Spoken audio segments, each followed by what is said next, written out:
सुप्रभात। माननीय मंत्री महोदय, पर्यावरण, वन एवं जलवायु परिवर्तन, भारत सरकार, श्री भूपेंद्र यादव जी, मंचासीन सभी महानुभाव, विशिष्ट अतिथिगण एवं यहाँ उपस्थित सभी प्रतिभागियों का 2 दिवसीय राष्ट्रीय कार्यशाला सतत वन आधारित जैव अर्थव्यवस्था का संवर्धन, मुद्दे और चुनौतियाँ के उद्घाटन सत्र में हार्दिक स्वागत और अभिनंदन है। कार्यक्रम के आरंभ में मैं महानिदेशक भारतीय वानिकी अनुसंधान एवं शिक्षा परिषद मैडम कंचन देवी से अनुरोध करती हूँ कि वे माननीय मंत्री महोदय, पर्यावरण, वन एवं जलवायु परिवर्तन, भारत सरकार का शॉल और रुद्राक्ष का पौधा भेंट कर स्वागत करें। मैम।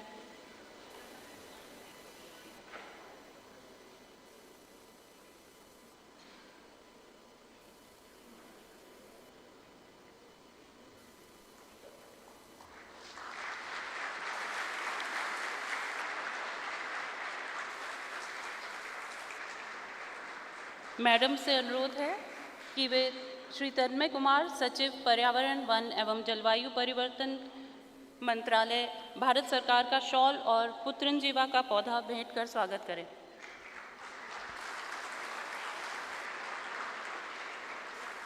मैडम से अनुरोध है कि वे श्री सुशील कुमार अवस्थी, महानिदेशक वन एवं विशेष सचिव पर्यावरण, वन एवं जलवायु परिवर्तन मंत्रालय, भारत सरकार का शॉल और सीता अशोक का पौधा भेंट कर स्वागत करें।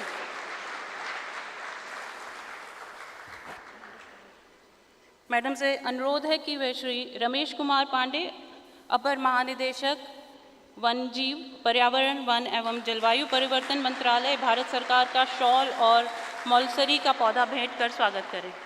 Thank you ma'am. अंतर्राष्ट्रीय वन दिवस पृथ्वी पर जीवन बनाए रखने में वनों की महत्वपूर्ण भूमिका के प्रति जागरूकता बढ़ाने के लिए हर वर्ष 21 मार्च को मनाया जाता है। अंतर्राष्ट्रीय वन दिवस 2026 का विषय है वन और अर्थव्यवस्था। इसी पृष्ठभूमि में राष्ट्रीय कार्यशाला सतत वन आधारित जैव अर्थव्यवस्था का संवर्धन, मुद्दे और चुनौतियां का आयोजन 21 से 22 मार्च 2026 को देहरादून में किया जा रहा है। यह कार्यशाला वनों की जैव अर्थव्यवस्था में भूमिका को उजागर करने और इससे जुड़े मुद्दों और चुनौतियों पर विचार विमर्श करने का उद्देश्य रखती है। अब मैं माननीय मंत्री महोदय से अनुरोध करती हूँ कि वे दीप प्रज्वलित कर कार्यशाला का शुभारंभ करने की कृपा करें। सभी मंचासीन विशिष्ट अतिथियों से दीप प्रज्वलन में शामिल होने के लिए विनम्र निवेदन है।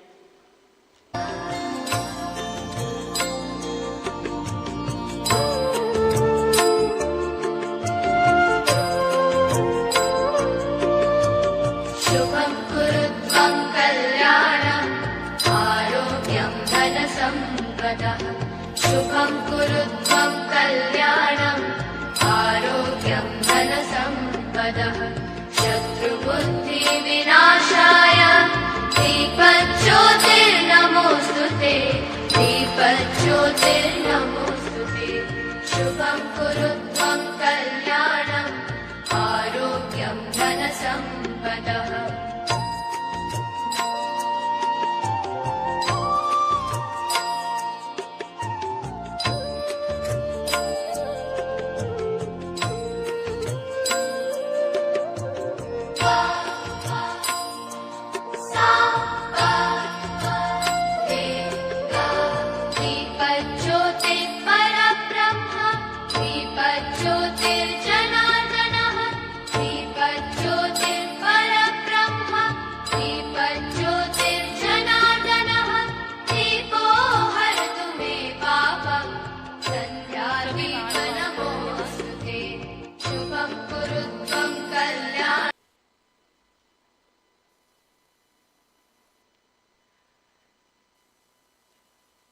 अब मैं मैडम कंचन देवी, महानिदेशक भारतीय वानिकी अनुसंधान एवं शिक्षा परिषद से स्वागत भाषण प्रस्तुत करने के लिए निवेदन करती हूँ।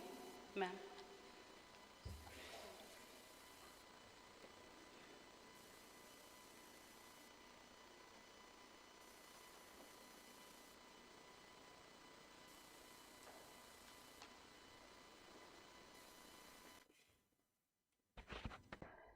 सभी को नमस्कार। मंचासीन मुख्य अतिथि आदरणीय श्री भूपेंद्र यादव जी, माननीय केंद्रीय मंत्री पर्यावरण वन एवं जलवायु परिवर्तन मंत्रालय भारत सरकार, सम्मानित अतिथि आदरणीय श्री तन्मय कुमार जी, सचिव पर्यावरण वन एवं जलवायु परिवर्तन मंत्रालय, सम्मानित अतिथि आदरणीय श्री सुशील अवस्थी जी, महानिदेशक वन एवं विशेष सचिव, श्री रमेश कुमार पांडे जी, अतिरिक्त वन महानिदेशक वाइल्ड लाइफ, तथा इस सभागार में उपस्थित समस्त अतिथिगण तथा लाइव स्ट्रीमिंग के माध्यम से जुड़े सभी प्रतिभागीगण, अंतर्राष्ट्रीय वन दिवस के इस अवसर पर आप सभी को हार्दिक शुभकामनाएं। आज हम सभी का यहाँ एक साथ एकत्र होना अपने आप में बहुत महत्वपूर्ण है। आप सभी का भारतीय वानिकी अनुसंधान एवं शिक्षा परिषद देहरादून में आयोजित इस महत्वपूर्ण 2 दिवसीय कार्यशाला promoting sustainable forest based bio economy issues and challenges के उद्घाटन समारोह में पधारने पर आप सभी का स्वागत एवं अभिनंदन करते हुए मुझे अत्यंत प्रसन्नता हो रही है। सर्वप्रथम मैं आज के कार्यक्रम के मुख्य अतिथि आदरणीय श्री भूपेंद्र यादव जी, माननीय केंद्रीय मंत्री पर्यावरण एवं जलवायु परिवर्तन मंत्रालय भारत सरकार का ICFRE परिवार की ओर से हार्दिक स्वागत और अभिनंदन करती हूँ।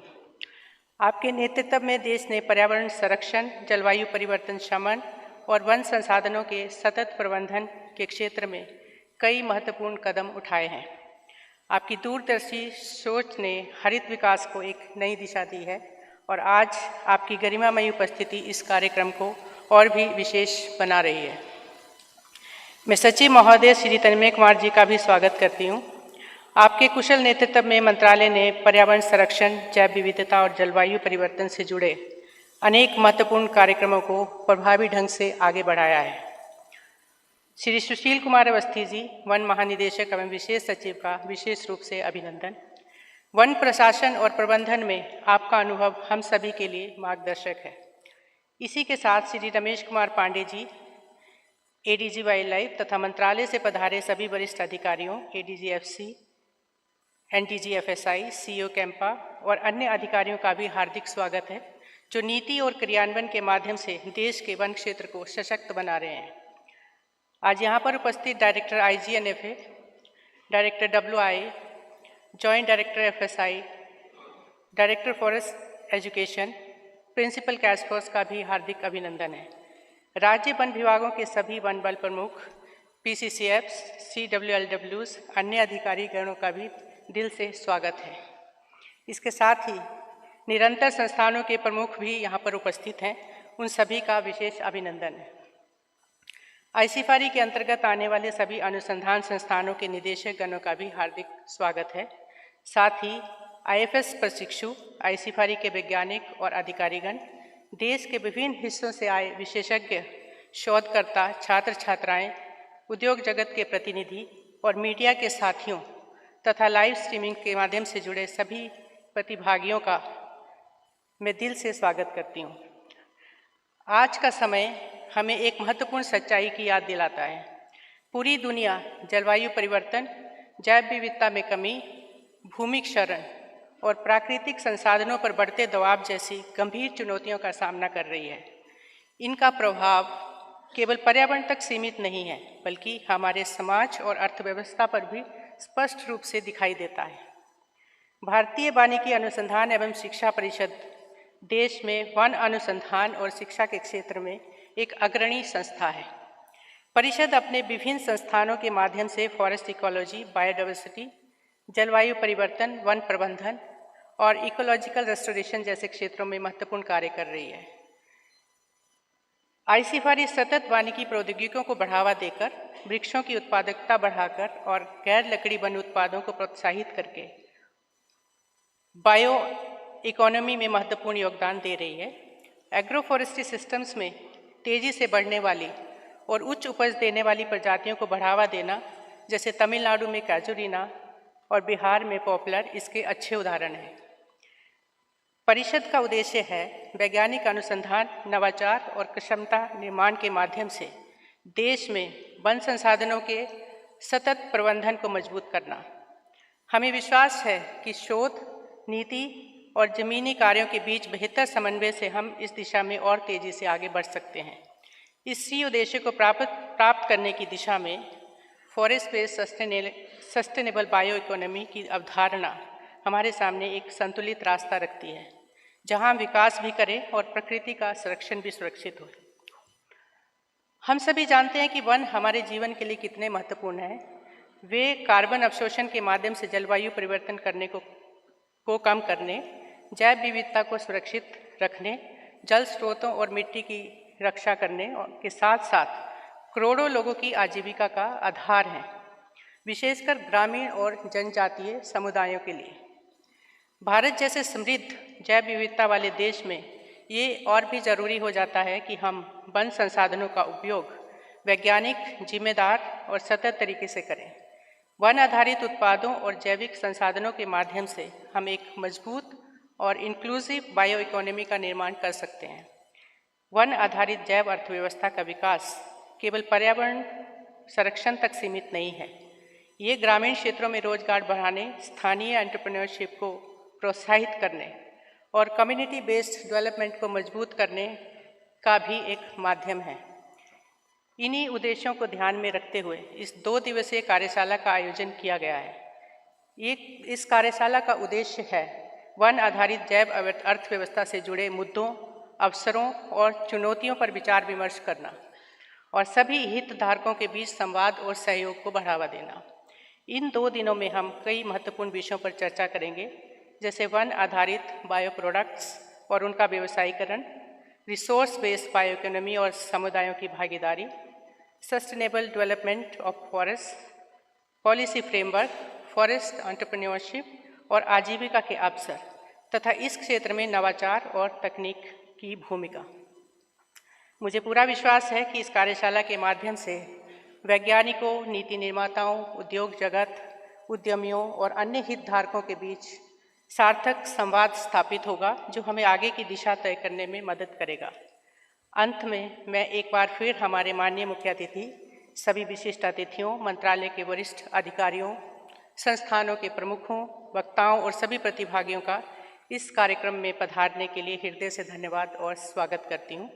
मुझे विश्वास है कि ये कार्यशाला ज्ञान और अनुभवों के आदान प्रदान का एक सशक्त मंच बनेगी और वन आधारित सतत जैव अर्थव्यवस्था को आगे बढ़ाने में महत्वपूर्ण भूमिका निभाएगी। इन्हीं शुभकामनाओं के साथ मैं इस कार्यशाला के सफल और सार्थक आयोजन की कामना करती हूँ। धन्यवाद। जय हिंद। धन्यवाद मैडम। श्री सुशील कुमार अवस्थी, महानिदेशक वन एवं विशेष सचिव पर्यावरण, वन एवं जलवायु परिवर्तन मंत्रालय, भारत सरकार से संबोधन के लिए निवेदन करते हैं।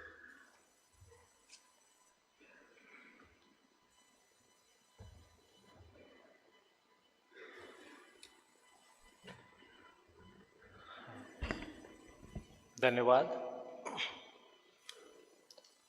आज इंटरनेशनल डे ऑफ फॉरेस्ट के अवसर पर आयोजित इस नेशनल वर्कशॉप में मंच पर आसीन परम आदरणीय श्री भूपेंद्र सिंह यादव जी, माननीय मंत्री पर्यावरण जलवायु परिवर्तन, सचिव पर्यावरण वन एवं जलवायु परिवर्तन भारत सरकार, डीजी ICFRE, मेरे मंत्रालय के साथीगण, विभिन्न संस्थानों के हेड्स जो आज यहाँ उपस्थित हैं, PCCFs जो विभिन्न प्रदेशों से यहाँ पधारे हैं, उसके अलावा IFS प्रोबेशनर्स, संस्थान वन अनुसंधान संस्थान के अधिकारीगण एवं सभी अन्य साथीगण। Today we all are here to observe the International Day of Forest 2026. This occasion strongly reminds us that our forests are not just natural resources, but they are lifeline for climate stability, livelihood, and our collective future. This day also calls upon us to protect and restore them through sustainable and inclusive approaches. We live in a country where almost 275 million people depend on forests for their livelihood. So the question before us on this day is that how to use this resource wisely so that we become a sustainable forest bioeconomy superpower in the world. We all know that our bioeconomy, size of our bioeconomy in 2014, it was just 10 billion US dollar, but in 2025, it has grown to around 165 to 195 billion US dollars. So this is, you can say, almost 16-fold increase in just one decade. And we are contributing to almost 4% of GDP, and almost thousands of startups and millions of livelihoods have been depending on this. As per our policy, by 2030, we target around $300 billion economy based on bioresources. And the focus areas are biotech innovation, startups and research, and biomanufacturing. With these achievements in the background, our model of sustainable forest bioeconomy stands on three major pillars, which you all know are the pillars of sustainability also. Number one, the ecological balance. We must protect biodiversity and ensure our forest can regenerate for future generations. So that is number one. Secondly, the economic value of forests. So we must move beyond cutting timber and instead focus on high value forest products like medicinal plants, bamboo textiles, natural resins, biofertilizers. At the same time, we must also not forget the third pillar, which is the social justice, the commitment which we have done to our communities, that they stand as a strong partner with us, they stand as beneficiaries of this major resource, and we have developed or evolved major systems like access and benefit sharing to extend the benefits to all of them. India is very strongly moving in this direction. I think very recently you might have heard the news of the benefits being shared with the local communities under the access and benefit sharing scheme. Under this particular mechanism, almost 500 crores have been distributed to the local and indigenous communities, ensuring that they receive a fair share from the use of biological resources and traditional knowledge. We have on our side the initiatives like Ek Ped Maa Ke Naam, Nagar Van Yojana, and Green Credit programs, which are strengthening both the conservation and the restoration. At the same time, the non-timber forest produce like honey, bamboo, medicinal plants are transforming rural livelihoods. They are turning the tribal collectors into entrepreneurs. Especially there are the states which have taken the lead in this regard are Madhya Pradesh and Chhattisgarh. I would also like to mention one very important initiative which has recently come before us, that is the Union Budget 2026. The Union Budget has kept a lot of focus on the high value agroforestry crop, like agarwood cultivation and sandalwood cultivation.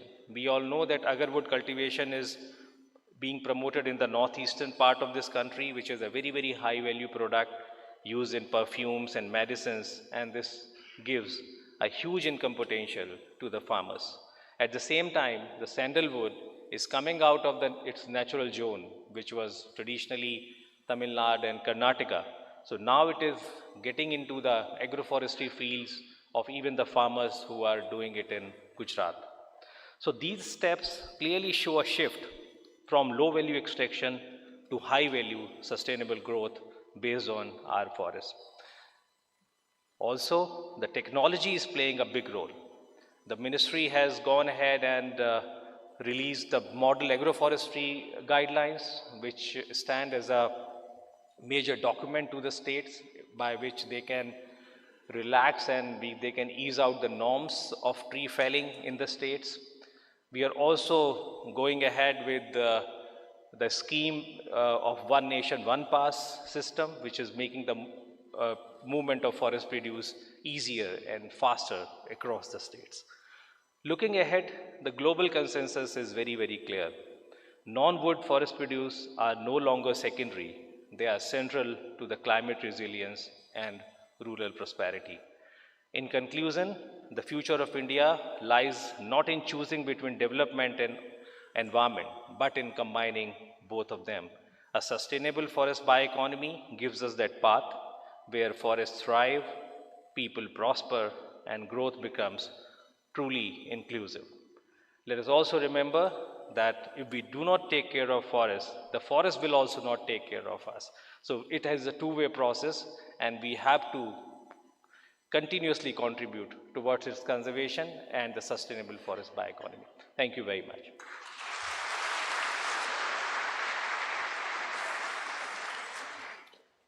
Sir, आपके प्रेरक विचारों के लिए बहुत बहुत धन्यवाद। श्री तन्मय कुमार, सचिव पर्यावरण, वन एवं जलवायु परिवर्तन मंत्रालय, भारत सरकार से संबोधन के लिए निवेदन करती हूँ।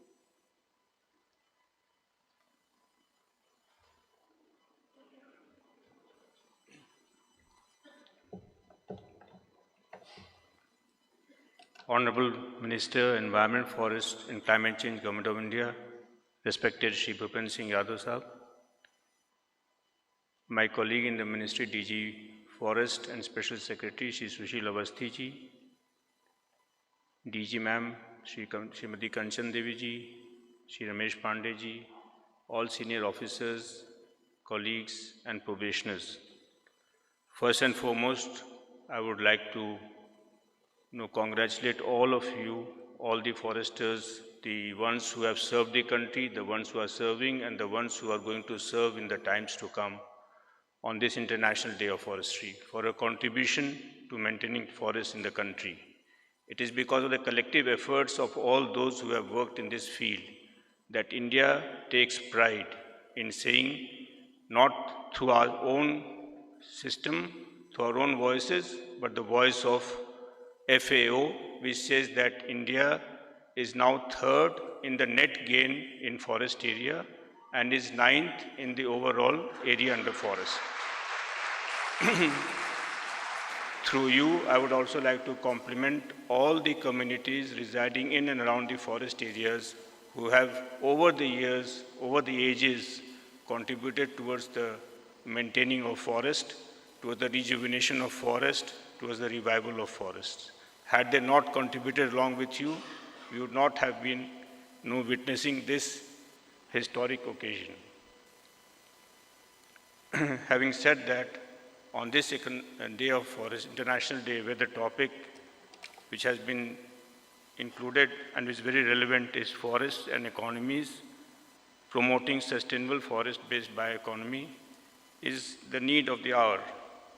There is debate going on natural capital, how do we evaluate capital, how do we look at ecosystem services, how do we actually assign value to it. In one of the forums where I was asked to speak, I mentioned that it is very difficult to actually assign value to something that we cannot produce. Can we produce a leaf? Can we produce a small twig?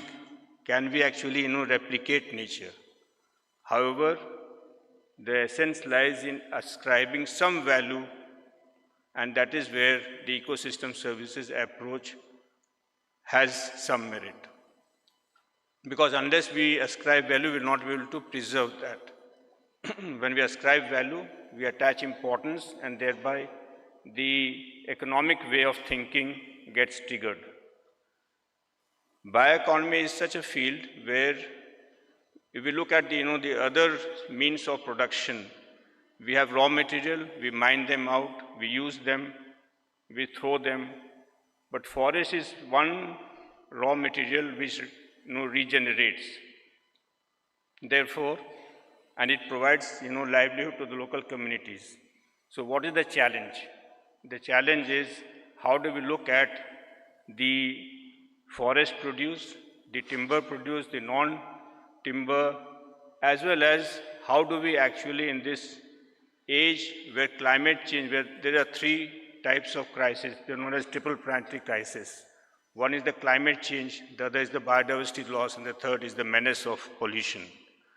So how do we actually work towards revival of forest, towards using forest as a resource which actually generates economic well-being, economic interest of the local communities in producing things, in producing goods and services which actually enhance their living standard.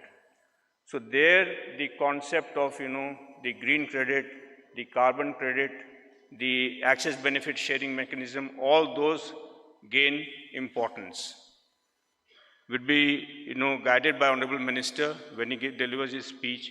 But just to very quickly mention, green credit is one area where reform has been introduced, where we acknowledge the fact that it is not only us who can actually look into the revival of the degraded forest land, but it is the private sector also, the public sector, the government, people at large, who can actually contribute to this by bringing their own capital, by bringing their expertise, where the land remains with the forest department, but their expertise, their capital is used to rejuvenate the degraded forest land.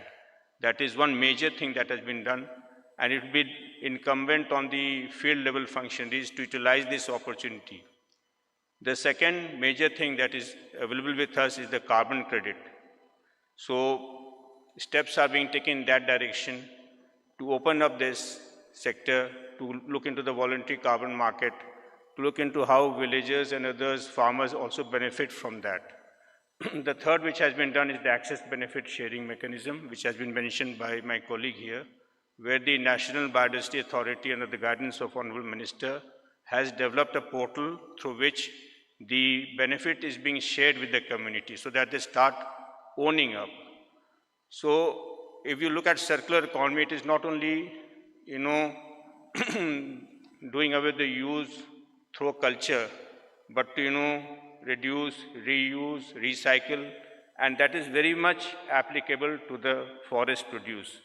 So it is in our interest to protect the forest, to help the forest grow sustainably, to develop a value chain in the formal sector where the prices of goods and services are valued properly, where the local communities have a share in the profit, and thereby helping us to reclaim the degraded forest land. The target of restoration of 30% of the degraded land by 2030 is our target, and we are well on track. Out of the 30 million hectares, 26 million hectares has been restored. So we are on track, and under the guidance of Honorable Minister, we are moving ahead through various initiatives such as Ek Ped Maa Ke Naam, where we have set records of a nature which we can legitimately take pride of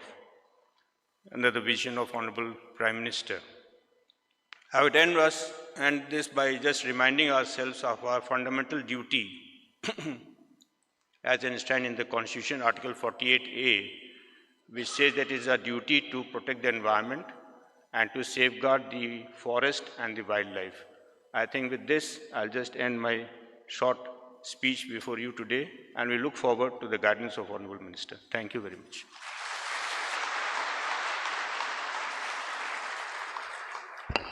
sir, आपके उत्साहवर्धक शब्दों के लिए बहुत बहुत धन्यवाद। अब मैं माननीय मंत्री महोदय पर्यावरण, वन एवं जलवायु परिवर्तन भारत सरकार से विनम्र निवेदन है कि वे अपने प्रेरणादायक संबोधन से हम सभी को लाभान्वित करें।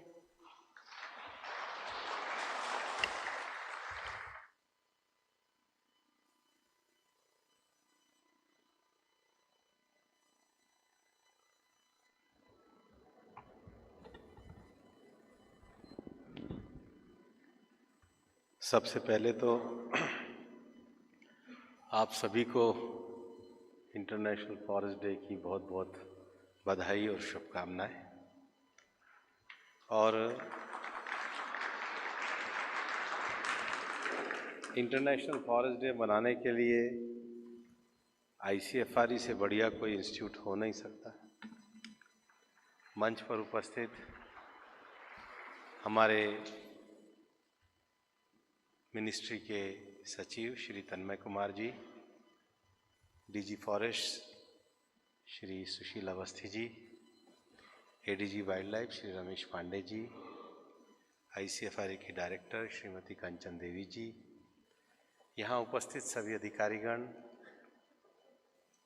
मंत्रालय के विभिन्न संस्थानों से आए साइंटिस्ट और इस इंस्टीट्यूट के ट्रेनिंग लेने वाले सभी स्टूडेंट्स। मैं सोच रहा था कि अब तो कोई ऐसा दिन नहीं जाता जब कोई ना कोई डे ना होता हो। फिर मेरे को लगा कि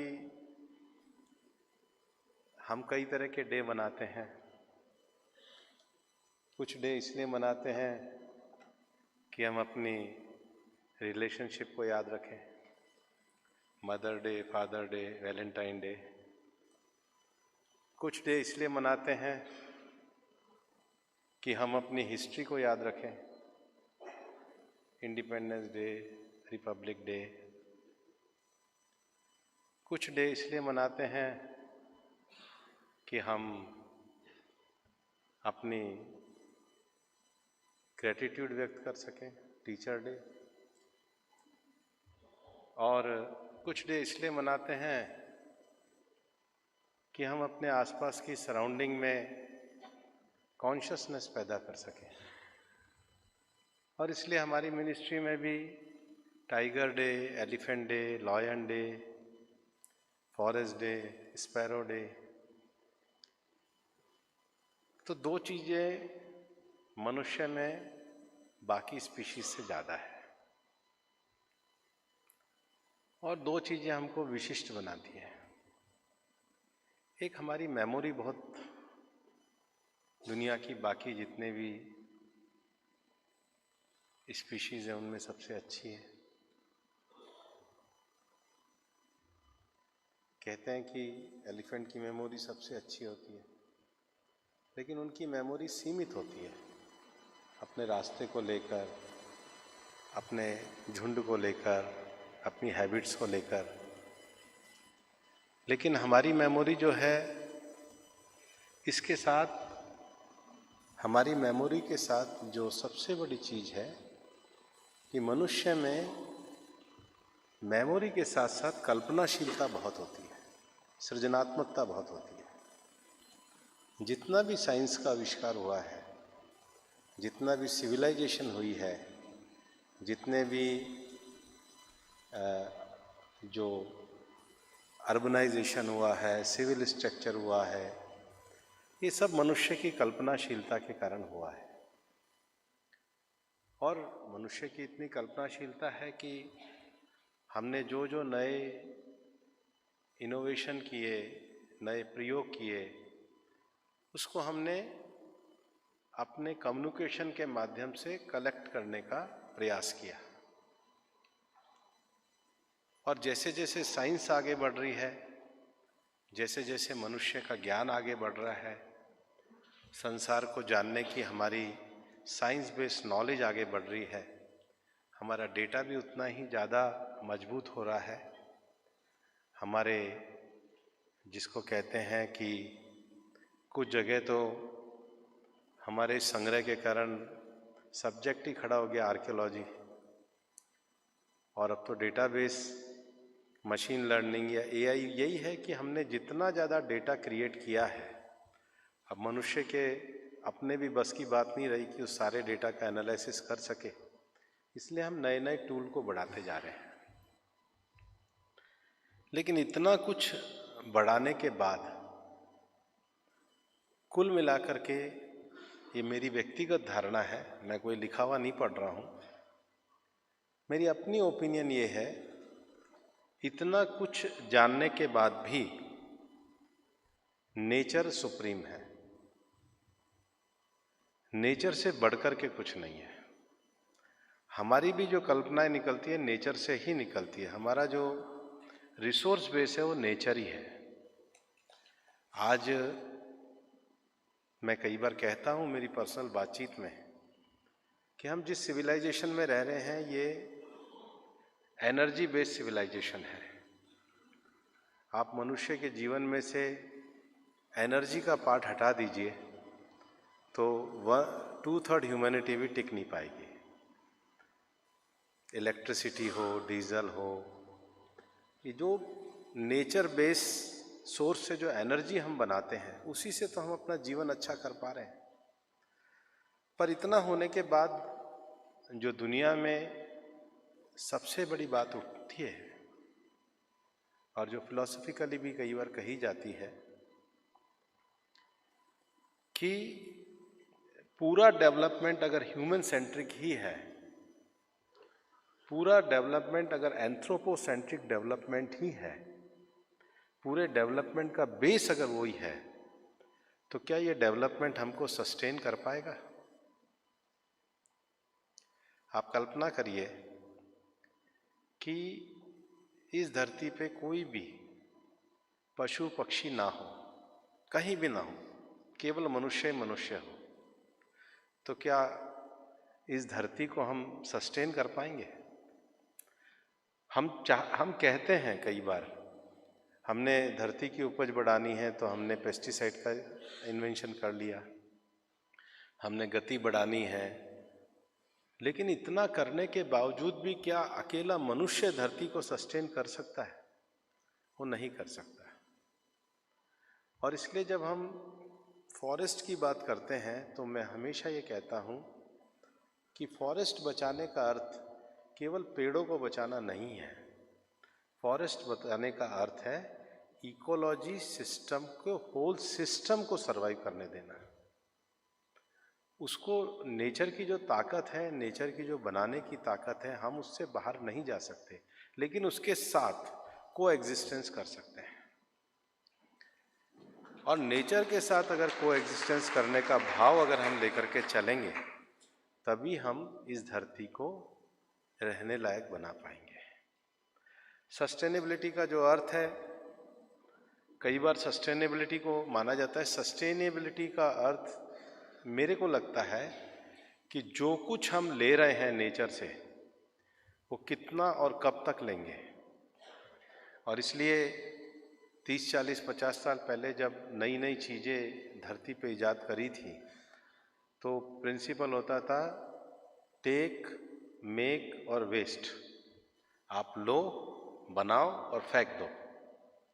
लेकिन जब इतना ज़्यादा ओवर प्रोडक्शन होने लगा तो फिर अब हम सस्टेनेबिलिटी को बचाने के लिए नया कंसेप्ट ले आए, सर्कुलर इकोनॉमी, रीसाइकल, रीयूज और रीप्रोड्यूस। ये हमने जो नया अपना इनोवेशन किया, तरक्की करी, उसी के कारण आज हम सस्टेनेबिलिटी से सर्कुलर इकोनॉमी की ओर जा रहे हैं। और सर्कुलरिटी में भी जो विषय है कि अल्टीमेटली कितना इस धरती के, किसी ने मेरे को बहुत अच्छा कहा था एक बार, यूएनडीपी ने, एंगर एंडरसन ने, कि how much you take the belly of mother earth, use for your own self, use for yourself and destroy it, कितना निकालोगे धरती से। और इसलिए अब जो नया विषय सर्कुलर इकोनॉमी में ऐड हुआ है कि सस्टेनेबिलिटी के लिए सर्कुलरिटी और सर्कुलरिटी को बनाए रखने के लिए सब्स्टिट्यूशन। और इसलिए सब्स्टिट्यूशन के लिए इंक्लूसिव सोसाइटी की अप्रोच चाहिए। ऐसा नहीं है कि फॉरेस्ट को बचाने के लिए हमारे कल्चरल इथोस में भी कोई जगह नहीं थी। झारखंड में अगर आप जाओगे तो संथाल कम्युनिटी में एक वो त्योहार मनाते थे, झारखंड के कोई अधिकारी होंगे तो बताएंगे, पूरा उरांव संथाल कम्युनिटी पूरा एक त्यौहार मनाता था, सरहुल का त्यौहार, आई थिंक आज ही है वो, सरहुल का त्यौहार मनाते हैं।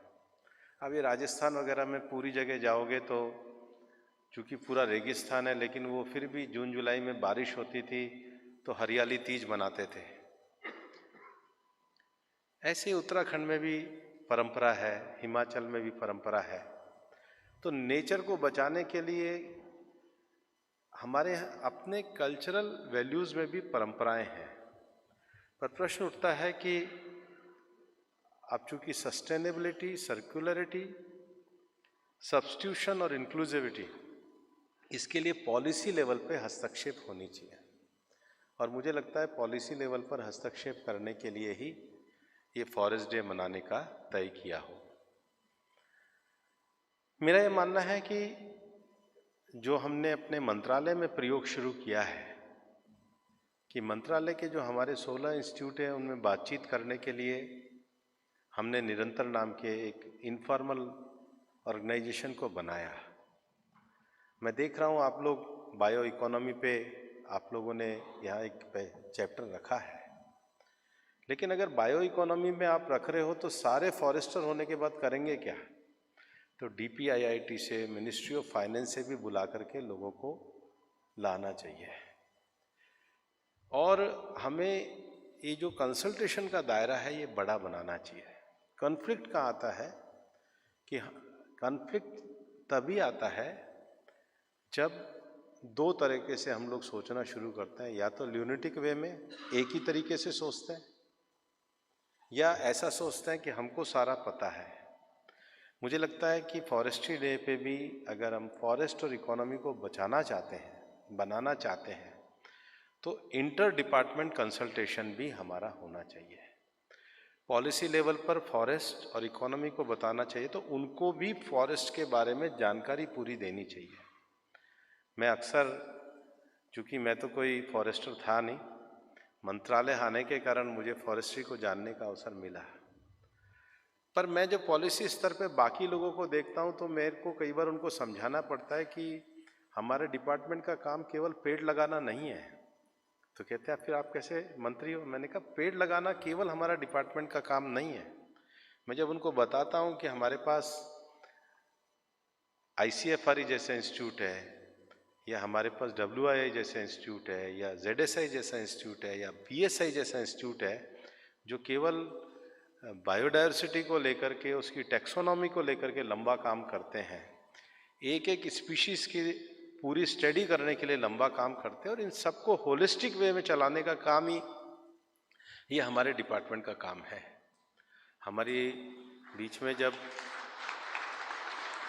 हमारे बायोडायवर्सिटी रूल्स में परिवर्तन हुआ था और आयुष मिनिस्ट्री से भी मेरी बातचीत हुई थी, तो मैंने उन्हें कहा था कि आयुष मिनिस्ट्री को भी हमारे जंगलों पे प्रेशर कम हो, इसको लेकर के आपको नए क्षेत्र डेवलप करने चाहिए।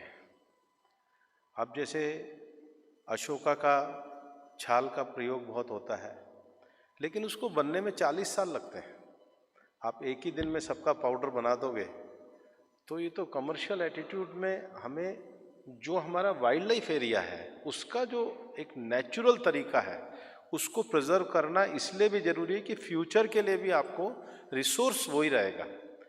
जैसे आप अपने बैंक के FD को जल्दी से ख़राब नहीं करते, ऐसे हमारे जो नेचर का रिसोर्स है उसको भी हमें बचा करके रखना, ये हमारा काम है। और मैं हमेशा कहता हूँ कि फॉरेस्ट्री डे पे सारे फॉरेस्ट्री में शपथ लेनी चाहिए कि हम फॉरेस्ट्री में पॉलिसी बनाने वाले नहीं हैं, हम फॉरेस्ट के ट्रस्टी हैं, और इसके ट्रस्टीशिप को बनाए रखने की भावना हमको पॉलिसी लेवल पे लेनी चाहिए। और इसलिए पॉलिसी लेवल पर जो हमारे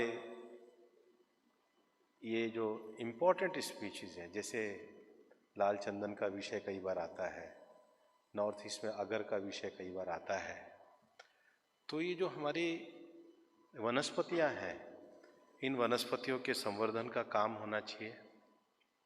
नॉन टिम्बर फॉरेस्ट प्रोड्यूस के लिए एग्रो फॉरेस्ट्री मॉडल पे मिनिस्ट्री ऑफ एग्रीकल्चर के साथ, रूरल डेवलपमेंट के साथ, ministry of science and technology के साथ हम किस प्रकार से बेटर कोऑर्डिनेशन कर सकते हैं। और आज के समय में बिना इकोनॉमी के तो सर्वाइवल है ही नहीं, और लेकिन एक इकोनॉमिक जिसको कहते हैं हम बेनिफिट जब देते हैं तो निश्चित रूप से कुछ लोग काम करते हैं। और यही कारण है कि ग्रीन क्रेडिट और कार्बन क्रेडिट को हमारा आगे बढ़ाने का मुख्य ध्येय यही है कि ये चीज़ें जब इकोनॉमी के साथ जुड़ती हैं तो हम ज़्यादा अच्छी चीज़ों को कर सकते हैं। और सबसे बड़ी बात यह है कि हमारे जो धरती के जो रिसोर्सेज हैं वो मेरे को तो नहीं लगता है कि जिसने भी ये प्रकृति की रचना करी होगी केवल इसलिए करी होगी कि ये सब कुछ इंसान के लिए ही है। धरती पे इंसान के मन में भी जब करुणा का भाव समाप्त होता है तो आप मान के चलना विध्वंसी होता है। कंपैशन का होना बहुत ज़रूरी है। कंपैशन केवल और केवल प्रॉफिट से नहीं आ सकता। कंपैशन इकोसिस्टम के सेंस को समझने से आता है। मैं कई बार ये कहता हूँ कुछ चीज़ों का जो इकोनॉमिक वैल्यूएशन होता है वो नहीं हो सकता। कई बार लोग कहते हैं, और यहाँ NTCA वाले भी बैठे हैं, एक बार मेरे सामने प्रस्ताव लाए थे कि हमारे टाइगर जो रिसोर्सेज हैं इसका एक इकोनॉमिक वैल्यूएशन होना चाहिए। तो मैंने कहा मैं तो नहीं मानता हूँ, व्यक्तिगत रूप से नहीं मानता हूँ। जो चीज़ आप बना ही नहीं सकते उसका वैल्यूएशन क्या करोगे? आप कोई छोटा सा टाइगर का बच्चा भी नहीं बना सकते हो तो जो वो आपकी वैल्यू का है ही नहीं। आपको उसके प्रति प्रिजर्वेशन और कंजर्वेशन और कृतज्ञता का भाव रखना चाहिए। वैल्यूएशन करके तो आप अपना अहंकार बनाने की बात करते हो। आपके प्रति ग्रेटिट्यूड का भाव होना चाहिए। जो नेचर ने दिया है उसका वैल्यूएशन करना मतलब हम नेचर से सुपर हो गए, और उसके प्रति ग्रेटिट्यूड रखना मतलब हम अपने ट्रस्टीशिप को निभा रहे हैं। मेरा मानना है इसको सोचना चाहिए। एग्रो फॉरेस्ट्री एक बड़ा इशू है।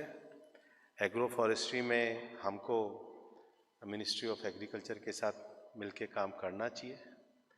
इवन जब बायोडायवर्सिटी के नए रूल्स बनाए थे तब मेरा मानना था कि एक्सेस एंड बेनिफिट शेयरिंग का जो विषय है ये नीचे दूर दराज गाँव तक पहुंचाना चाहिए। जो लोग एक लंबे समय से इस विजडम को लेकर के बैठे हैं, उस विजडम के आधार पे जो लोग उसको जी रहे हैं उसका काम करना चाहिए। फॉरेस्ट को बचाने का अर्थ है कि फ्यूचर में हमें पॉलिसी लेवल पर ऐसे इंटरवेंशन करने पड़ेंगे कि हम मैन एनिमल कॉन्फ्लिक्ट का जो विषय है उस मैन एनिमल कॉन्फ्लिक्ट को रोकने का काम करें। 2047 के विकसित भारत को हम बनाने की बात करते हैं, पर विकसित भारत केवल इकोनॉमिकली मजबूत भारत नहीं होना चाहिए, इकोलॉजिकली सस्टेन करने का मंत्र देने वाला भारत भी होना चाहिए। इकोनॉमी और इकोलॉजी में एक बैलेंस एटीट्यूड हमको लेना चाहिए। उसके लिए साइंस बेस जो भी हमारी अप्रोच है, टेक्नोलॉजी बेस जो हमारे इंटरवेंशंस हैं, और जिसको कहते हैं कार्बन न्यूट्रल, ये हमारा इंडस्ट्रियल ग्रोथ है। इन विषयों को अगर हम आगे बढ़ाएंगे तभी हम ग्रीन जीडीपी को आगे बढ़ाएंगे। और ये धरती हमारी सबकी साझी विरासत है। इसका जो इकोलॉजिकल तंत्र है उसमें फॉरेस्ट एक बड़ी भूमिका निभाते हैं। और अब दुनिया के भी फॉरेस्ट्री कॉन्फ्रेंस में कहा जाता है कि फॉरेस्ट केवल इकोनॉमिक बेनिफिट के लिए नहीं है, फॉरेस्ट फॉर पीस भी है। तो फॉरेस्ट और पीस को लाके दुनिया को अच्छा बनाए, यही मेरी आज के दिन शुभकामनाएं हैं। बहुत बहुत धन्यवाद।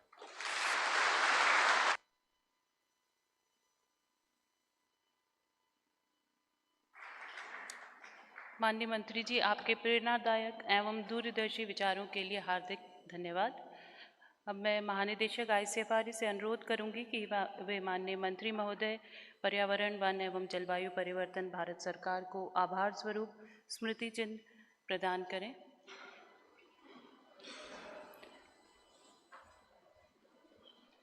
यह स्मृति चिन्ह मुंशियारी उत्तराखंड की पारंपरिक पायरोग्राफी कला है।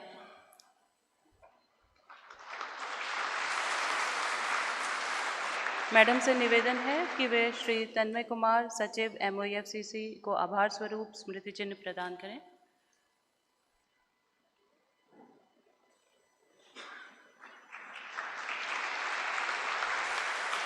मैडम से पुनः निवेदन है कि वे श्री सुशील कुमार अवस्थी, महानिदेशक वन एवं विशेष सचिव MOFCC को आभार स्वरूप स्मृति चिन्ह प्रदान करें। मैडम से पुनः निवेदन है कि वे श्री रमेश कुमार पांडे, अपर महानिदेशक वन्यजीव MOFCC को आभार स्वरूप स्मृति चिन्ह प्रदान करें। Thank you ma'am. कार्यक्रम के अंत में मैं श्रीमती ऋचा मिश्रा, सचिव भारतीय वानिकी अनुसंधान एवं शिक्षा परिषद को धन्यवाद ज्ञापन प्रस्तुत करने हेतु आमंत्रित करती हूँ।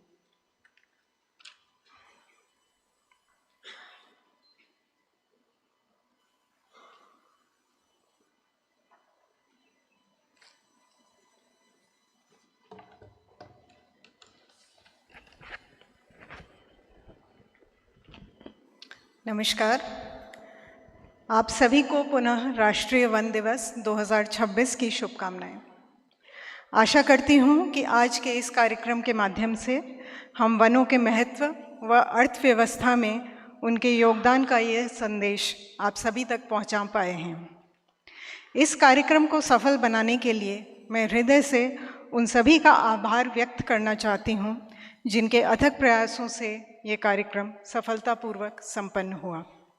सर्वप्रथम मैं धन्यवाद देना चाहूँगी माननीय मंत्री, केंद्रीय सरकार, वन, पर्यावरण एवं जलवायु परिवर्तन मंत्रालय, भारत सरकार, श्री भूपेंद्र यादव जी का, जिन्होंने इस कार्यक्रम में अपना बहुमूल्य समय देकर हमें कृतार्थ किया एवं अपने आशीष वचनों से हमें अनुग्रहित किया।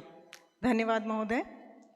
हृदय से आभार व्यक्त करना चाहूँगी सचिव वन, पर्यावरण एवं जलवायु परिवर्तन मंत्रालय श्री तन्मय कुमार जी का, जिन्होंने अपने प्रेरणादायक भाषण से हमें अभिभूत किया और अपनी गरिमामयी उपस्थिति से सभा की शोभा बढ़ाई। मैं कृतज्ञता व्यक्त करना चाहूँगी महानिदेशक वन एवं विशेष सचिव वन, पर्यावरण एवं जलवायु परिवर्तन मंत्रालय श्री सुशील कुमार अवस्थी जी का, जिन्होंने कार्यक्रम में अंशदान किया और अपने संबोधन के साथ हमें वृक्षों के महत्व व उससे जुड़ी समस्याएं एवं नवाचारों से अपने विचारों को साझा किया। मैं आभार प्रकट करती हूँ महानिदेशक भारतीय वानिकी अनुसंधान एवं शिक्षा परिषद श्रीमती कंचन देवी जी का, जिनके कुशल मार्गदर्शन व दिशा निर्देशों से अनेक कम समय में इस कार्यक्रम को हम सफलतापूर्वक निष्पादित कर पाए। मैं आभार व्यक्त करना चाहूँगी अपर वन महानिदेशक वन्यजीव एवं वन, पर्यावरण एवं जलवायु परिवर्तन मंत्रालय श्री रमेश पांडे जी एवं अपर महानिदेशक वन संरक्षण श्री संतोष तिवारी जी का सभा में गरिमामयी उपस्थिति के लिए। मैं धन्यवाद देना चाहूँगी उप महानिदेशक प्रशासन डॉक्टर राजेश शर्मा, उप महानिदेशक अनुसंधान डॉक्टर HS गिनवाल, उनकी समस्त प्रबंधन समितियाँ, जिनके अथक प्रयासों से यह कार्यक्रम सुचारू रूप से संपन्न हो सका। धन्यवाद ज्ञापित करना चाहूँगी वन अनुसंधान संस्थान एवं परिषद के सभी आधिकारिक और वैज्ञानिक गणों और तकनीकी अधिकारियों का, जिनके प्रत्यक्ष व परोक्ष रूप से कार्यक्रम को आयोजित करने में मदद दी।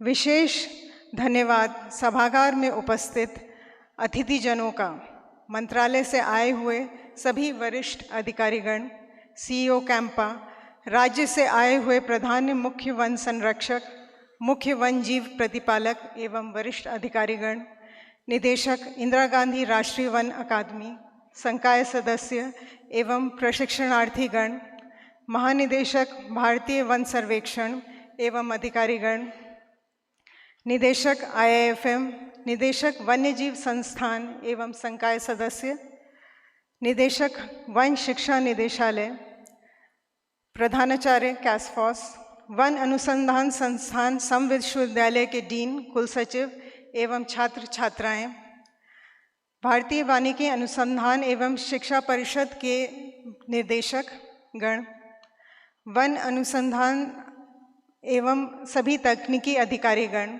ऑनलाइन माध्यम से जुड़े हुए प्रतिभागीगण, उद्योग जगत के प्रतिनिधि, प्रेस व मीडिया के प्रतिनिधि, मैं आप सभी की गरिमामयी उपस्थिति के लिए धन्यवाद देती हूँ।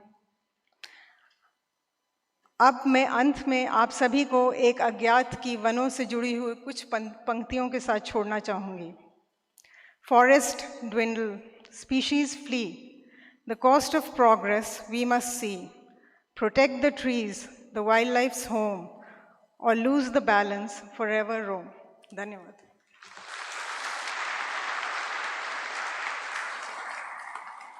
धन्यवाद मैडम। अब आप सभी चाय के लिए सादर आमंत्रित हैं मैंगो ग्रुप में, और आप सभी से निवेदन है कि कार्यशाला के तकनीकी सत्रों के लिए 11:30 बजे पुनः इसी हॉल में एकत्रित हों। धन्यवाद।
And now we'll begin with the technical sessions of the day. The first technical session is on sustainable resource-based bioeconomy and community integration. For this, the chair of the session was Shri Anand Mohan, CEO, National Campa. He had to leave early because of some engagement, and the chair of the session, Dr. Amit Pandey, Director, ICFRE, Institute of Forest Productivity, Ranchi. I invite him on the dais.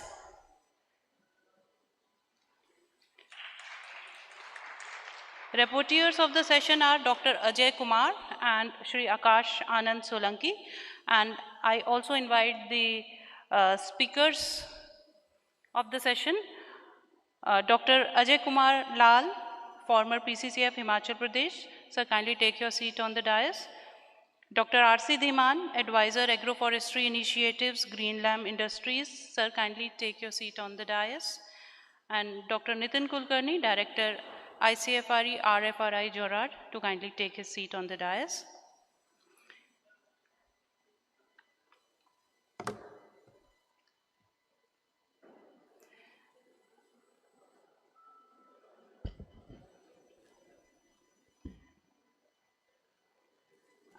I would now request Dr. Amit Pandey, Director IFP, to chair the session.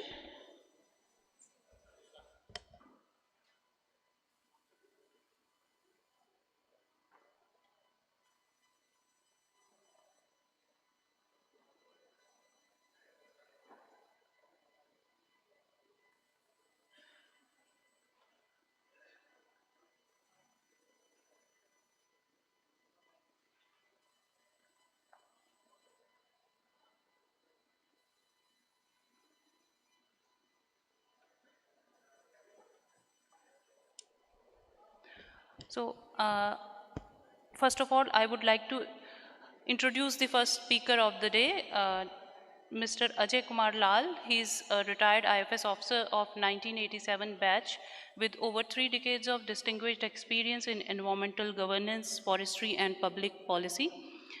He last served as PCCF Projects Himachal Pradesh and has also held senior positions including Joint Secretary in the Ministry of Law and Justice, Government of India. Currently, he serves as expert member of the Environmental Appraisal Committee, River Valley and Hydel Projects, MOEFCC, and is a visiting expert consultant with Niti Aayog on India's Vision 2035 for Environment and Forests. He is also an advocate practicing environmental law and a subject matter specialist on natural resources, forestry, and climate change under the Karma Yogi Bharat Mission. Today, he'll be talking on the policy pathways for a forest-based bioeconomy, integrating climate goals with sustainable growth. Over to you, sir.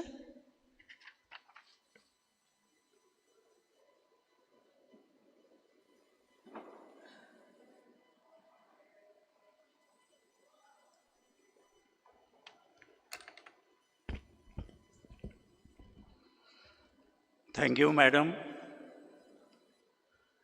Dignitaries on the dais, ladies and gentlemen.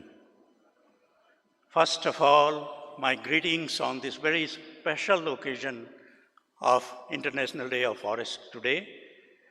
Also on this auspicious occasion of Eid ul-Fitr being celebrated today in India.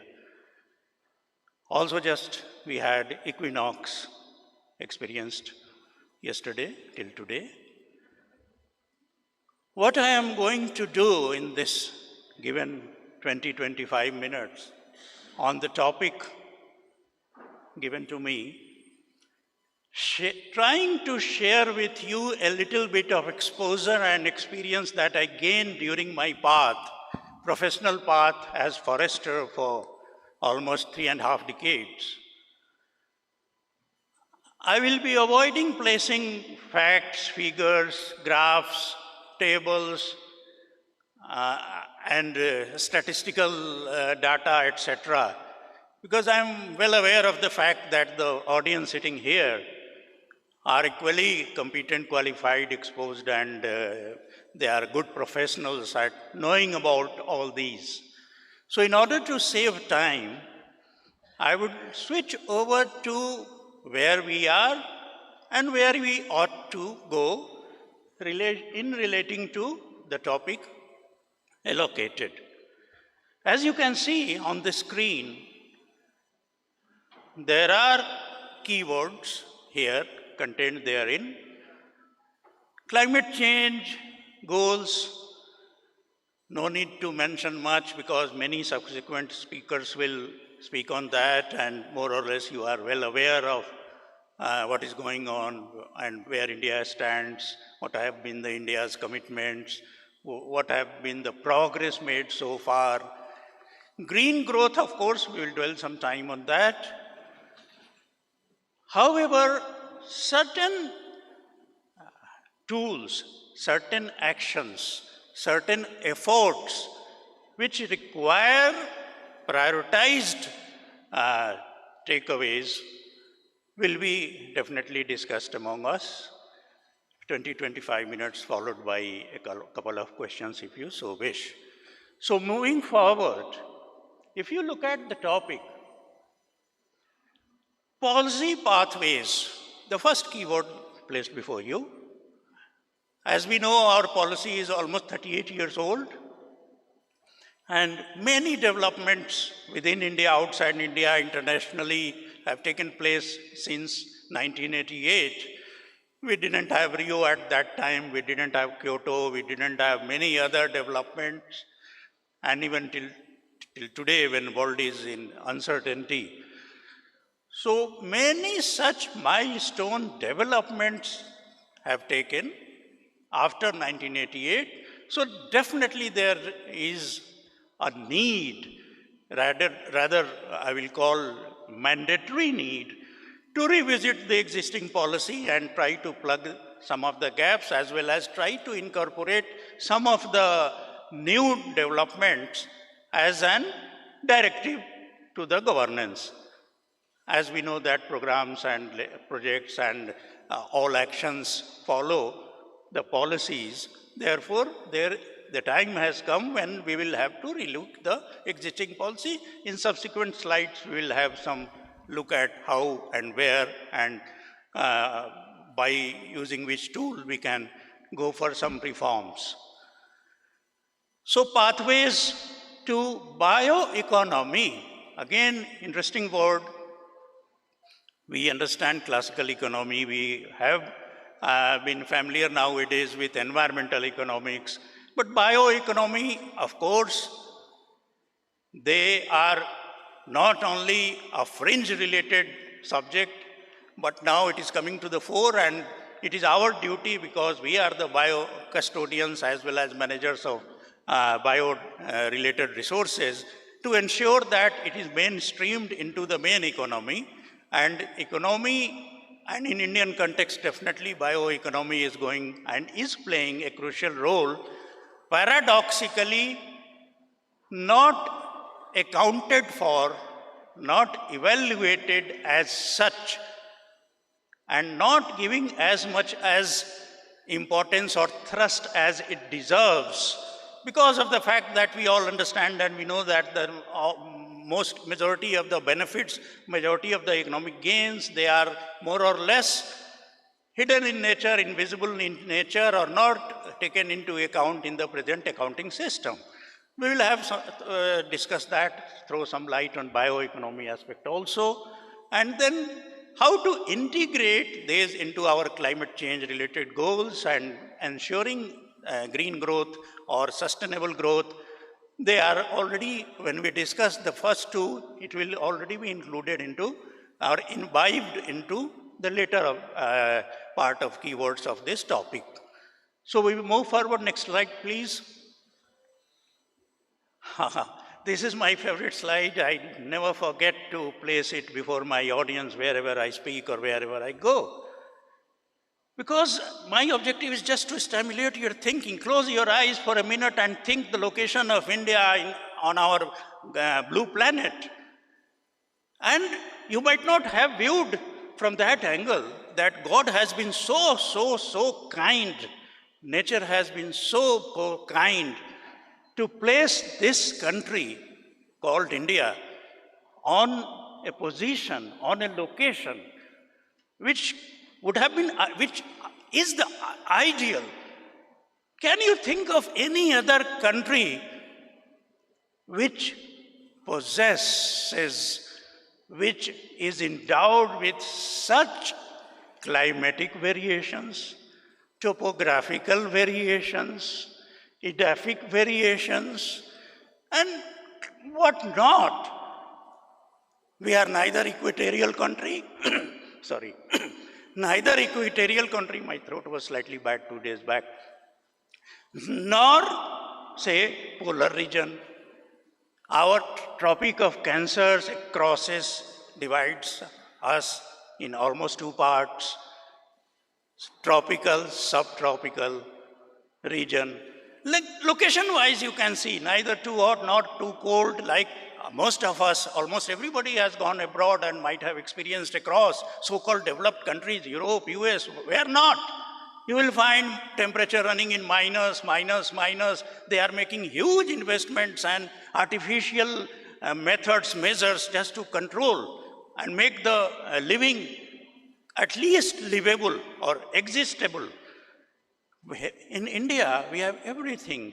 Temperature is within the tolerance limit. Climate is within our very habitable limits. So location, position is such.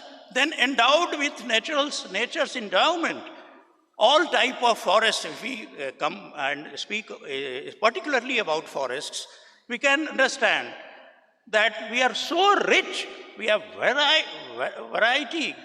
You remember Champion and Set and classifications, and you will find all tropical, subtropical, submontane, almost touching so cold. Then look at the situation, look at the altitudinal variation from mean sea level up to 8,000 meters. Can you find any other country in the world having that type of, and then the type of resources? Coastal zones, more than 6,000 kilometer long coastline, at the same time lofty Himalayas, lofty mountains, all type of vegetative growth, vegetation, from mangrove forest to tropical forest, what not? So where lies the problem? Very, very paradoxically, who are responsible? We, the people. There might have been historical reason, colonialism, there might have been many other factors that those have caused the position in which we are today. But still we have plenty. And focusing ourselves to forests, I have 10 more slides just to show, but I will run through that because I know that you are aware of all facts and figures. Therefore, but just to give a thought to you that we are so privileged a country, even as far as forestry resources are concerned. Why can't they manage, or they may be considered as a national treasure and then use it very systematically, that we call green growth, green economy, whatnot, you can name anything, to push the economy and to make this country a country of rich resources as well as a country of rich people. If we look at the economic indicators, yes, we are trying our level best to rise above and we have become 5th largest economy. We are likely to become 4th largest in a couple of years. We are trying to aim for $5 trillion economy, and we are moving very fast towards that. GDP growth, one of the major economies in the world to have highest GDP growth. Per capita income in last 10, 12 years doubled up, say from 1.25 lakh rupees to almost 2.45 lakh rupees. Therefore, economically we are growing. But the balancing the cost and the price that one has to pay, we experience as natural upkeepers and custodians trying to conserve, protect and balance with the economy. So we understand the price. We'll have a look at that, but just move on fast for 4 or 5 slides more, please. We all know that. Next one. Yeah, this is what culturally, traditionally, for 5,000 years ago, since 5,000 years ago when we created Vedas, during that period, we were aware of the importance of the trees and we were aware of the importance of nature, their value, and we had in just this quote, this shloka, this prayer, we can find what a good example of sustainability, sustainable management, gaining benefits out of this, but not piercing thy heart. And at the same time, allowing you, mother, to replenish what we take out. So there has been thinking going on right from then when majority of the world didn't have countries on their map. US and so-called developed countries didn't exist even that time, and then we had that much of good thinking about sustainable forest management. Next, please. One more quote. 2005 years back, I have taken it from Dr. Sawinathan's presentation, who was here only celebrating our centenary from this hall only way back in 2006. So he emphasized this, that look at the value of a tree even 500 years back.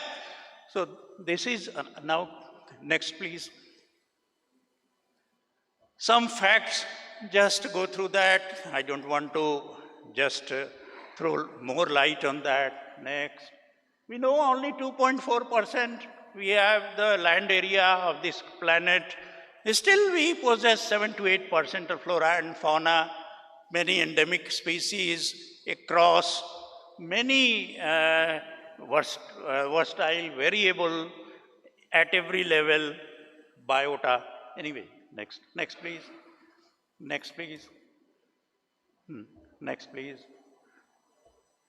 So this is I am trying to view it from economic angle of economy, a driver of economy, engine of growth, which forests are contributing, but they are not getting their due because of certain reasons we'll have look later. But this is hard fact that almost 200 million people of this country are directly or indirectly totally dependent on the forest resources. And their economy, their livelihood, their existence, they all are supported, they are vital because of existence of such forests. So forests contribute in our economy in such a big way. We need to not only acknowledge but account for, evaluate, and then finally try to push the investment. We will see how later. Yes. Yes, we are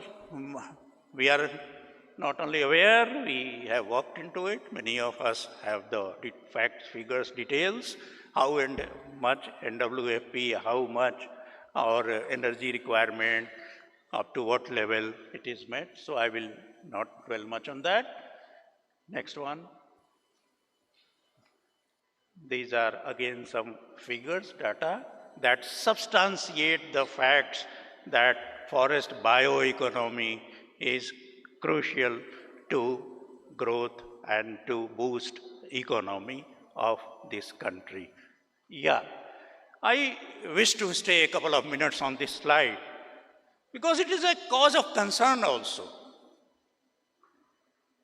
If you look at the figures and more or less average figures, the productivity of India's forest, we quote this figure now and then, 0.71. If that is the position, 0.71 cubic meter per hectare per year. Now look at from economy angle, this figure. World average of productivity is almost 3 times, almost 2 cubic meter per year per hectare. And why I am emphasizing this? We are 1/3, and mind you, if we are able to double it, what to talk of tripling it, to make it even average, world average. And easily it can be done because we have more favorable climatic, topographical, edaphic, other factors available with us. So there is deep reason to consider and give a thought. Why so low? If so low, there can be ways and means to increase it. Why so? If we increase it, make it double, 1.5. What happens then? If you multiply it by the existing forest area of this country, say maybe if you include tree outside, exclude tree outside forest, even take 75 million hectares. So 75 million hectare, if you multiply it by say 0.75 cubic meter per hectare per year, you can find a value, it is staggering. So that is the asset creation. And if you multiply, say, market rate of, say, 10,000, average rate, very safe rate, 10,000 rupees per cubic meter.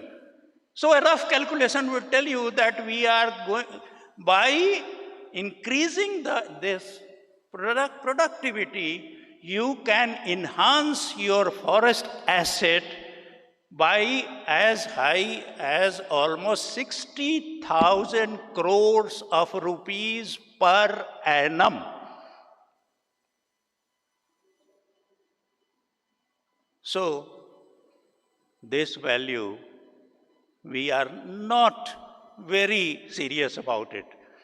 Okay, jitni productivity hai, 0.75, okay, I am happy. Why? I need to make efforts to at least double up. Kaise efforts karenge? We'll have a look. But mean annual increment, it is 1/4 of the world average. Per capita in forest area, of course, higher the population, number of people more, so divide the total forest divided by number of people of this country.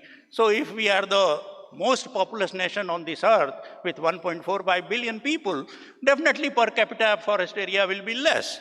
So this is one of the indicators which is not as indicative as the other two. There is much scope. Kaise karenge? Ab aage dekhenge. So this is a point where we can explain the investment in forest in terms of economic gain. And in terms of the fact that we are creating extra asset, extra capital on ground, which can be harvested anytime. Therefore, in order to argue to other side, अरे forest में यार क्या 1% तो revenue देते हो, 2% देते हो, तो तुम लोगों को 2% बजट भी बहुत है, 1% से ना अभी 10, 5, 12, 13 5 ईयर प्लान में तो 1% चल रहा है, अब तो हम बड़ा ध्यान दे रहे हैं. So we can counter these from economy angles. कि this type of measures, अब ये बात आएगी कहाँ कैसे वो हम देखेंगे आगे. चलिए आगे. Please move ahead. Heavy burden on forest, and forests are playing their role, taking the burden, taking the population and the country and the economy on its shoulders and moving. We all know that, yes, ecological system stressed, poverty, biggest polluter, and 1/3 of this country still is below poverty line. So definitely there is a role of all resources to contribute to eradicate poverty or at least elevate poverty. Chalo aage. Time. Challenges, we know that. Aage. Drivers of economy and drivers of change, of bioeconomy, there are many impacting factors, economic, environmental, technological. Chalo jaldi, please move ahead. We know that. We know that. Technological changes kya ho rahe hain, we are all aware. Chalo aage chalo. Aage chalo. Next. Trade-off, aage chalo. Chodo isko. Growth scenarios, aage chalo. There could be 3 probable scenarios where there one path, you go for high economic growth. So that, as theory propelled by the then developed countries 30 years back, that I have money in my pocket, I can save environment, I can do anything, I can conserve my resources. But for conserving, I should be having money in your pocket. So high growth means high generation of money, economy being robust and more improved, increased, so that you have not only purchasing power, but spending power also equally good and high. So there was one theory. Another theory, India followed maybe till 70s, etc., after independence, slow growth, but greener, cleaner, conservational, ki zyada. So we know all those extremes ke beech mein ek middle path, green growth, sustainable growth, that is there. 2-3 slides dikha lo. Next 2-3, next please. Next please. This was the result, but this will be the result if you go for high path, if you go for old path, but green economy, of course there can't be much debate on that, कि yes, ideally तो यही होना चाहिए मेरे भाई, इसमें कौन सी बड़ी बात आप कर रहे हो, नहीं यही चाहिए, बहुत तेज ना दौड़ो, बहुत धीरे ना दौड़ो, बीच में स्पीड से दौड़ो तो स्लो एंड मतलब ठीक रहेगा काम, स्टैमिना भी बना रहेगा, जीत भी लोगे, लेकिन चलिए आगे. But how? Low growth में ये complications थे. We'll just leave that. Time is very limited. छोड़ो आगे. Next. This is definitely a better. Some of the outcomes, some of the implications, definitely much better compared to the other two when you are slow or you are too fast. And then economy is heated and then you have some issues. चलो आगे. आगे चलो. Yeah. This is some out of the context, not exactly related to the topic, but very, very dear to my heart. Because this is the gist of my personal experience in 35 years. And this is the only thing I can say with slightly confidence. What we have experienced across, when you sit at the top level at national boards or planning commission or now Niti Aayog, you will find the people sitting at that level speak only about their sector, about their own thinking, silo thinking, tunnel vision. And they do not look the problem or the issue from the other angle. And this is perhaps one of the biggest bottlenecks that this country is experiencing with.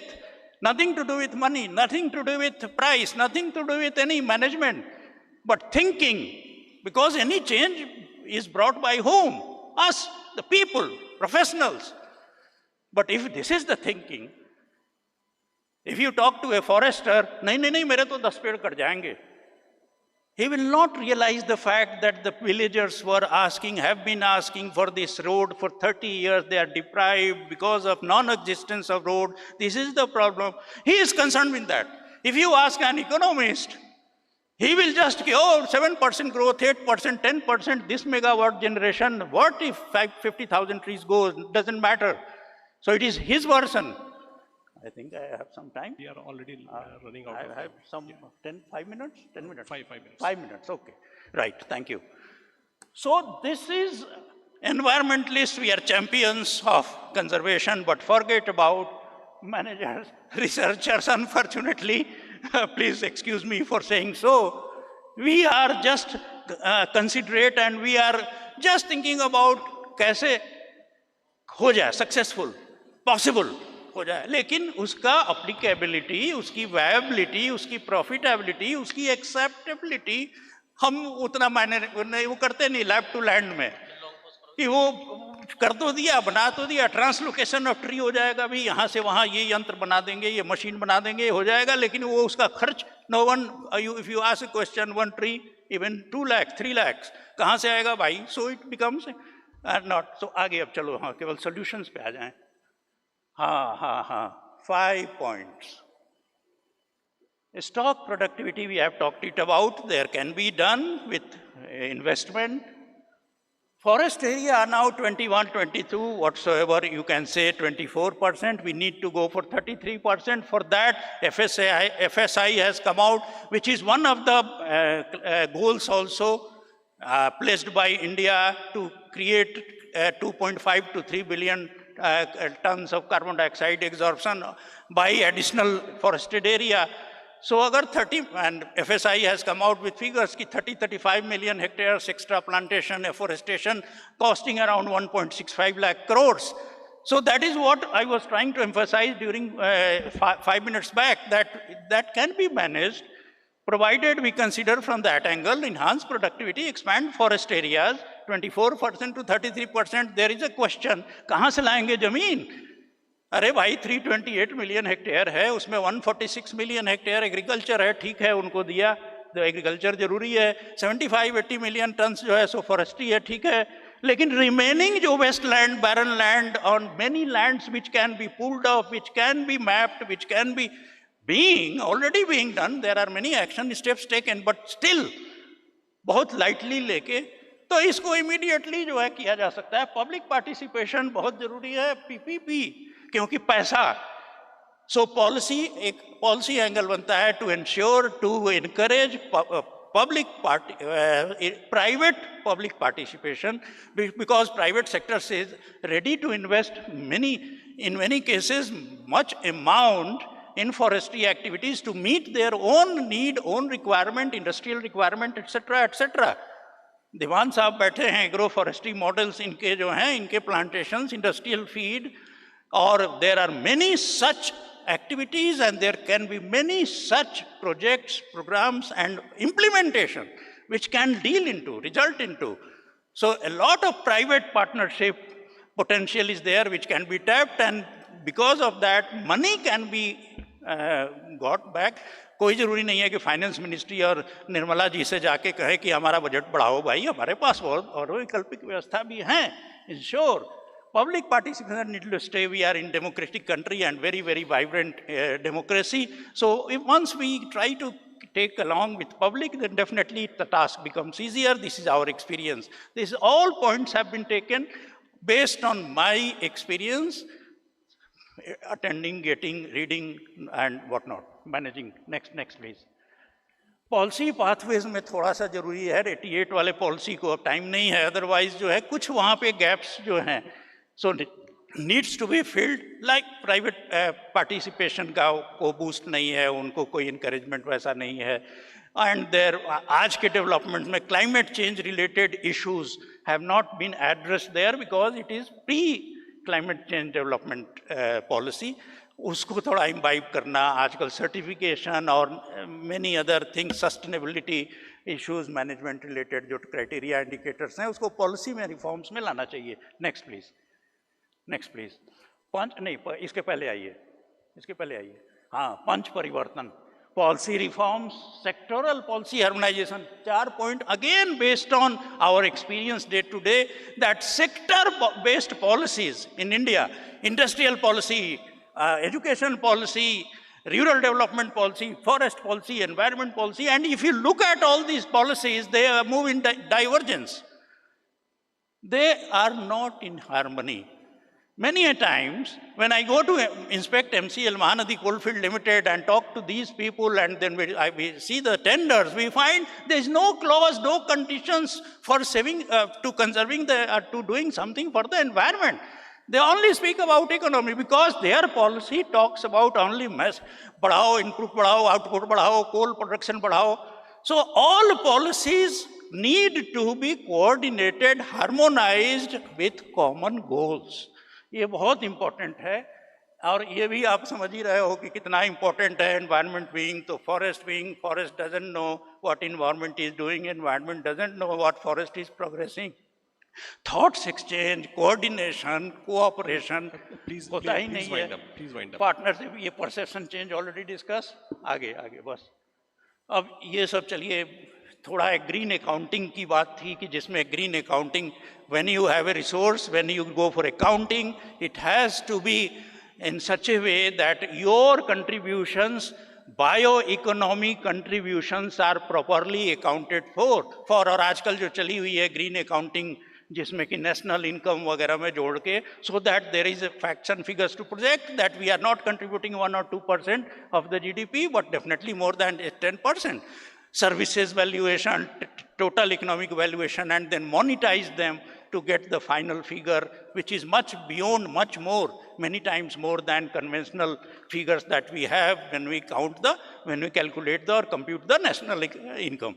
Therefore, then other slides, then process, national accounting, etc. I will leave it here.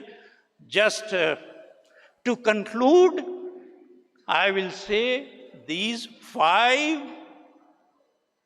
changes and 5 efforts, if taken up and tried to pursue and try to go into, they themselves will lead to and get the results as envisaged, given, committed under our climate change goals and our aim to go for sustainability or sustainable development. थोड़ी सी restructuring की ज़रूरत है, structural reforms की ज़रूरत है. अगर ये दिशा में हम आगे चलें, then the days are not very fast. Because, why? Because first slide, we are very rich endowed, we are having already the resource, we are already having, थोड़ी सी उसको ठीक मजबूत, घर आपका बहुत सुंदर है, इसको जरा उचारा पुचारा कर लें अगर हम लोग, तो ये सुंदर बढ़िया बन जाएगा. कोई ज़रूरत नहीं है डिमोलिश भी करने का, कोई ज़रूरत नहीं है नया करने का. Thank you very much and thanks for patient hearing. Thank you. Thank you.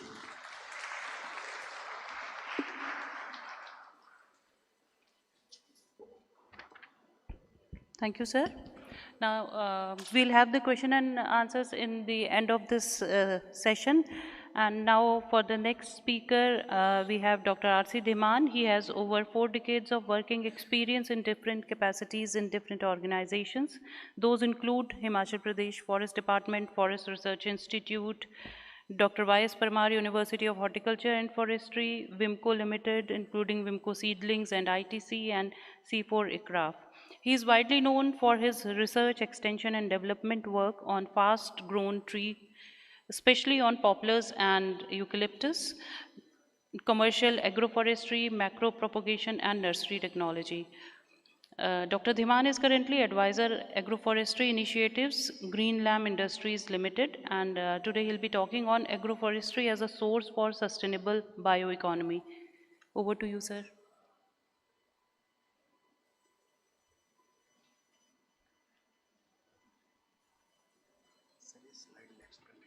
Thank you. Good afternoon. I sincerely thank ICFRE for asking me to present a lecture over there. I'm happy to share some of the contents on bioeconomy from agroforestry.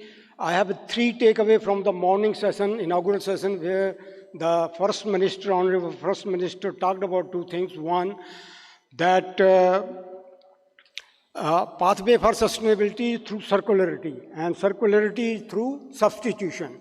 And he also talked about no success without economics. And also the Honorable Director General said about 3 things of bioeconomy, 3 pathways. One is the social pathway, economical pathway, and ecological pathway. I would be sharing my content in relation to these particular contents and would justify my presentation. Agroforestry is multifunctional. Whether it's the most traditional form of forcefully retaining the tree in the agriculture fields, or the most advanced one where we systematically plant trees inside the field or casually plant these trees, they provide a number of goods and services. And hence they are multifunctional. It's not that a tree grown anywhere is only providing one product. It provides multi kind of the products. And I have worked for roughly 4 decades among the farmers, and I'm sure that many of you will realize that most of the farmers, earlier they were planting trees for their own sustenance needs, but now hardly any farmer come forward for planting trees for firewood, for fodder, for other things, agriculture implements, because the bullock has gone down over there.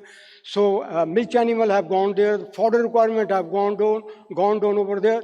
Now the majority of the farmers which I encountered in my life, they plant trees only for one parameter, that is getting income from trees. And that is the dominant factor for promoting the kind of the tree plantation in the country, and that is happening by virtue of it. There have been some sentimental plantation. For example, a farmer may be interested to plant a few maybe sandal trees or neem tree. That is just a sentimental plantation, but the large-scale plantation by the farmers, they are not done by them. They are done only for the economical reason. Whichever species provides them economical return, they go for those trees over there. Now, agroforestry has evolved now the circularity. There is a very long value chain in agroforestry produced tree base, and that is providing a substantial distribution of the economics, not only to farmers, not only to the maybe the industry, but there is a value chain in between where every section of the society is getting benefited out of it. And commercial and industrial agroforestry is the new norm of growing these trees in the plantation. Now, there are certain figures which you may be interested over there. Estimated area of agroforestry in the country is 28.43 million hectares, and the market cap is roughly 85,000 to over 1 lakh rupees, crore rupees in the country. And estimated 30 million farmers, they plant trees on their farmland. It's a huge number of the farmers, they grow trees on their agriculture area. And when we talk of bioeconomy from agroforestry, it is from the two components from trees and agriculture crops. And sincerely say that I am representing only the tree component, not the agriculture component in my presentation. Now, in agroforestry, these are the three models, the most profitable model and widely adopted in the country. Poplar and casuarina, they are providing roughly 5 lakh rupees per hectare per year net returns to the farmer, and that is the motivating factor. Eucalyptus geographical extent is very high. It's grown over a large geographic area. Its returns are roughly 2.5 lakh rupees per annum per hectare, but they are the impactful agroforestry model in the country which are transforming the country. And we started this commercial plantation of the trees in somewhere in mid-1970s. 74 probably we planted 370 poplar on the farmer field for commercial kind of the wood use, and now it has grown to roughly 4.75 crore planted this year. Eucalyptus, which was started somewhere around the same period, once in Gujarat by Patel model, high density plantation, then in Haryana and Punjab. Now this year, roughly 65 crore eucalyptus have been planted, largely of colonial origin. So you see the transformation. When we talk about sustainability, sustainability is not only sustainability, but is the progressiveness. It is increasing, it is not decreasing over there, because the demand of the wood from the farmers, from the industry is increasing. Forests are under conservation, and therefore the wood production of the farm field is increasing at a very, very good pace in the country. If we introduce poplar for matchwood production, what currently it is used for 3 dozen products. So there is a lot of diversification. India is a wood scarce country, wood hungry country. You find any cellulose material. The technicians, scientists, and the industry, they are transforming into some kind of the products. And that's the reason you see even poplar is grown, was grown and is still promoted by the matchwood industry. It is used for 3 dozen products as on today. Now, bioeconomy in agroforestry is derived from highly productive plantation. It is playing a significant role. The productivity is very high. Lal Sahab has just told the productivity of forest is 0.5 cubic meter per annum per hectare. The quoted figures for both eucalyptus, poplar and malina, they are around about 55 and 60 cubic meter per annum per hectare, published figures. So you see the variations. 60 cubic meter would mean you require only probably forest require 120 hectare to produce same volume of the wood, or 120 year to produce the same volume of the wood. So this is the driving force why the bioeconomy in agroforestry is playing a very important role. And I talked about profit they have given. The benefit cost ratio is up to 4 in case of the agroforestry grown trees over there compared to other trees. Now I have tried to evaluate the bioeconomy from the agroforestry.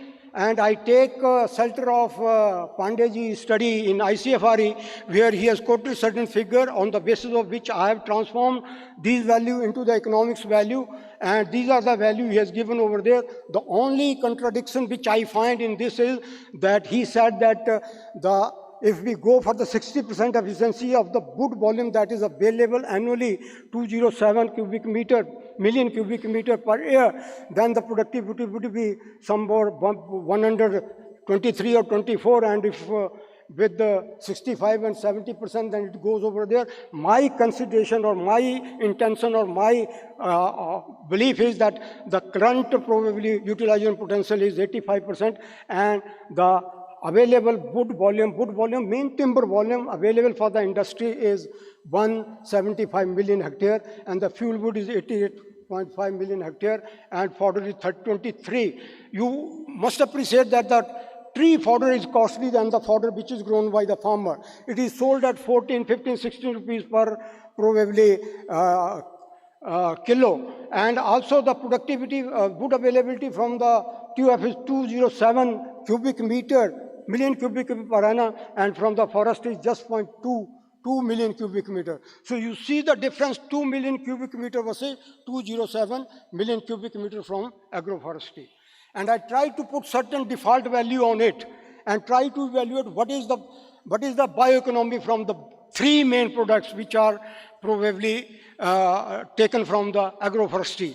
So I consider 14,000 rupees per cubic meter, and you may contest it, 14,000 per cubic meter is okay or no. My contention is that there's a significant number of the teak trees in agriculture area where the cost is very heavy. Madhya Pradesh teak is sold at 1.5 lakh rupees per cubic meter. You talk of even Dalbajia Shishu, even a Khad, even Neem, even acacia, the rate are very high. Even in case of poplar, the current rate are 1,700 rupees per quintal, and if you transform into the cubic meter, it comes to 25,000 rupees cubic meter.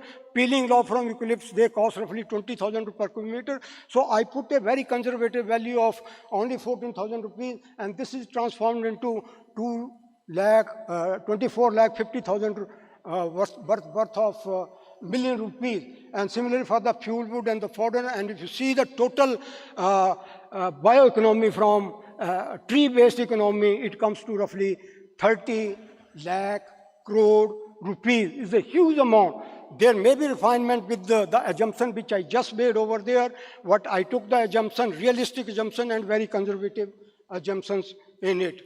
Now, I think there's another sector of this system, that is the planting stock production. Now, this year, country produced, distributed planted roughly 65 crore eucalypts, 4.75 crore poplar, 6.5 crore casuarina, 5 crore subowal, and 10 crore other species. That is my estimation, maybe some 10% above or below it. And the cost of production was this much given for each species, and the sale price is also given. Poplar this year was sold between 20 rupees to 50 rupees, eucalyptus 7 rupees to 20 rupees, and similarly other plant species. And I transformed this into the economical value. This comes out to be roughly 800 crore rupees worth of the market cap in case of the planting stock for the agroforestry tree species. So it's a huge bioeconomy based on both the tree-based and the nursery-based material. Now, there are many other secondary kind of the products which are taken out of it, and probably one of this is oil. And this is particularly yucca oil, which is extracted in large extent in Tamil Nadu. It was earlier extracted in Uttar Pradesh also from Columbia species and Grandis species. And last year, probably 2023, we exported worth of this kind of the yucca oil. Similarly, from honey, half from the forest area and half from the domesticated kind of the bees which are grown in agriculture area, and this was the export of biennial honey from India during the last 3-4 years. A huge amount of the honey that is being exported. Now, I have not accounted for ecological services which are transformed into the economic service. You see this particular picture, we in our farm in BIMCO when I was working, we could stabilize roughly 20 kilometers of the river sand with the popular waste agroforestry, and you can see the kind of the water accumulated in those areas, which is infiltrating the soil, so charging the water over there, and also the knee height of the silt which is deposited in those areas. So you can evaluate what kind of the soil is being arrested over there, which is not washed away into the sea, and what kind of water is being stored inside the plantation, which increase the water availability in the soil. So, and also soil erosion. So these could be enormous value of these agroforestry system by these means. Now, other agroforestry contribution, you can see over the carbon credit. Last year, carbon credit was given in Punjab, Haryana, maximum cap was 70,000 rupees per hectare to an individual farmer. So I think they were lesser than that many, but the upper limit was 70,000 that was given, and it's picked up this year also. Probably there's possibility of giving carbon credit in Haryana, Punjab, and Uttar Pradesh. And then employee generation, 940 million percentage their employment cost over there, and saving fertilizer cost. This is published literature. Biodrainage benefits from agroforestry, soil reclamation, water recharge, other minor biofuel, fruits, vegetables, gums, ash recycling, many other which probably are not included. I think it's a wonderful subject for any PhD subject. If we account for every kind of the contribution, goods and services from agroforestry, there would be mind-boggling figure from this area. This is the employment generation. I think every activity, earlier we used to talk forestry providing the employment, but this has shifted into agroforestry now providing the employment to the common people in the area. This is the sodic soil reclamation in area. This is the transportation system. You will be surprised that one area in Andhra Pradesh, Aliguddam, is producing roughly 40 lakh colonial plants over there. And 50% of this plant's material is coming to the north. And one lorry is carrying roughly 1 lakh plant, and the transportation cost is 1 lakh rupees per lorry, per shift over there. So huge amount that plant material comes from there, then is distributed to the small traders, and it goes to the field with another transportation cost. So ultimately the plant are delivered to the farmer. Then on the farmer field, they are planted by the individual at a contract rate, 5, 6, 7 rupees over there. Contractors, they are working on planting the tree, on lopping the tree, on pruning the tree, on harvesting the tree. Current rate of harvesting 60 to 70 rupees per quintal. The huge amount of the money is transferred to the different stock here. Even in the railway track, number of the railway tracks are moving from north to south and south to north. When the surplus of the wood availability is in certain location, is transferred to other area. So huge amount is transferred to the transporting agency in case of this much. Now, I think as we talked in the morning, recycling of the wood, agroforestry is playing a very good role in recycling of the material. This picture shows that number of the paper mills are now dependent on the wood waste from the peeling industry and some other industry. And there's a huge number over there. This is the peeling waste of plywood industry. Normal thumb rule in the industry is 50% is the wastage, 50% is converted into the product. So this 46% is from one experiment, but 50% is the thumb rule. This goes into the paper industry. And this is also in case of the match industry, where 50% is the wastage. This again is transformed into, recycled into the another product which goes into the paper industry. And this is the example in North India paper mill, that 60% of their raw material, 3 industry, one in Yamunanagar, one in Sahanpur, one in Lalkunwa. Lalkunwa is little less, it is an old data of 2014-15. Now they have increased their recycled material, and 70% in case of built and star 70%. So I think it's a huge recycling of the material and value addition of all these materials. And this, I think, trading, when we learned about the forestry, what is the mercantile timber? 10 centimeter diameter of the wood was called as a mercantile timber. But here we find these wood 1 inch thick branches or 2 inch thick branches, they are chipped in the chipper, they are supplied to the panel industry, particularly MDF and particle board industry, and also for paper industry. So they have substituted the kind of the timber which we earlier used to make for the wood-based industry. The smaller sections are being used for making these kind of the product now. And you see every component, trees as in today are called complete use trees. They are zero wastage, roughly the leaf, the thin branches, the thick branches, the roots, all materials converted into some kind of product. If this is not used by that product, then it is recycled as a firewood.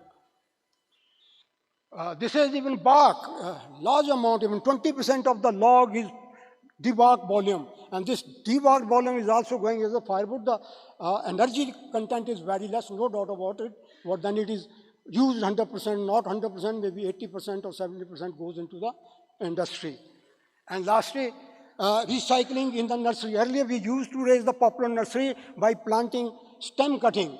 And we used to take these cutting from only last year planting stock and the average cutting 5-6 cutting per plant. Now we transform this cutting by taking smaller cutting, 3-4 inch of the cutting from the top and low. Now each ETP could be multiplied to 20 or 30 plants of the material. And the biggest advantage of that is we plant these nursery now in the month of April and May. The biggest advantage is now we take nursery for only 1 year for lease. Earlier we used to take it for 1.5 years, and you will be surprised the lease cost is very high, 70 to 80,000 rupees per annum per acre.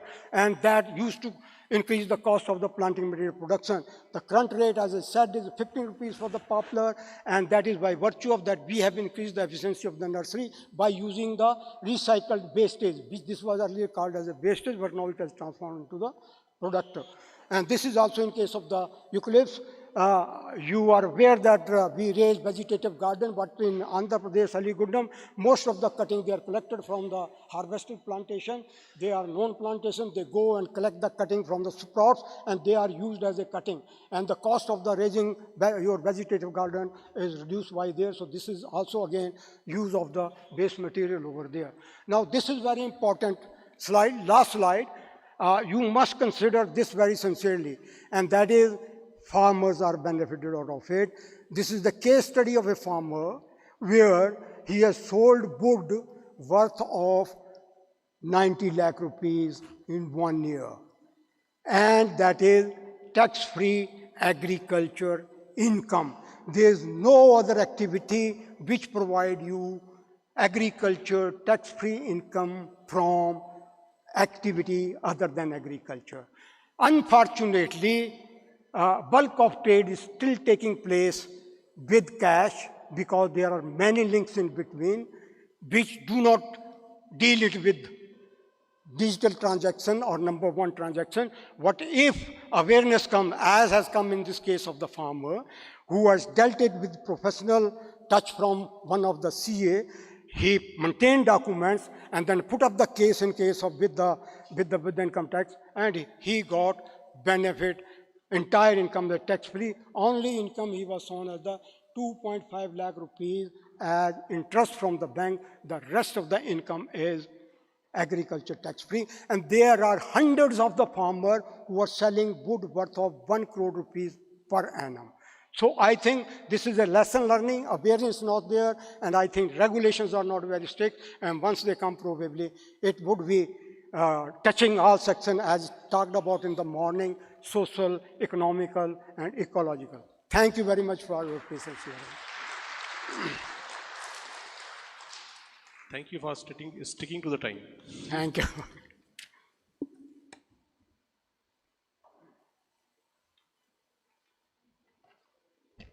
Thank you, sir, for sharing your experiences with us. Moving forward, for the last speaker of the session, Dr. Nitin Kulkarni. He is Director of Rainforest Research Institute under the Indian Council of Forestry Research and Education. He is a senior forestry scientist with expertise in tropical and subtropical forest research, biodiversity conservation, and sustainable forest management. Dr. Kulkarni has extensive experience in research, capacity building, and policy support, contributing to the advancement in forest ecology, plantation forestry, and the sustainable utilization of forest resources in Northeast India. Topic of Dr. Kulkarni's talk is non-wood forest products and bamboo for rural economy. Over to you, sir. Thank you. Very good afternoon. Honorable Chair, Co-Chair, fellow speakers, and distinguished audience here. The topic given to me today is non-wood forest products and bamboo bioeconomy. This is actually a vast subject if you see, because the rich biodiversity in our country is full of the natural bioresources, mainly comes from this sector only, besides others what we have already discussed by the fellow speakers earlier. However, definitely policy issues are there which have already been discussed by the first speakers. I'm not dealing with that. I simply present some of the facts and the status of available information and researches on this particular non-wood forest products and others. Now we already know that the next non-wood forest products, call it NWP or NTFP. It's a slight difference only at non-timber and non-wood forest products, but mainly we use both the terms alternatively. So data available is also very confusing. Sometimes it is used as non-timber forest products or non-wood forest products. We already know that about 6 billion people use timber forest products worldwide. This is a world overview. Like 2.77 billion rural users are there in global south. If we see world perspective, almost 50% of the global population use wild gathered species, and the total number of species used is estimated as 50,000 almost. Now, 70% of the world's poor rely on wild species as food, medicine, energy, income and other purposes, and women, mainly women group, play a major role in this particular aspect. Because besides, unlike other sectors of bioeconomy, this particular sector is very, very useful to the forest dwellers, particularly those who are in the forest areas. Now, this is actually the major NTFP global scenario. If you see, the graph itself is self-explanatory, and we find that maximum share is in global south urban areas.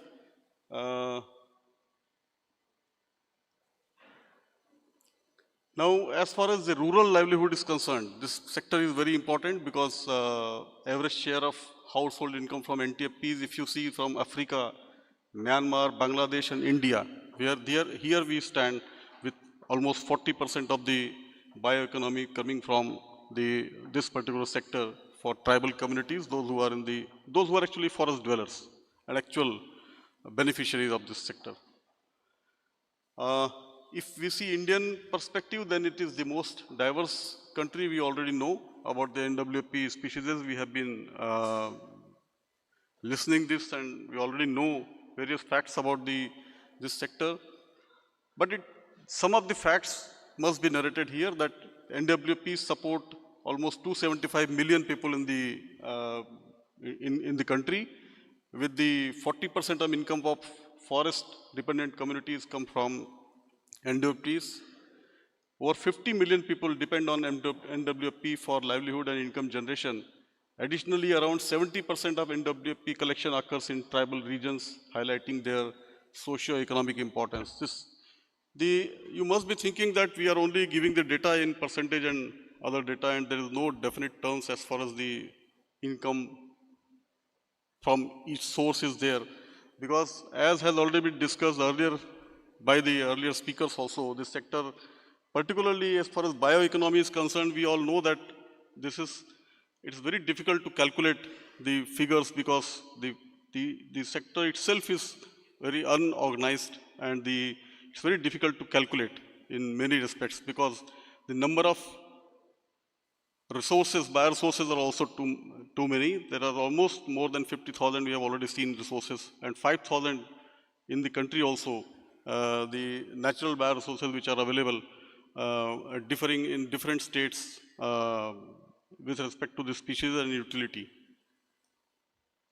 Now, these are some of the examples in the country, that is tendu leaves, already great economy in central Indian region, particularly, which is used for various purposes. Of course, the purpose is not good. It is for local BDs, but anyways it is easily an economy.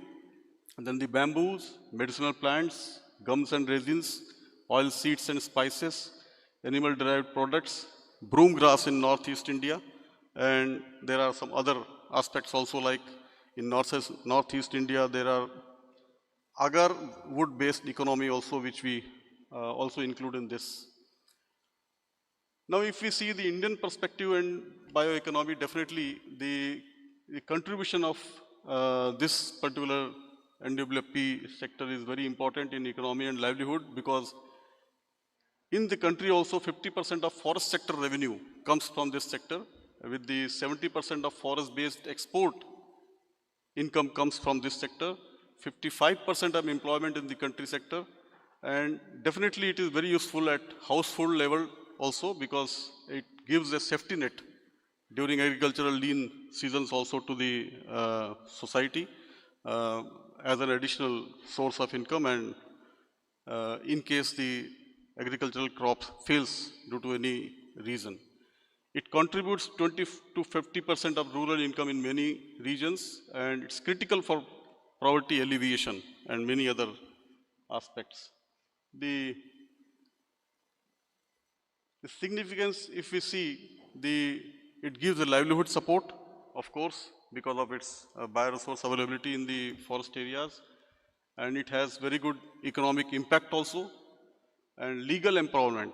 Recently, we all know that Forest Right Acts have already given legal empowerment to the forest dwellers for earning from this particular bioresource, which is for their livelihood. So it also strengthens them for bioeconomy.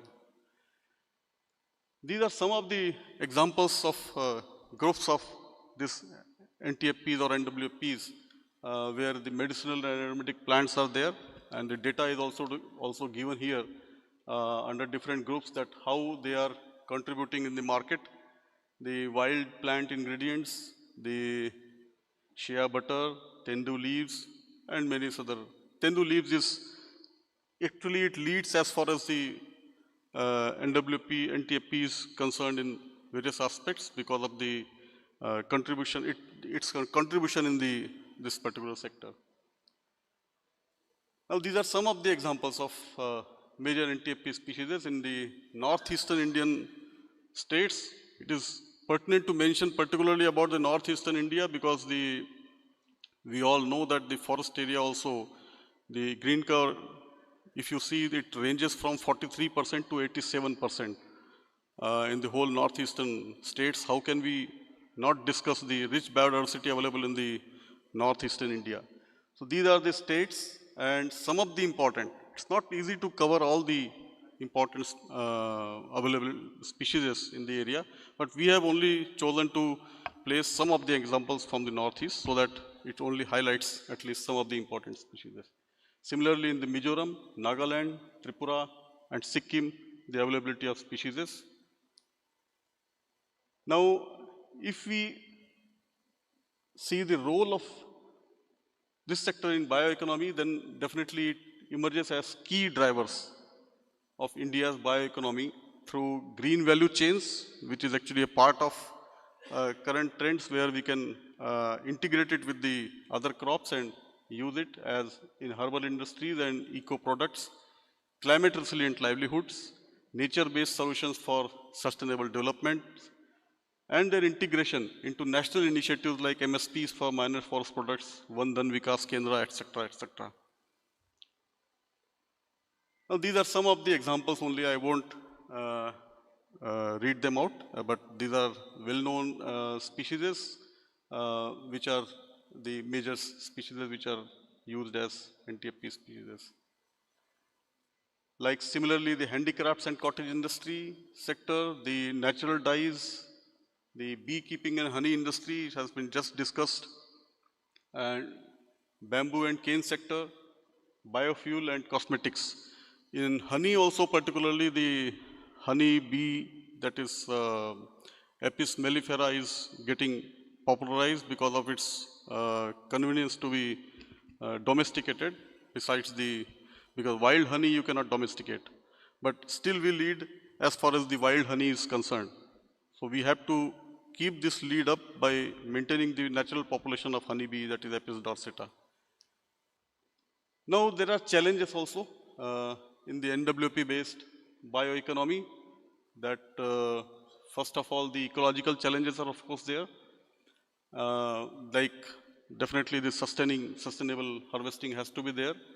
Climate change related aspects which definitely matter, biodiversity loss, and economic constraints like lack of value addition, poor market linkages, price fluctuations, and institutional issues like weak governance, inadequate data and valuation systems, and limited extension and capacity building aspects. Most of the points which have been discussed by our first speakers also apply directly, indirectly in these aspects, because we have not been able to explore this area that efficiently to make the sector more useful. Now, if we see the Northeast India, a special perspective if you see, then there are some of important aspects like which are the key features, the socio-economic importance, constraints and opportunities. Mostly the story is same, I won't repeat again, but definitely I have particularly highlighted here because I come from there. I'm representing an institute which is situated in northeastern region, so therefore this is actually a major part there. Now some of the work which we have carried out in different states, particularly the ICFRE Rainforest Research Institute in Tripura, the almost 85 major NTFPs have been recorded, worth market value of rupees 68.35 crores per year, and it has potential of that, but now how much it is explored and exploited it depends on various aspects. Now these are some of the data which is already available and some which we have already worked upon, like the Litsia cubaba has a great potential for bioeconomy of that region because it is available and we all know that it is used as jigat in the agarbattis and various other blending purposes. Similarly in Assam, these are some of the fruits of Melotus nudiflorus which are also used in fatty oil, and we have already worked upon these things and the patent applications have also been registered for these species. Similarly, other species for which the products have been developed and now collaboration with the industries is in progress already. Similarly, Garcinia, we all know this species has great potential of its bioeconomical applications in this area. And similarly, other species like Aporosa, Helenia, Hydnocarpus,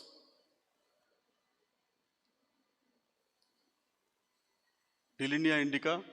This is also an important species for which the products we have already made, and this can also be a very good species for bioeconomy purposes. Now Rattan we already know, the documentation of Rattan we have already done in Mizoram, and the species is how economically important species this is not, it requires no mention, but definitely has not been worked upon to that extent which should have been done, but the institute has taken up some step in this direction also. Now edible insects particularly in Northeast is very popular, and as for the FAO, we already know that FAO has already said that the insects, edible insects and insects as food are the alternatives to the food scarcity problem in future. So this is another sector where the bioeconomy definitely plays a role, because as you move towards Northeast and the adjoining areas, you find markets full of insect recipes, which is a delicacy there in that region. Similarly, gingiberils, which are already a good economy and is definitely a good source of additional livelihood to the forest dwellers. Bamboos. Now our institute has already worked on these bamboo shoot safety and nutritional aspects, and the safety measures have been established, particularly with respect to the total cyanide content, that which one should be used, which one should not be used, how much is to be stored, etc. And this study is also done, which will definitely help the traders and the users of this particular bamboo shoots in their livelihood. Then the most important, which is nowadays being discussed today in the inaugural session, even Honorable Minister MOFCC has also discussed this aspect, that is agar wood is a major bioeconomy in that particular area, which dominates all others. And we include it as non-wood forest products because ultimately the oil extracted from the agar wood, that infected part of agar, is actually an economy, bioeconomy which is used there. So distribution is mainly in Northeast India. There are plantations in Northeast India and Kerala and Karnataka, but now they have been introduced in various other areas. I'll not deal in depth in this, but however, this is actually a Citrus Appendix 2 species, and this is the status of IUCN also in 1998, and this is critically endangered declared in 2018. And the institute, our institute has already done NDF studies, which was later done again by BSI for increasing the quota of export for this particular agarwood products. And current export quota has also been given here, which is controlled by the CITES authorities in India. And this is the legal quota which is already declared. These are some of the how agarwood is actually used in trading. This flow chart shows complete picture that how this is being exported and imported, and it is a fact that the trade in this particular business is more hidden than a open. How much it is sold and how much it is not sold is still, even government has no direct figure except the CITES authorities which gives us the figure. Now, this is the economic value of agarwood products. Just for the interest of the house, you can see the figure is as high as this, the best quality that is same. The highest quality of agarwood fetches 2 lakhs to several crores, depending upon how it is isolated, extracted. This is the method how they do it, and it's why it is a good bioeconomy also for it does not require a very high value investment in the form of a factory, because simple distillation can also be good for a smaller industries also, or smaller household arrangements also. Sometimes they are doing and fetching them good amount of business.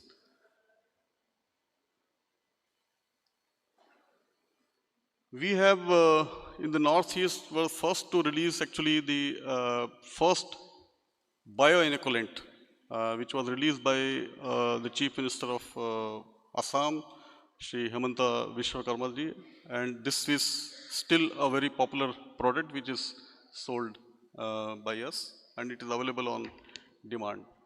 And particularly for the places where the natural infection is not there, this is serving a purpose. Particularly where the agarwood has been planted artificially and it was not a natural abode of that species. And we are also into the genetic conservation, the conservation and genetic improvement of this species in the area. We have already developed the germplasm bank in our institute, which is available. Now, what is being discussed presently post-budget 2026 is the agarwood as agroforestry. So the agarwood as agroforestry is definitely now picking up by the Department of Agriculture and many other agencies. Today only our chief guest, honorable chief guest, has also discussed the same thing. We have already developed some agroforestry systems, including the agarwood and tea also. So they are already there. We won't be discussing this thing in details here. It's just to highlight it from the bioeconomy point of view. We are recently into a very important task of expression of interest. We have invited expression of interest from the producers, suppliers, and producers come suppliers of agarwood inducer. This project has been given to us by Ministry of Donor so that the business is formalized and only real products are sold in the market, and the spurious products are not preferred. That is actually the purpose, and we are already processes going on. Then we come to bamboo. We all know about the bamboo, but even then, the bamboo is also a great bioeconomy in the area, and I think the northeast and particularly Assam is source of the bamboos for the other parts of the country. We all must be knowing that mostly the tulda and various other important species are being supplied by the northeastern area to various other parts of the country for various industries and trades and other things. It has diversity and all. You already know the 70 genera and 1600 bamboo species are worldwide available, out of which covers almost 37 million hectare. But here in India, we have the Arunachal Pradesh particularly leads as far as, by virtue of its area, in fact, the bamboo stands available in the state. Now, if you see the global livelihood contribution, bamboo actually contributes the 2.5 billion. And Indian artisans community, particularly 2 million traditional artisans in India, they depend upon bamboo related activities. But there are, and a very good figure is there as far as the employment sector is also concerned relating to the bamboo. But if you see all these figures are very attractive, but I'll go to the main figure, that is because time is less. It's not moving.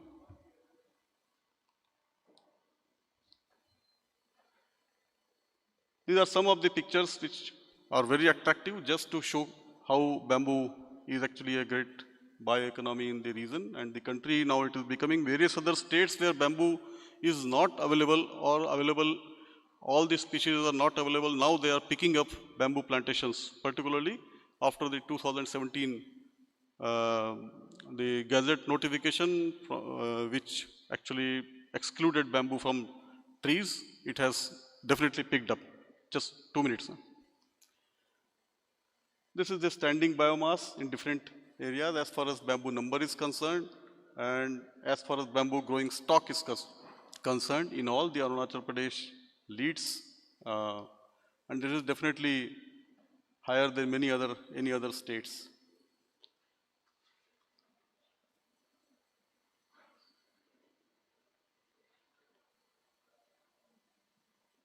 Recently, we have completed the bamboo resource estimation in Assam, because this was very much required by the State Bamboo Mission for planning how to go ahead with the bamboo cultivation and utilization aspects. And for that, the resource assessment was must, that where and how, which species is available, so that future planning can be made based on the species specific requirements. Now, this is actually the problem, the demand and supply. Now, particularly post 2017, demand has increased many folds. We have almost, as per an estimate, the demand is 26.69 million tons, whereas the availability is only 13.47 million tons, for which, again, the low productivity of forest, which has already been discussed, and the harvesting techniques and various other associated factors. Because we have to depend mostly on what we normally call, we can coin the term bamboos outside forest, because now it is not a tree. So bamboos outside forest is the only alternative which can be the solution to fill up this demand and supply gap. So for that, definitely the agroforestry intercropping, cultivation in non-forest areas, reclamation of degraded lands, is the only available alternative for its promotion. We can skip this, QPM and other things. Now we have also some of the genotypes we have already released, and they are already distributed to the various private players for its multiplication and sale in the market, earning good revenue for the sector.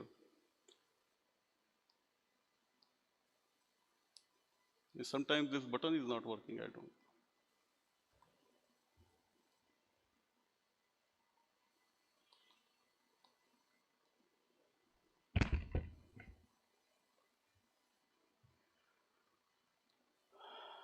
Now this is how another sector, which is bamboo charcoal,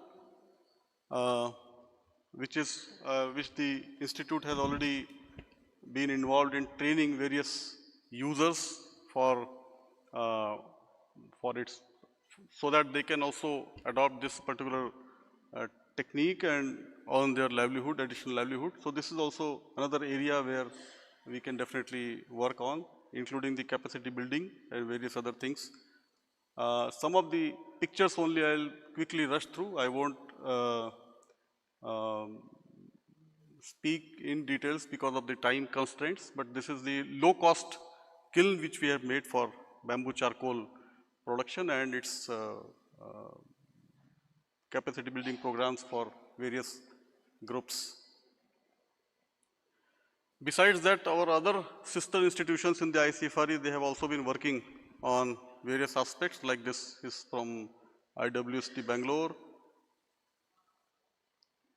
This is from FRI.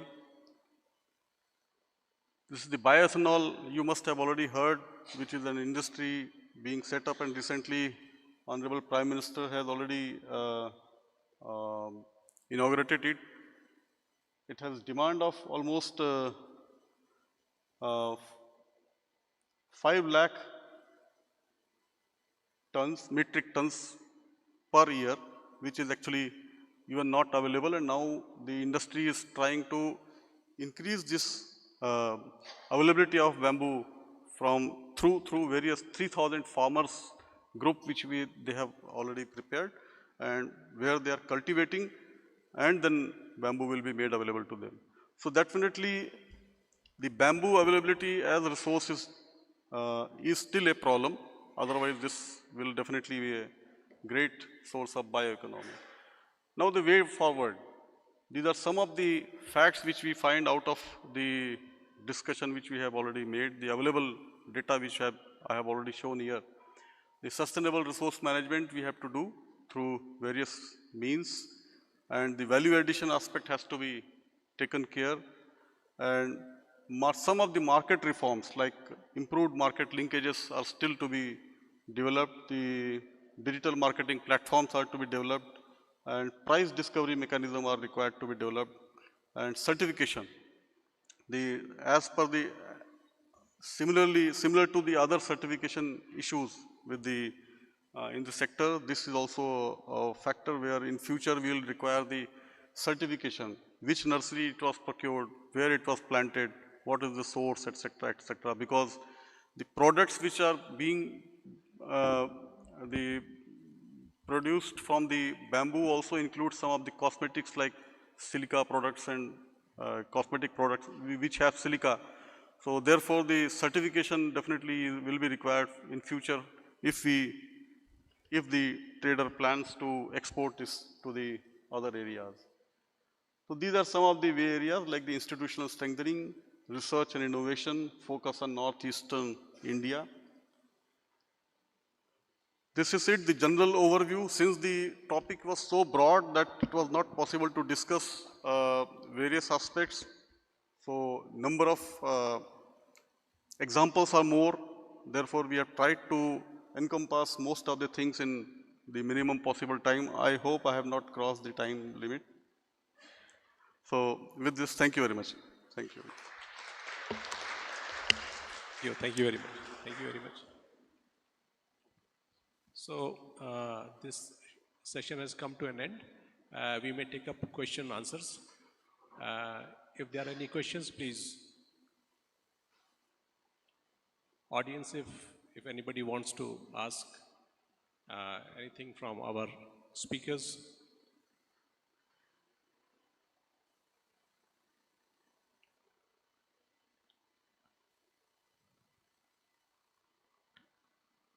Anybody?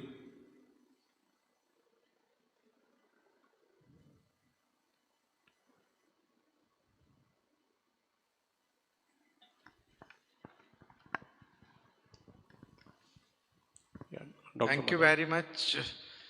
Actually, I wanted to discuss with Dr. Kulkarni. Your lecture was really very informative. But I have one comment. The Tendupatta industry in India is presently not of that cost what is there in the slide. The reason is that so many substitutes have come. And people are not going now for Tendupatta. The production has decreased dramatically. And many people even approached me how we can take it forward. The reason is the plantation and Tendupatta production both have become a challenge presently. So maybe these figures may be revised, or we should think on utilization or promotion of Tendupatta. That is the key.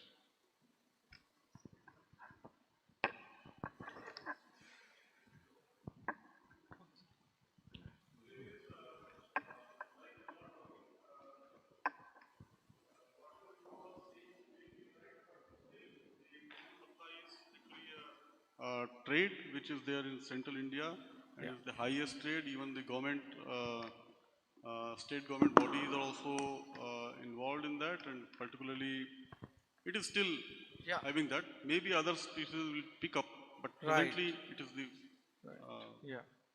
But trade value has decreased dramatically. Maybe. That is my only observation. I'm not denying it. Right.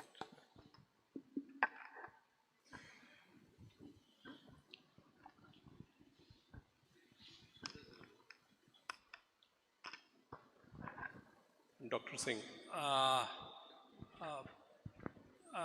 My question is from Dr. Director ICFRE Jorhat. Just I came to know for the first time that apart from agar this equilaria, another host tree species, Garinops, is also there, which produces agarwood. So, as in case of equilaria, that is the interaction product of microbes. And as you said that a product of inoculum that is known as sachi is prepared from your shoot, and that is in great demand at least in northeastern states. What about Garinops? Is mechanism is also known for agar formation? If I could get your question rightly, then your first question is that which are the other species for the equilaria? Yeah. And second, you are asking about the product. Yeah. Product cost. Not cost, mechanism of agar formation. Oh, that is efficacy. That is also because of microbial infection. Agar formation in Garinops is also mediated through microbes. Okay. Now, actually, your mic is not, I think, very clear. But the first question I will definitely answer. There are other species of Equilaria. Particularly in India, there are limited number of species, but Equilaria malacensis is the most popular species because it is naturally inhabited there, and others planted species are there. But if you prefer planted species, then possibility of getting natural infection is less, and therefore people are preferring Equilaria malacensis first, and then other species which are there. Oil quality of agarwood in Equilaria malacensis is best, and therefore people also prefer Equilaria malacensis. First thing. Now, about product, I could not understand your question. What exactly your question is? My question was, in case of Equularia, the formation of agar is mediated through microbes. Likewise, is also the same story in the other host, Garinox. ठीक है. In case of Equularia species in general, the infection source is definitely through microbes, and it's actually because of the natural defense mechanism and the infection caused by the microbial actions, and there are some active ingredients and their combinations due to which the fragrances are developed there. Is that okay? Yeah.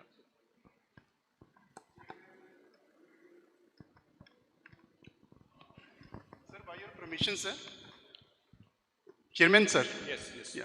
Yes. Sir, actually question is related with Equularia, that particular agar production, and I think because I have also worked at RFRI, first of all, I would like to congratulate all the speakers that all the presentations are very touch and telling and very important as the theme of this today's particular national workshop is concerned.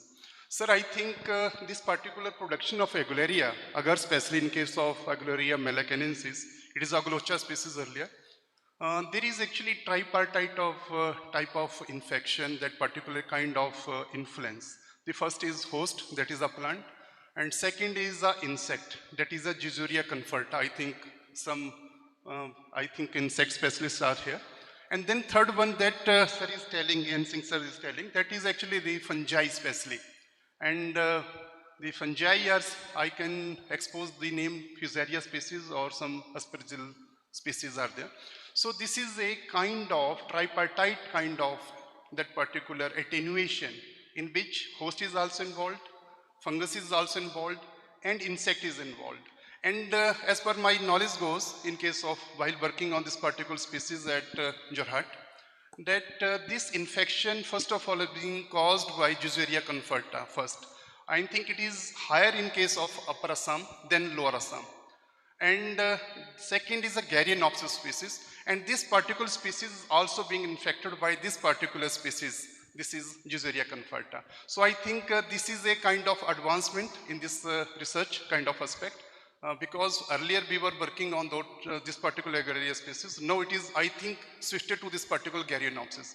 And I hope that you have very good result of that particular experimentation that you have carried out at your laboratory. So this is, from my side, I think this is, the mechanism that you were asking for, sir.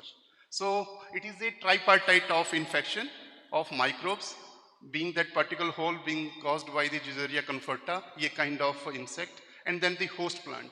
So it is again a kind of combined effect of both three tripartite: host, insect, and fungus. So thank you, sir. Thank you, sir. Thank you. Thank you. Thank you very much. And if there are no other questions, then okay, Dr. Dinesh. Yeah, thank you very much. We saw three extremely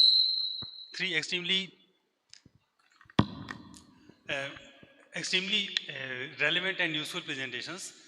First, Lal Saab, he said, and many things he said, and one thing he said very clearly, that the stakeholders, they look at in different ways, like the managers, the conservationists, and the planners and economists, they look in different ways. So it's really very important that they all should be brought at the same platform, and something needs to be done in this way.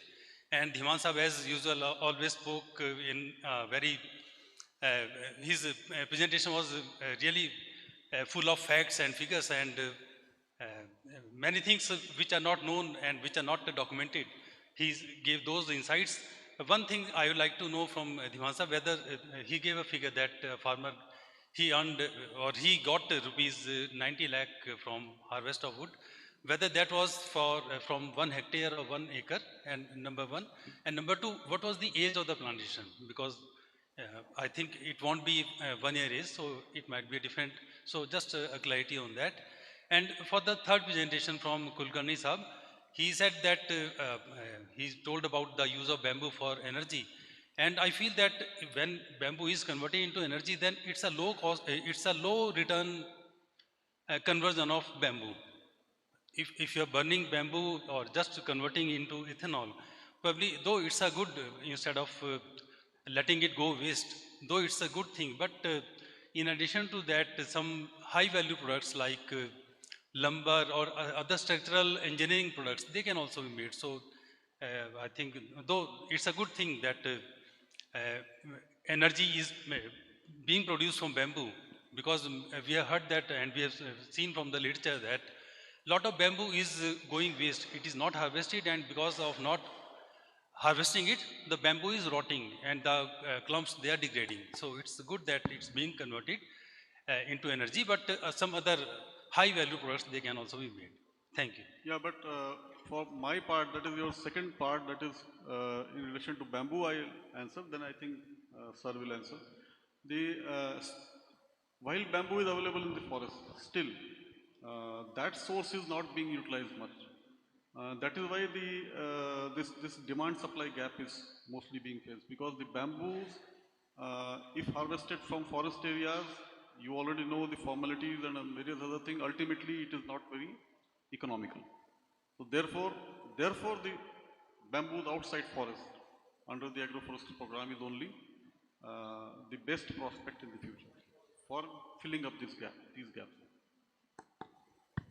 Yeah, may I ask a question to Dr. Ajay Lal sir? Yeah, please, please. Since so many questions. This is the last question of this session. Thank you very much for giving me opportunity to interact with Dr. Sir. I think too many questions to Dr. Kulkarni has already been, so many arrows has been shot towards him. These two speakers should also be asked something. Sir, you have already elaborated the bioeconomic concept related with the forest and beautifully blended our ancient cultural belief towards nature, that we are entitled to get benefit from this forest, from the natural wealth, but certainly we are not allowed to pierce the heart of the nature. That was very good. And you very beautifully explained that if we consider the tangible benefit in the form of wood, we are creating 60,000 crores rupees per annum from our forest. So it will be better to take those degraded lands and convert them to wood production zones. That is correct. Scientifically it is appearing prima facie very correct. But as far as my concern is that the declaration of a land to be degraded, to declare it as a degraded, I think it appears to be misnomer, because which land we are going to tell that it is degraded and useless? That land must have been supplied or supporting a very unique kind of ecosystem. For example, if a patch of forest is supporting 679 kind of insects responsible for very good agriculture production around that landscape. So are we in position to analyze and account that how much degraded land we are going to develop for wood production, for timber production? Because it is really difficult कि उसका जो हमारा consumerist culture है, उसका पेट भरने के लिए क्या हम सभी डिग्रेडेड लैंड को वुड प्रोडक्शन जोन में कन्वर्ट करना अफोर्ड कर सकते हैं? And by that if at all we will be succeeded in fulfilling our timber need, are we not going to destroy the unique biological ecosystem in the degraded patch of the earth? Thank you very much. Yeah, thank you. Slightly long, but what I could get. Here comes the role of decentralized planning first, and then trying to deal accordingly. Role of land use boards, role of district level planning authorities in coordinated, harmonized manner. How and why? Out of, as I told you, out of 328 million hectares, we know certain part, majority of territory of India, how it is used, under what use.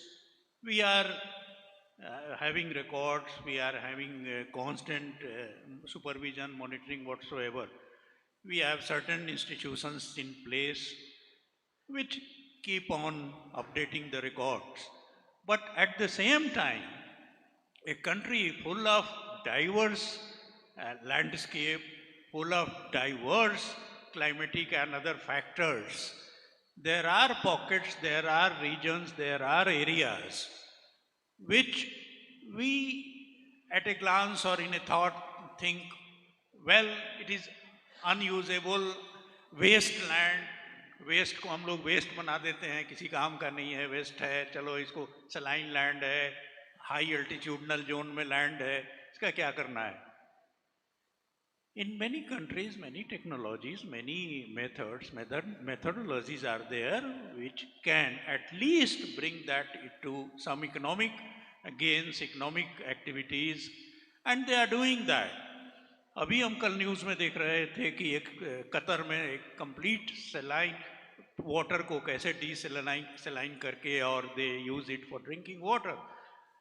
So if we give a thrust, decentralized level, take piece of land, maybe district could be unit, maybe state could be unit, convert that wasteland into asset, and we'll be very happy if it is converted as a green patch, green areas, because it will serve many purposes. Number one, you try to achieve your national goal of 33%. You expand your green areas. Number two, importantly, global context, we get additional sink as we have committed under Kyoto and others. Thirdly, economic returns, some short-term rotation, some short-time requirement meeting of the local people, etc. Employment generations. So there is much scope to look beyond and go forward. बहुत बड़ी समस्या, many a times it is said that huge money is required. That is why I tried to explain that no, it is just a national thing. 1,50,000 crore, it is too much. But at the same time, if you look properly, if you look at the budget of the other ministries, intersectoral adjustments, you will find there are many schemes under rural development, under agriculture, under other allied ministries which spend 50,000 crores, 60,000 crores just running one or two projects. Whereas here, of course, it can be readjusted and more or less it can be produced and taken out sustainably. So there is much scope. Only because kya nahi ho sakta and wishing away, I think then we are trying to slightly shed our responsibility from plunging into and taking the initiative. Thank you. Thank you. Thank you very much. So we have to start our next session also in time. So we'll wind up here, and participants having concerns, they may talk to our learned speakers during the lunch session. So to quickly sum up, beautiful lectures were given by all the three speakers. Dr. Ajay Kumar Lalji, he gave a beautiful lecture on integrating climate change goals with sustainability, and he talked about the forest being very generous and doesn't want anything in return, but then I must say that now forests do want many things in return so that it is kept in a sustainable fashion. He talked about the low productivity and gave various recommendations. He talked about the perception paralysis, and he gave 5 solutions and 5 reform changes, and all of them we have noted down. And Dr. R.C. Dhiman, he talked about the agroforestry being multifunctional, and he talked about the agroforestry circular economy. Then he gave a detailed account of 3 agroforestry bioeconomic models: casuarina, poplar, and eucalyptus. and he told that 5 lakhs per hectare per year from poplar and casuarina and 2.5 from eucalyptus. So he also talked about the nursery plantation production system, bioeconomy, and then eucalyptus oil-based honey export, and ecological services also from the agroforestry-based ecosystems.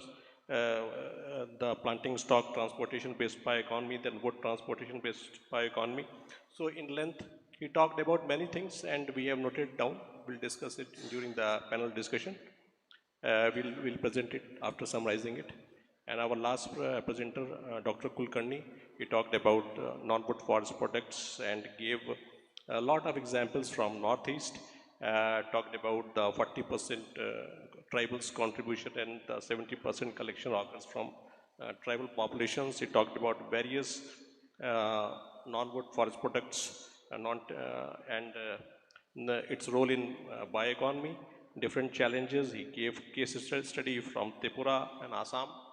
I talked about bamboo, shoot safety, agarwood value chain, and then he also talked about the counterfeit problem, and then the bamboo diversity, different products, and bamboo outside forest, and gave a way forward, talking about sustainability, value addition, and market reforms. So thank you very much, and I think we have summarized this session, and now we'll conclude.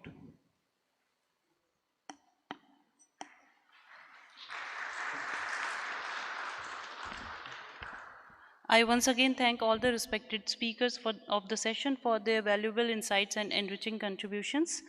And I now request the chair of the session to kindly present mementos to the speakers as token of our gratitude and appreciation.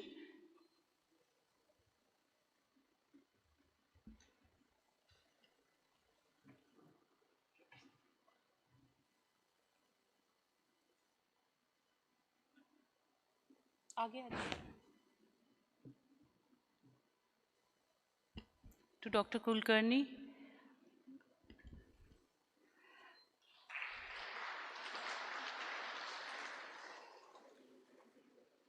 Dr. Dhiman.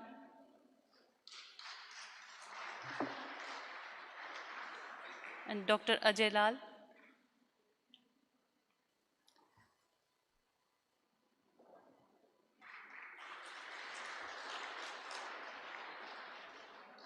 Thank you, sir. I now request Dr. H.S. Ginwal, DDG Research, ICFRE, to present a memento to the session chair, Dr. Amit Pandey, sir, for conducting the session and as a token of gratitude and appreciation from our side.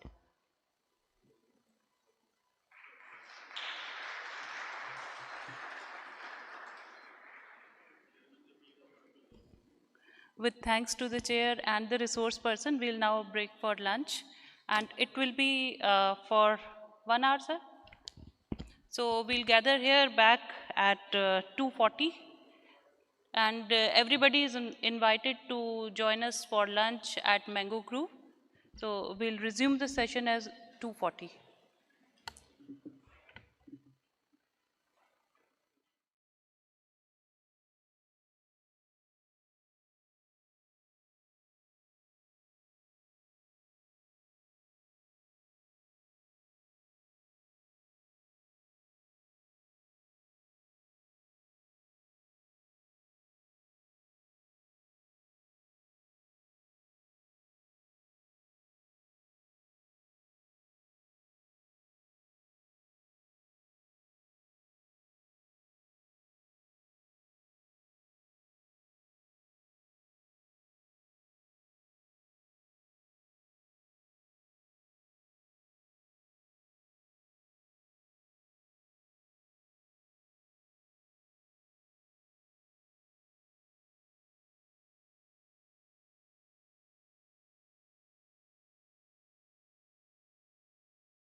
bio-based products.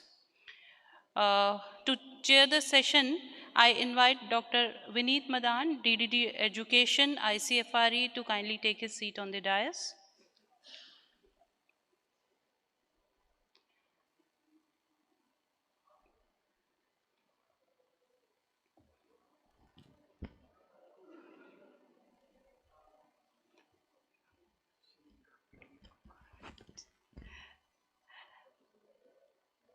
I also invite the speakers of the session, Dr. S.S. Chauhan, Director, ICFRE IWST, Bangalore, to kindly take his seat on the dais. I also invite Dr. Richa Bansal, Assistant Director, FIPI, to kindly take her seat on the dais.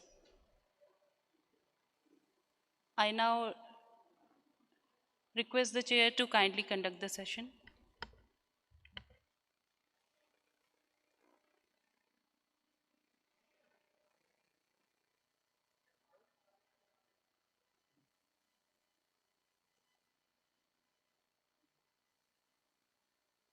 Good afternoon. I think you had a very good lunch, and I think we also have very good lectures also after lunch, after the good lunch. And both the speakers are very well known to me. Dr. S.S. Chauhan, Director, IWST Bangalore. He will deliver a lecture on engineered wood products for circular bioeconomy and forest-based startups.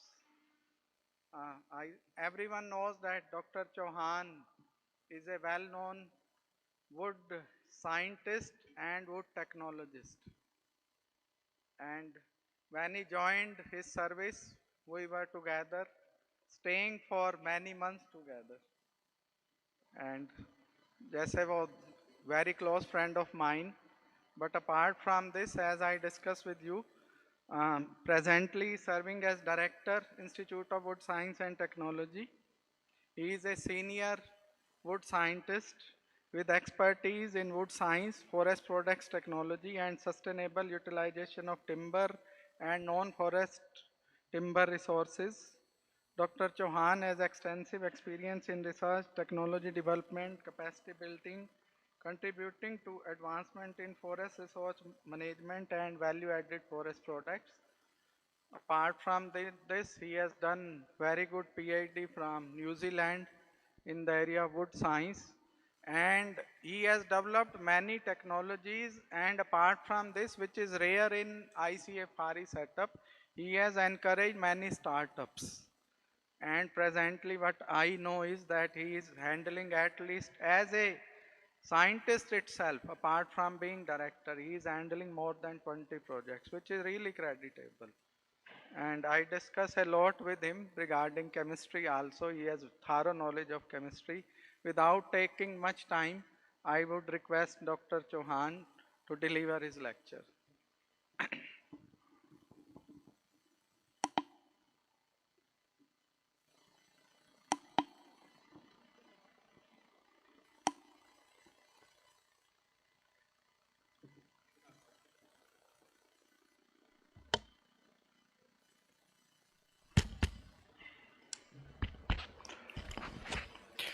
A very good afternoon. In fact, after such a great lunch, now keeping everybody in a good, awake, keeping them awake itself is a big challenge. But I think this topic itself is quite interesting, which I'm going to talk about engineered wood products. So at the outset, I thank Dr. Madan for giving such an elaborate introduction of mine. Since morning we have been talking about circular bioeconomy, we are talking about sustainability in forestry sector, and we are also talking about startups and industries. And this is where I think engineered wood products can play a great role, because they are differing from regular things which we generally see in terms of wood and wood products. Now, when we talk about engineered wood products, why actually the requirement came about these sort of products, I'll just give a brief outline on that. We all know that wood is one of the most important bioresources, and since ancient time, in fact, this is one of the resources where most of the economical activities have taken place. And not only that, it has played a very key role in overall civilization processes of humans. Whether there was when there was a requirement for housing, wood came. When there was a requirement for transportation, again wood came into the picture. There was a requirement for energy, again wood was the material which was used for that. So it has been classified as one of the most important bioresource. And another thing is one of the most versatile materials available. In fact, you can have a range of products, very, very contrasting applications, all that made out of wood. I just gave some example right from matchstick to shipbuilding. And the beauty of this was, since there is a huge amount of variability exists in wood, you have so many species. In India itself, we have about 1,600 woody species, and almost about 400 has commercial values. So you get wood which is having absolutely low density, ranging from 200 to 300 kilogram per cubic meter. Then you have wood like acacia chundra, which has a density of almost 1,000 kilogram per cubic meter, like red cedar. Now each one has a distinct application, and that's why it becomes such a versatile material that you can make any type of products out of it. But the thing is, I think every time, whenever we talk about using wood, the question comes is whether to use or not to use in current context. Because in the current context, we are talking about deforestation. I had been to many colleges interacting with university students, and first question I do ask, should we use wood or not? And unanimously the answer comes, no, we should not be using wood, because if you use more wood, it results in deforestation. Now that's the perception which has been created. Now that's perception, we have to break it, because now it's the time when we need to think in our current global climate change scenario, what sort of material needs to be used. Now we can't use mature timber, we can't use wood coming from the forest, natural forest. Obviously conservation needs to be there, but at the same time, we also need to have other materials. See, there is even in our national forest policy, there is a statement that wood should be substituted. We need to identify the substitute of wood. But I think wood can be substituted by wood only. And that's where the whole engineered wood concept has come. Now, when we talk about this global sustainability challenge, we have issues. I think morning also a lot of people have discussed whether it's a climate change and resource depletion. The big issue has come up is need for low carbon materials. Now each and every industry is looking for a material which is having low carbon. Then recycling and reusing. When we talk about bioeconomy, circular economy, recycling and reusing comes to the picture. Green solution, and ultimately it's the transition towards circular economy and bioeconomy. Now these are the challenges. In fact, I can just tell an example that right from surgical instrument industries to automotive industries, they all are looking for sustainable materials. And when they talk about sustainable materials, they look towards wood. We have inquiries coming up in our institute talking about making surgical instrument out of wood, making automobile parts out of wood, or any other material which is made out of wood. Now these are the opportunities which are existing now. And greatest thing about wood, that it has tremendous environmental benefits. Now it has extremely low embodied energy, and I think in this house most of you must be aware of this embodied energy, the amount of energy consumed in processing any materials. Then we know that wood is a carbon neutral material. It also helps in carbon sequestration because the furniture which you see here in front 3 rows, which is made out of wood, now the amount of carbon we have stored in this furniture, which will be lasting for at least 50 to 60 years without any problem. So that wood has that much of capacity in locking the carbon, and it is one of the substitute for material with greater greenhouse gas emission, and the best part is it is renewable in nature. So we can grow it, we can sustainably grow it, and that is the best part of this. And just an example I am giving you that about 1 cubic meter of wood, it actually stores about 400 to 500 kilogram of carbon. Now anything which is made out of wood, that much carbon we are storing for a long period. Now if we just compare the embodied energy of wood and other materials which we are using right now, we see here timber. The embodied energy is almost about 10 megajoules per kilogram, whereas you just compare with plastic and aluminum, they are many, many folds higher than timber or wood. Now, we don't realize that how much impact we are having on environment when we are using materials like steel and plastic and aluminum, because that does not give a direct perception. The amount of energy you spend in mining aluminum, processing aluminum or steel, it's a humongous. And that's where we always tell that the amount of embodied energy in wood is much, much lower. And if you talk about embodied carbon, you get in green zone. So more and more carbon gets embodied when we are using these sort of materials.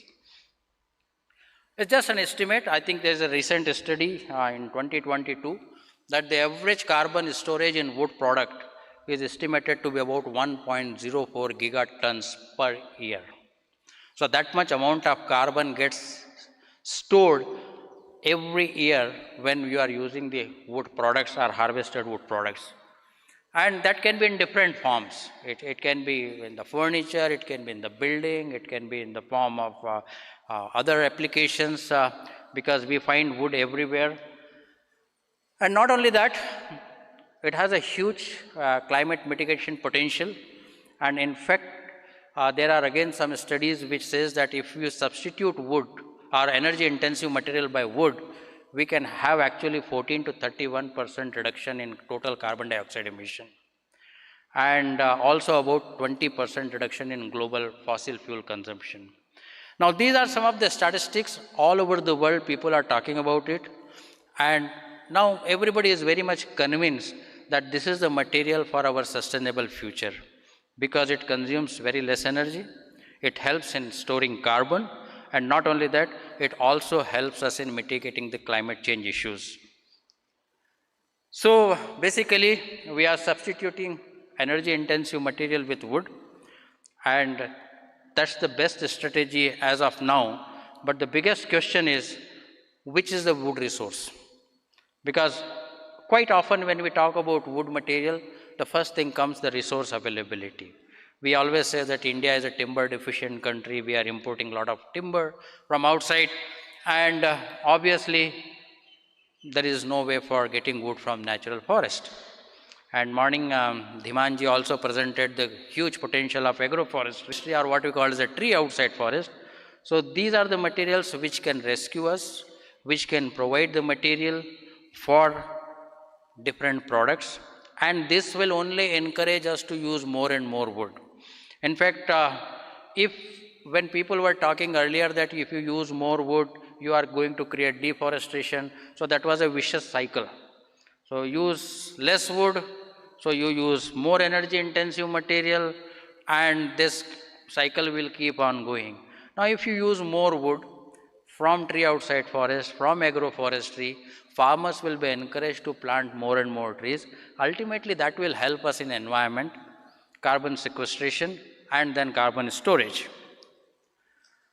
So it is wood, and I'm not just talking about wood, but like wood, there are many other lignocellulosic fibers, like bamboo. That is one of the fantastic materials. Not only that, even some of the agro residues which are actually lignocellulosic in nature, they can also be used in making certain products, and they are the best environmental choice.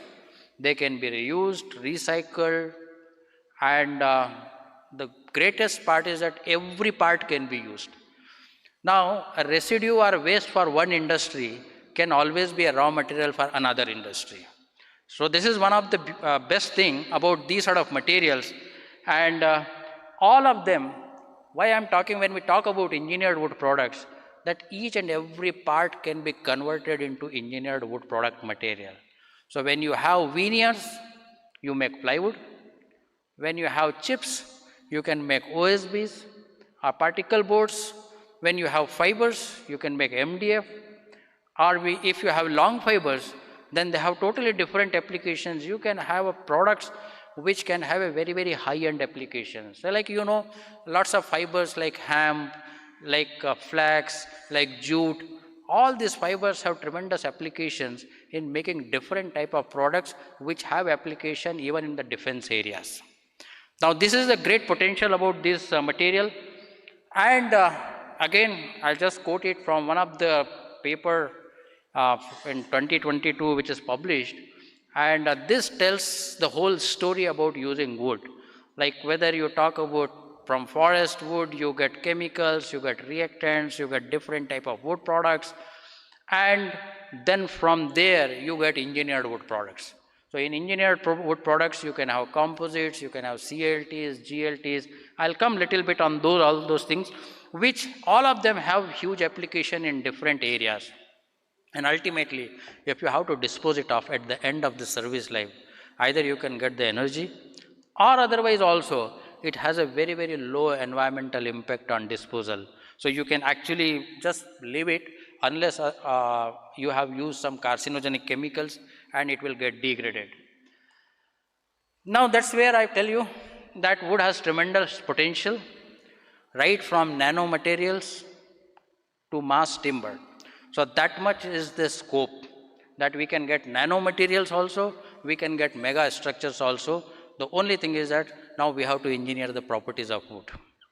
And that's where the whole thing comes, that you convert fast grown material. People talk about now 2-year rotation period, 3-year rotation period. Now you are harvesting at 3rd year, 4th year. Farmers can't wait.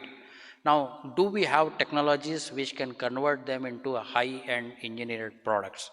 And that's where all these products can come into the picture.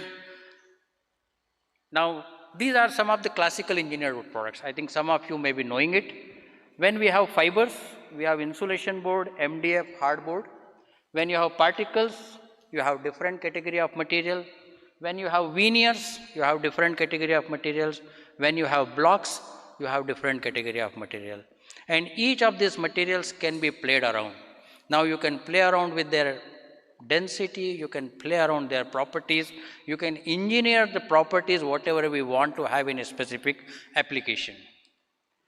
So these are basically conventional panel products. Now everybody knows it. Plywood, particle board, MDF, laminated veneer lumber, block board, shutter board. I think in this house everyone is aware of it, and these are the conventional industries. Now when we talk about industries, people talk about panel industry means plywood industry, particle board industry and MDF industry. Now these industries are very well developed, required huge investments, so we can't think of startups coming into the picture here. Because an MDF industry requires about 600 crore rupees investment. A particle board industry requires about 200 crore rupees investment. A plywood industry can anywhere between 2 to 5 crore, or it can go anywhere, like depends the scale of operation. So, but these industries are very well established in India, and in fact, all these industries are depending on tree for wood on tree outside forest. In fact, there are studies and that tells that the 97% of wood requirement for this industry comes from tree outside forest and not from the forest. The second option is where the startups can come is the bamboo based composites. Now there the rural livelihood generation is also possible. In fact, bamboo mat based products where you can weave the mats from the sliver. Now that is a tremendous product which can provide lots of livelihood to the people. The only issue is there are very few people left who are actually engaged in weaving operation. Otherwise, this is one of those materials where you can use it for partitioning, you can make it for furniture or whatever the products we want to have, these mat-based products, which can be made at an industrial scale.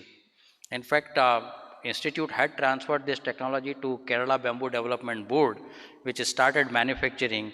Just because the weaving becomes expensive up here, they have not been able to sustain it. But that's where some investment can go into this and large scale production can be done.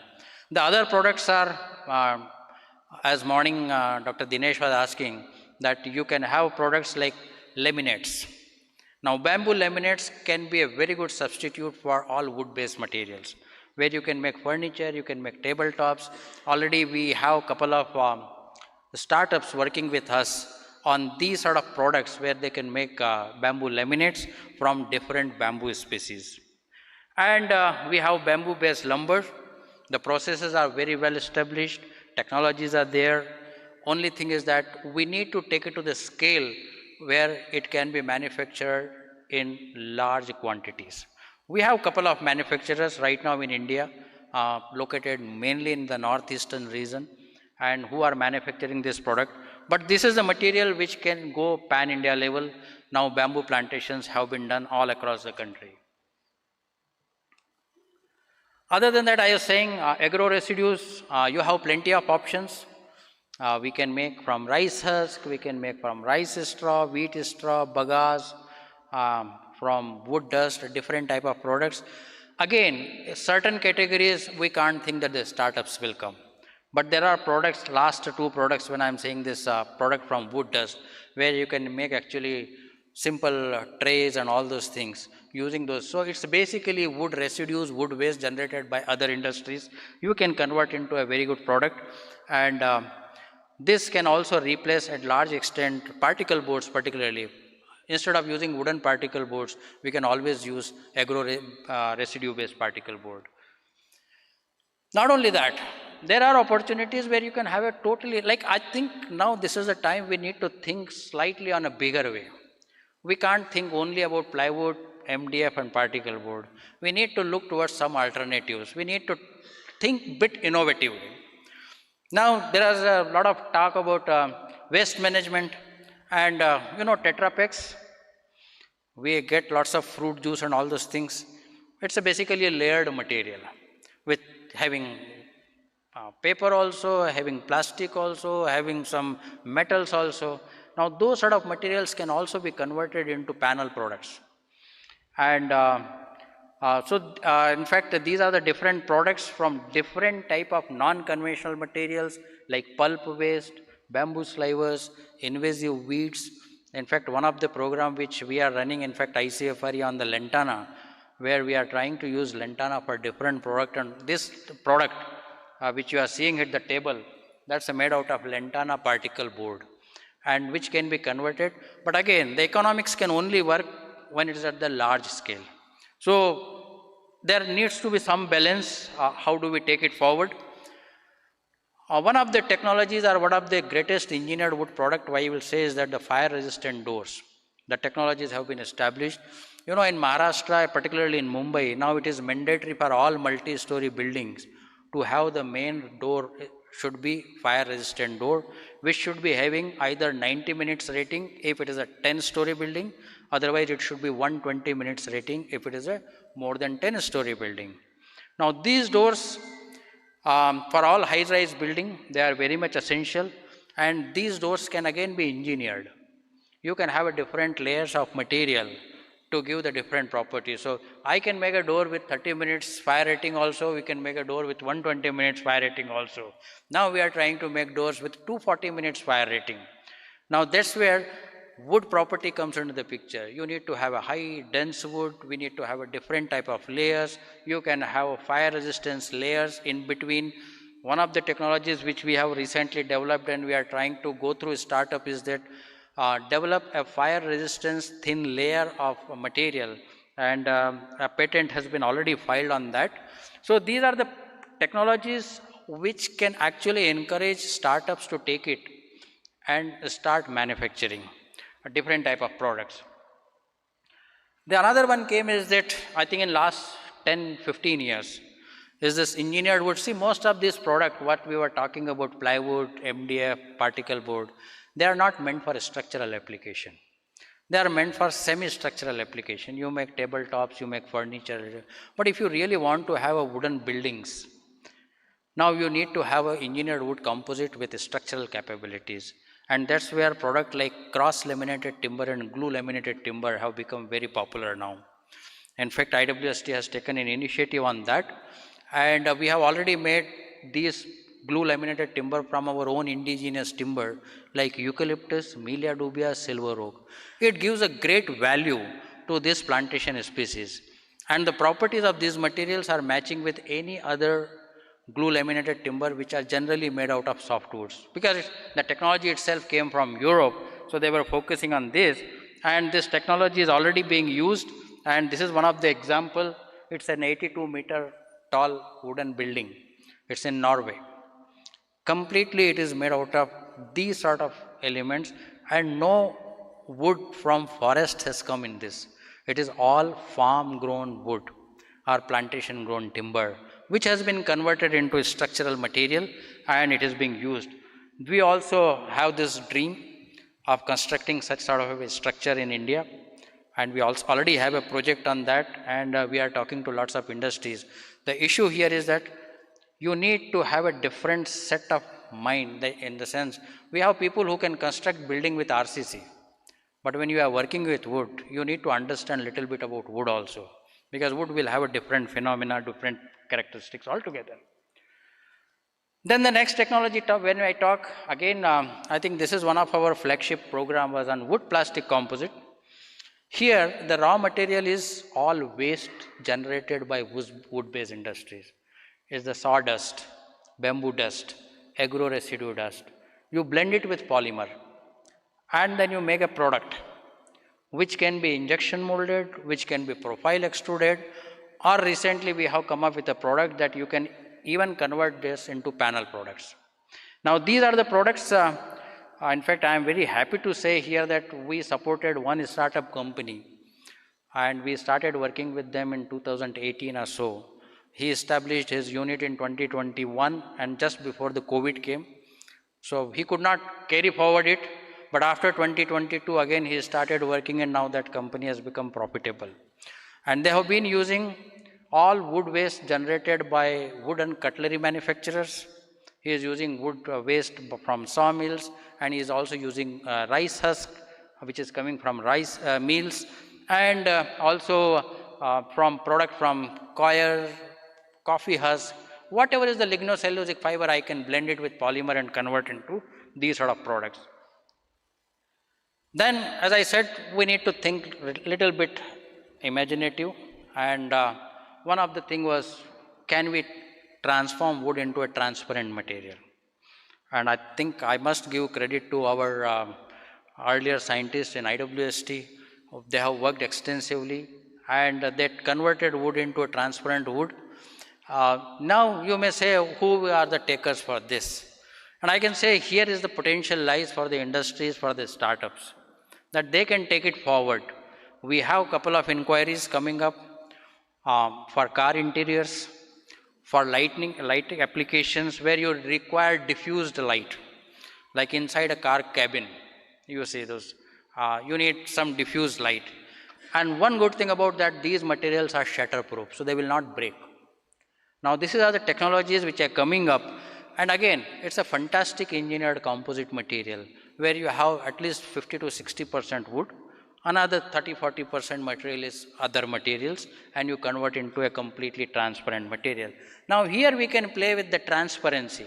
If I want more diffusivity, I can have that. If I want less one, I can have that. I can impregnate with nanoparticles to give different colors. So there are lots of opportunities where the startups can come up, and they can work with us on developing these sort of materials. Please try to finish early. Yeah, and as I said, it's a nano material. Again, all lignocellulosic fibers are fantastic material for getting nanomaterials. Now this is nanocellulose, which has application in biomedical, flexible electronics, lightweight composite materials, coatings, adhesives. And this opens up a big window for new people, new entrepreneurs who can think that what can else be made. I was just discussing before coming here that now I think recently you would have seen in Times of India, one article had come that about use of wood in space applications. We are already talking about that. In fact, Japan has already sent a piece of plywood and Lancet 1, and now they are thinking of sending another piece of plywood with some more material to space, because space debris is a big problem. Now this is a material, while returning, it will burn off in the atmosphere and there won't be any space debris left over. Not only that, there are lots of other applications. People are thinking of using wood and other lignocellulosic fibers, converting into engineering material. Very recently, in fact, we have come across such sort of products. We have been talking, probably I can just say that we are talking about bringing into even defense applications. Now even in defense, you need some sustainable materials. You need some low cost materials which can have the efficiency and properties which is required by that particular application. If we meet that, now if I am talking about space application, it requires a totally different set of properties, and that's where the engineering comes into the picture. They need wood which has to be thermally conducting, which is not an inherent property of wood. Now you need to convert wood into thermally conducting material. We need to convert wood into electrically conducting material. So these sort of properties can be done only when we talk about engineered wood products, and that is where these opportunities are coming up. So I'm just giving you again, this is one very good paper. I think those who are already studying wood science, you just look for this particular paper. So every part you can have wood, whether it is glass, whether it is nano paper, whether it is a structural element, storage device, energy device, and wastewater treatments, all those applications.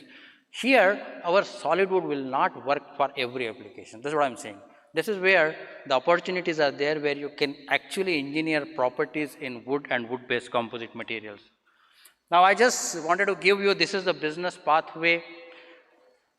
First of the things, in fact, whomsoever we are talking about wood industry, like we get lots of inquiries these days about people coming forward. And the first question comes, do we have assured sustainable supply of wood?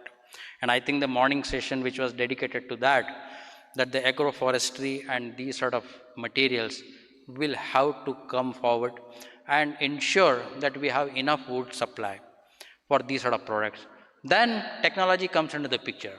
I says now, what sort of wood we are getting is not a question. What sort of processing technologies we are adopting, that is the major issue. So product development, quality assurance, and export ready products, we can make it. And that's where the value addition come into the picture, where even a very inferior quality material can also be transformed into a high quality material. And that processing, you require engineering inputs, you require other inputs. And ultimately, we need to have a cluster-based approach, where you have a net zero wastage. Now the problem here is, you have one industry in one area, it will generate huge amount of residue. Let's say Northeast, you have bamboo industries. Now agarbatti industries, the recovery rate is only about 15 to 20%. 80% is residue or waste. Generally they burn it. Now if you have other industries next to that area only, which can use that residue and transform into some other engineered material, now that will have a real big opportunity in terms of giving a boost to this bioeconomy, when we are talking about bioeconomy and circular economy. And finally, it is that efficient resource utilization. So we don't want to waste anything. This is what the mantra right now, that you can't waste anything. Everything is a raw material for something else. Now people are even talking about garbage. I think recently it was in news that one IITian is using that, collecting garbage from every household and converting into methane gas. And he says for last 10 years he has not used LPG at all. Now these are the things which are coming. So like this is where the innovation comes into the picture, visualization, what we can think of doing it, and make different type of products. Now we have incubating startups. In fact, we have Director IIFM here also. I think that's where we need to have more close collaboration, because we really want to have a startups. What we do is right now, we can provide technical support. We can provide facilities, some laboratory testing facilities that can ensure that, okay, my products are coming. But if you really want to go to the market, you really need some push from our side. We need to have some market analysis, and we need to assist them in developing their businesses. Now that requires a totally different set of expertise. Now we scientists in our institutes, we basically remain content only on the top 3, and at the most little bit of training and skill upgradation. And that's where we really need to have a collaboration with each other, working with each other, utilizing the expertise of other institutes, and come up with the startups. I just gave you some example that where IWST has been working on this. In fact, for wood polymer composites, we have already supported about 5 startups. We are giving them technical support, providing our own facilities. They can come, use it on a very nominal chargeable basis, which can at least we can get our maintenance of that equipment and electricity charges. Fire retardant door technology, then resin adhesives, bamboo-based composites, coir-based composites, particle boards from currency briquette. Now anybody could think of that. You know, after demonetization, there were lots of currency notes and Reserve Bank. It had a lot of currency notes available and the material. What to do with that? So they came up with us, and then we developed particle board out of it. So partial replacement of material in particle board industry, and already 2 industries have taken it up. So now they are, so RBI directly supplies material to them, technologies input we have provided to them, and now they have been working on that. Like wood veneer coloring, core plugs using pith and wood tri-waste. So these are the only few examples. Other than that, there are lots of other products where industry can come up and can develop different products.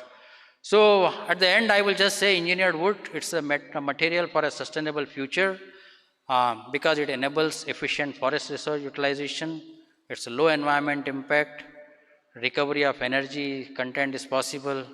It supports circular economy, it promotes low carbon construction, and ultimately it provides economic opportunities for forestry sector, for which we are deliberating here, we are discussing here. And there are lots of opportunities, I would say green construction sector, export markets, furniture industry, bio-based material economy, and many more. In fact, the type of ideas now we get from different young entrepreneurs, they are very, very exciting. The only thing is that we need to work with them because there are no ready-made solutions available. Now the time has gone for the ready-made solutions. We need to work in a very, very close proximity with them, understand their problem, solve their problem. Probably out of 10, even 2 or 3 are successful. That's a very good conversion rate, I would assume. In fact, there are quite a few industries which are thinking of utilizing all this wooden waste material and transforming into something which could become a beautiful facade elements. Now that's where you require some engineering, you require some machineries which are now available, and I'm sure the time will come that we will not waste any of these materials and transform them into fantastic long gestational product. See, again, I would like to say here that we are happy with cutleries, wooden cutleries, isn't it? We are saying it's a fantastic alternative to plastic cutleries. But is it a good idea? Now, wood is meant for carbon locking. Now, what we are doing with the cutlery is that we are using once, throwing it back. Now, that carbon which we are supposed to store, it's actually getting converted back into carbon dioxide. It will get decomposed over a period of time. Now, we need to think of converting this from short rotation material, like people are talking about paper. Paper is a very short rotation. It will have a life of about few years, not even years, few months. we need to convert them into long rotation materials. So that we can lock the carbon for the longer period. And you need to replace at a less rate so that sustainability comes into the picture. And this is what I just want to say. Wood is good. We need to grow more wood. So that's the job of tree outside forest and agroforestry.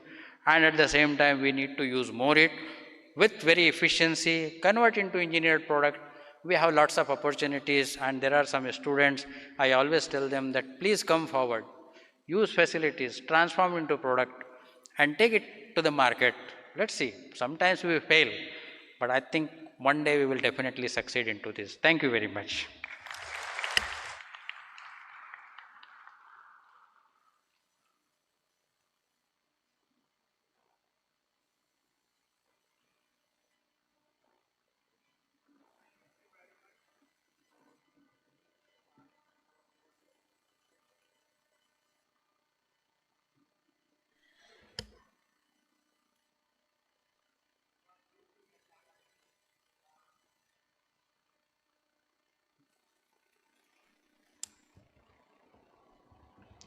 Thank you very much, Dr. Shakti Singh Chauhan, for a wonderful lecture.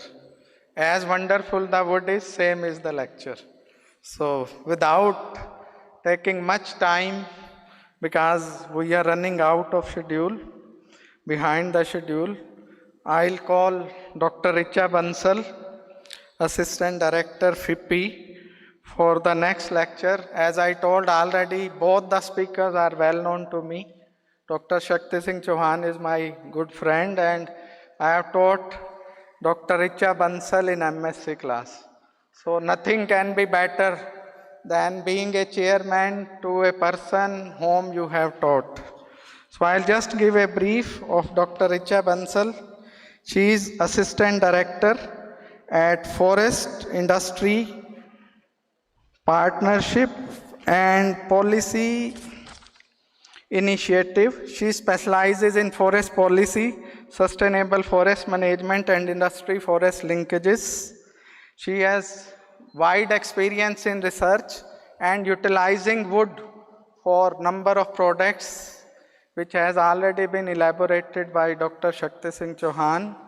Furthermore, she has done PhD in the field of wood science and technology from Institute of Wood Science and Technology. So naturally, she is well versed with utilization of wood. So I'll call her for the lecture.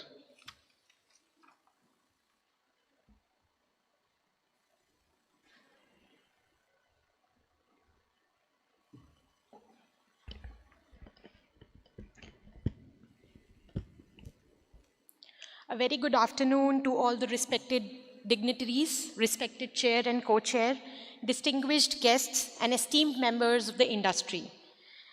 It is truly an honor to stand before you today to speak on the theme Forest-Based Industries, Opportunities for the Small and Medium Enterprises.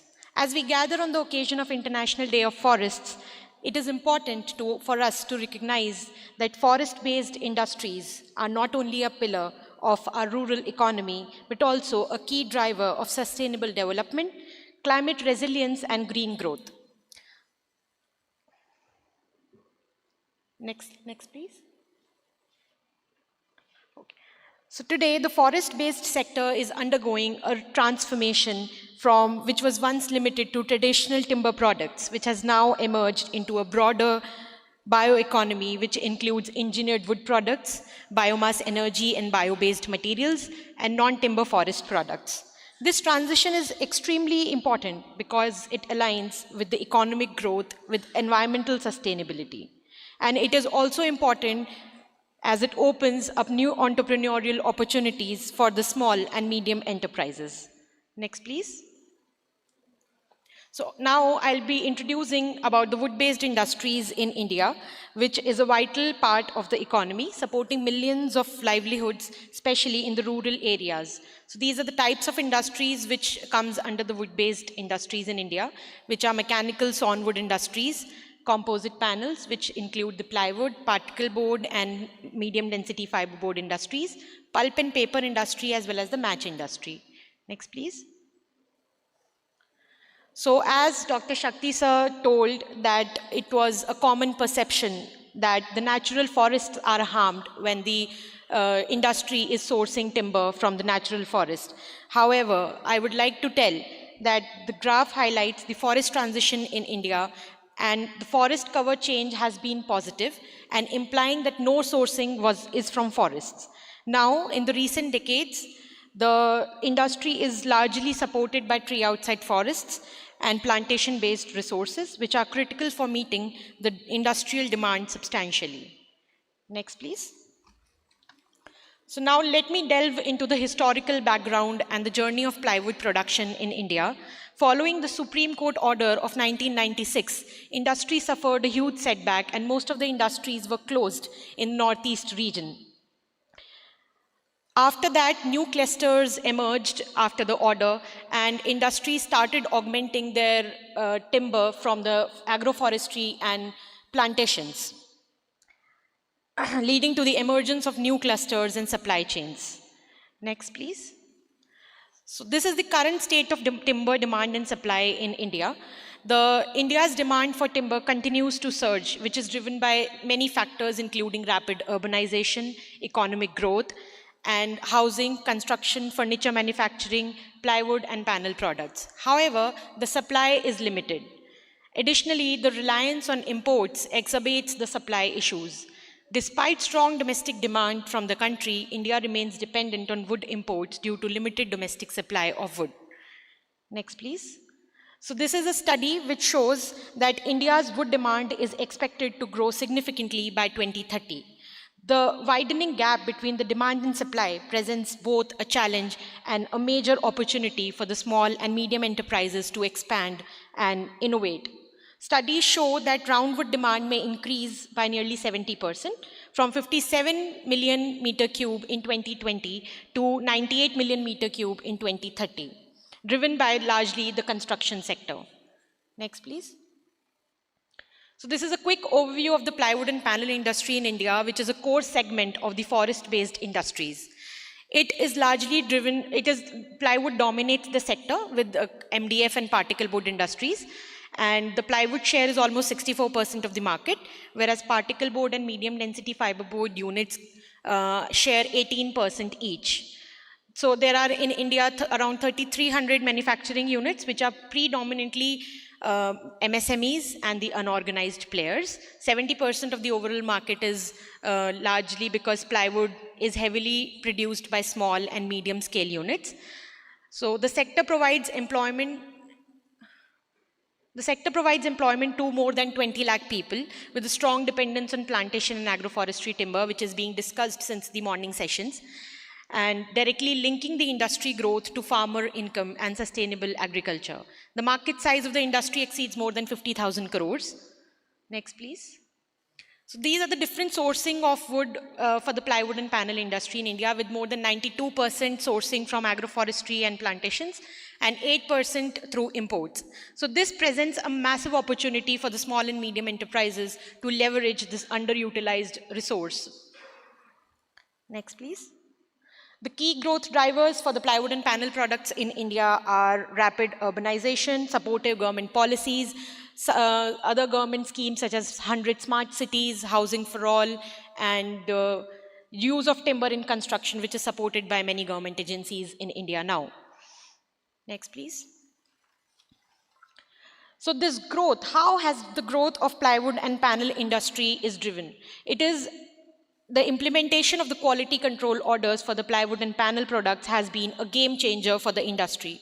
It has improved the product quality, restricted substandard imports, encouraged domestic investments, and driven the formalization of the largely unformalized industry in this sector. This transformation is particularly significant because the sector is mainly MSME driven, with thousands of small and medium enterprises forming the backbone of production as well as employment. So the QCO orders have brought these units into a formal quality ecosystem for the first time, necessitating the overall compliance structure. New investments are being coming up recently in the areas where agroforestry has flourished. More than 600 crores invested in the plywood segment, and more than 3,000 crores has been invested in the particle board and MDF segment. So this suggests that strong long-term growth outlook for the wood-based industries in India. Now, I would like to highlight that the MSMEs are truly the backbone of the industry. They play a crucial role in employment generation, innovation, and regional economic development, especially in the rural and semi-rural areas. It has tremendous potential for generating employment. Landmark initiatives, which are such as Make in India program, ease of doing business, Startup India, Digital India, Smart Cities, it will provide further impetus to the industry, and this sector is expected to be the key driver of economic growth. Next, please. So there are a lot of opportunities for the small and medium enterprises in forest-based industry, as Dr. Shakti has also highlighted, that there are opportunities in the manufacturing sector of plywood, blockboard, flush doors, and composite panels. Then there are value-added segments, which are modular furnitures, interior solutions. Then emerging sectors are bio-based materials, adhesives, bamboo-based products, and green building materials. And it presents an immense opportunity for the MSMEs to integrate into domestic and export markets and create a level playing field. So this all is driven by agroforestry. Agroforestry is the biggest growth driver for the sector. It provides a sustainable raw material base, enhances the farmer's income, and supports the environmental goals. It also strengthens carbon sequestration, increases green cover, and supports India's climate commitment goals, making it both an economic and environmental solution. Next, please. So these are the various benefits that agroforestry provides to the industry as well as to the farmers. First is it boosts farmers' income. Case studies have showed that agroforestry can enhance significantly the farmers' income and aims at doubling farmers' income. Next, please. Agroforestry also supports, it also strengthens India's green cover and environmental sustainability. By sourcing timber from agroforestry, the industry boosts carbon sequestration.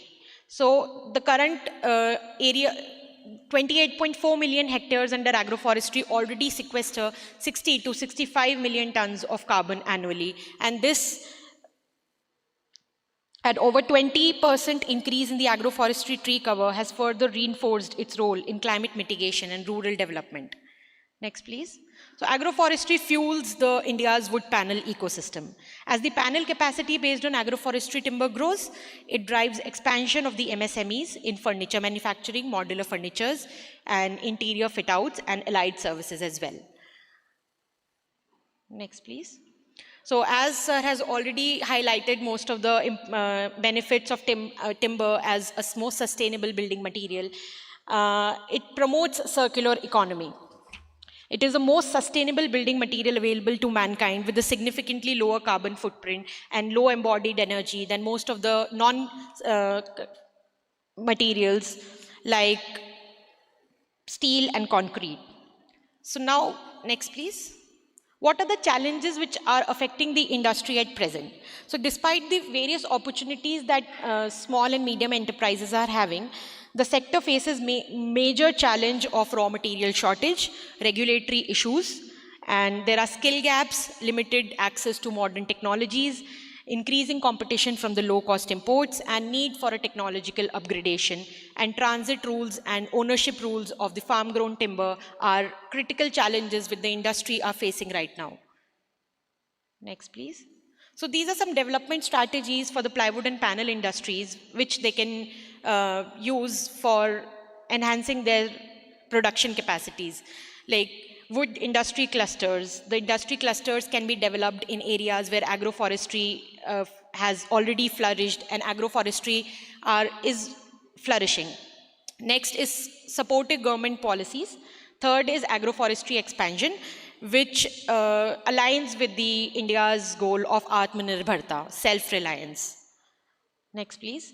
So a strong policy and institutional support framework is required for the industries for promoting agroforestry, ease of doing business, financial incentives should be provided, and the industry-farmer linkages is an important factor which is required. Skill development initiatives are also required, and which should be closely aligned with the industry needs. So the expected outcomes are promising: enhanced agroforestry coverage, reduced import dependence, increase in export potential of the country, formalization of the micro and small and medium enterprises, and significant employment generation. More importantly, the forest-based industries, they offer a unique opportunity to balance economic growth with environmental sustainability and rural development. In conclusion, I would like to say that forest-based industries, they offer a win-win model to achieve economic growth, environmental sustainability, and rural livelihood enhancements. In this picture, small and medium enterprises have a major role to play, and they can drive this transformation. What we need is collaborative efforts from the industry, between the industry, government organizations, and research institutions for advancing this sector. So I would like to conclude with, as Dr. Shakti sir has concluded, that grow more wood and use more wood. Thank you so much. Thank you, Dr. Richa Bansal, for the wonderful lecture and completing in time.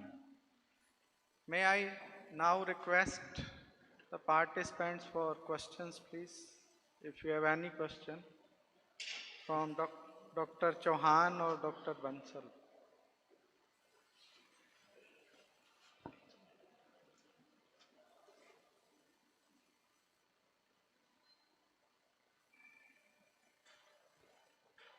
Students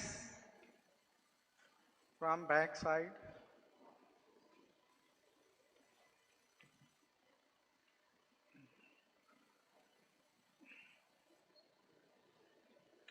If there is but I have a question. I was just waiting for you.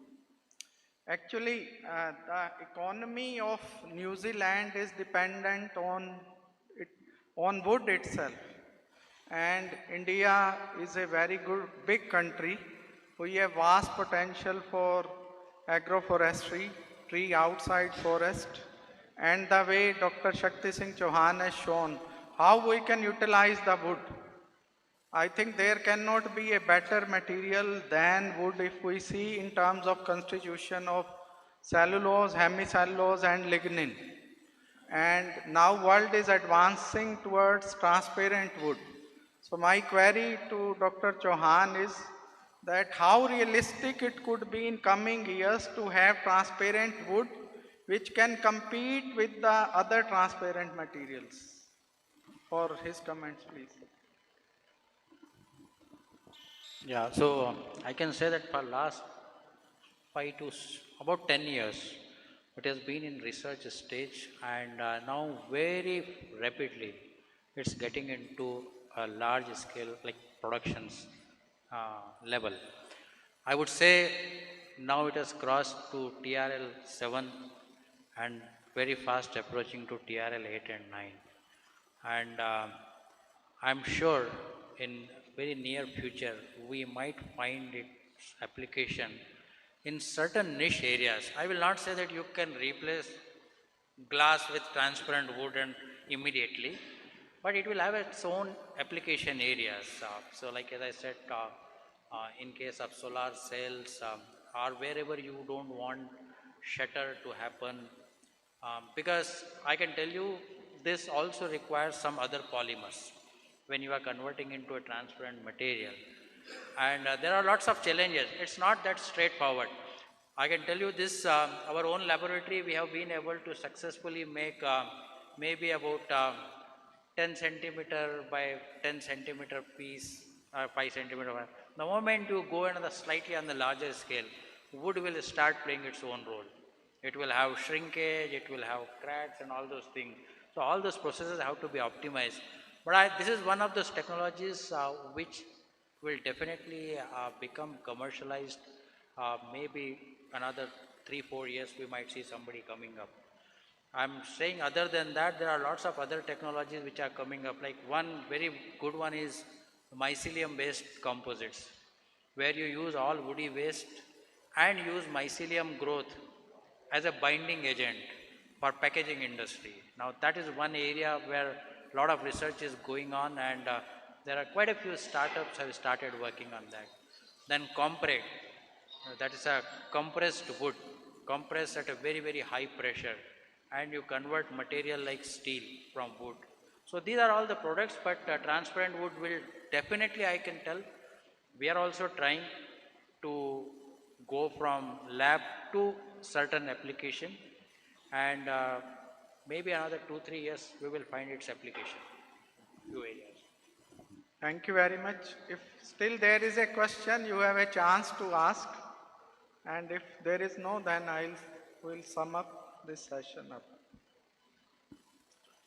So in this session, the first speaker, Dr. Shakti Singh Chauhan, discussed how wood can contribute to bioeconomy, and he discussed that how wood is a most versatile material, rather, I'll say.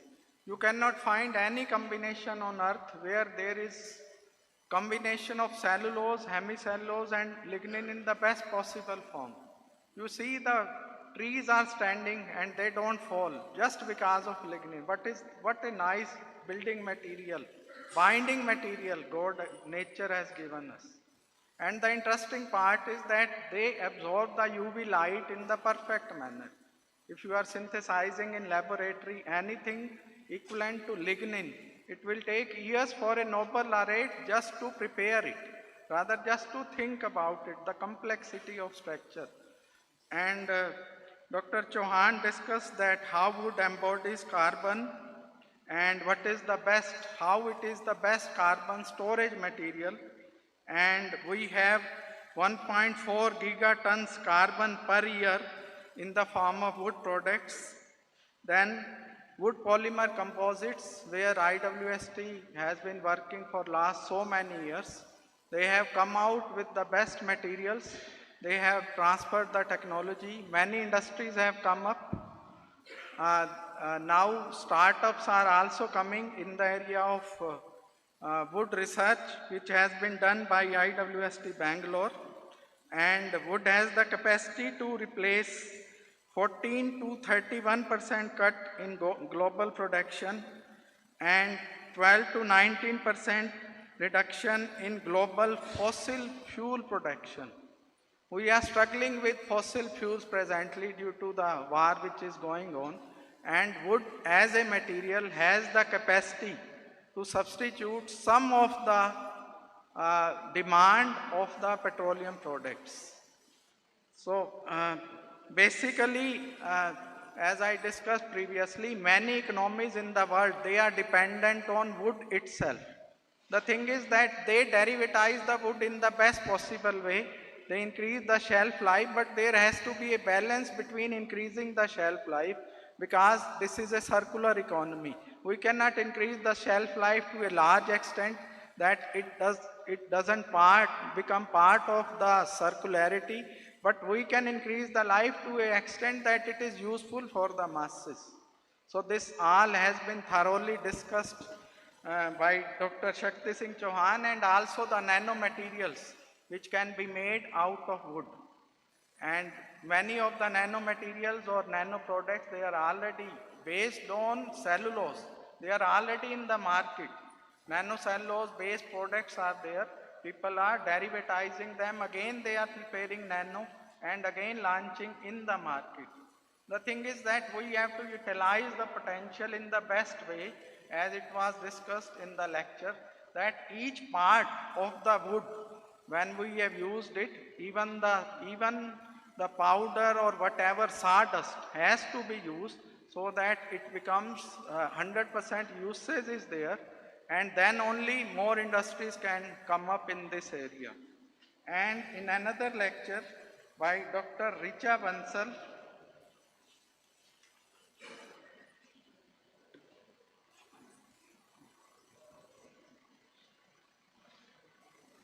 she thoroughly discussed the demand of wood, demand of plywood and panel industry in India, how it can provide employment to masses, and how our industry, wood industry, can grow, and it can be a part of industries wood is considered to be still a agroforestry material, but it can feed many industries, and how we can have more industries in the area of wood sector, and how it can provide employment, and it can be a MSME, it can be useful for MSME development. Then bio-based materials based on wood, agroforestry based farmers' income, wood panel industry, and challenges which exist today to the industry if we are having wood-based bioeconomy. Wood-based bioeconomy cannot be a far day if we are continuously doing research in a systematic manner towards industrial products out of wood. So this can be really a useful product. Rather, when I see wood as a chemist, I find it as one of the best material. We are telling to students how good properties it has in the form of nailing or in the form of expansion. And now we were teaching only to students that this is the material which doesn't conduct. But now we can aspire of having conducting wood itself. So that can be the transformation which research can lead to, and we must mimic, I'll say any good thing must be mimicked. China, if we see bamboo products from China, they are far better than the bamboo products which we are making in India. Although we are a developing economy, but we have to become a developed economy, and that is possible only when we mimic the good examples. And two examples, one is bamboo-based products which China is making, and number two, the utilization of wood which is I find that we had one previous director of FRI, and when he came back, he said that we can make anything out of wood, that was only yesterday. So, thank you very much for the wonderful lecture, and I thank all the speakers for their lecture. Thank you.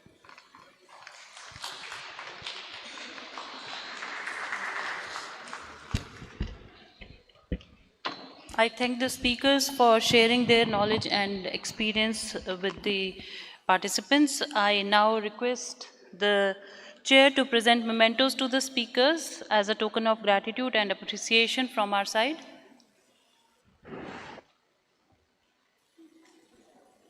Sir.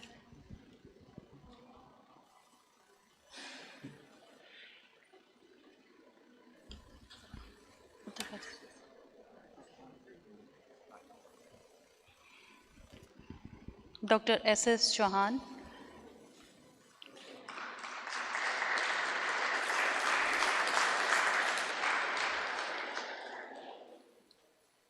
Dr. Richa Bansal.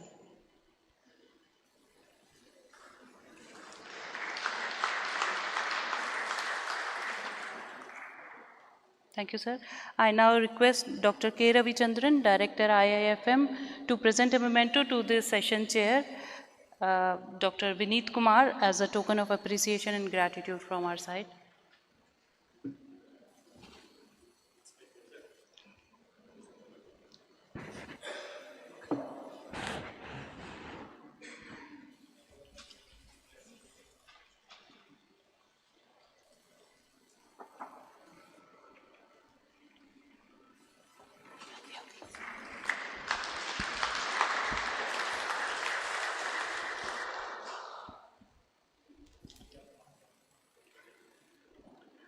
With thanks to the chair and the resource person for the session, we come to the end of this session, and now I invite you all for tea. After tea, we'll have the last session for the day.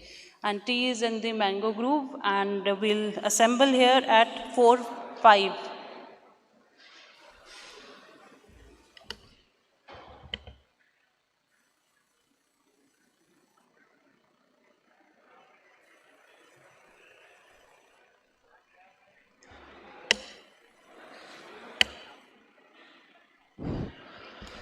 Just a small announcement. I will request all the participants, all the scientists to be back in just 10 or 15 minutes, because already there are very important lectures coming up in the next session and tomorrow also. So it is an opportunity to everybody to participate in these lectures, and these are very, very informative, and particularly for the budding scientists, the new scientists and the technical staff who have joined recently in FRI. So it is going to be very important for them. So please join these lectures. Thank you.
The chair for the session is Dr. Ashutosh Tripathi, Director, Arid Forest Research Institute, Jodhpur. I request Dr. Tripathi to kindly take his seat on the dais.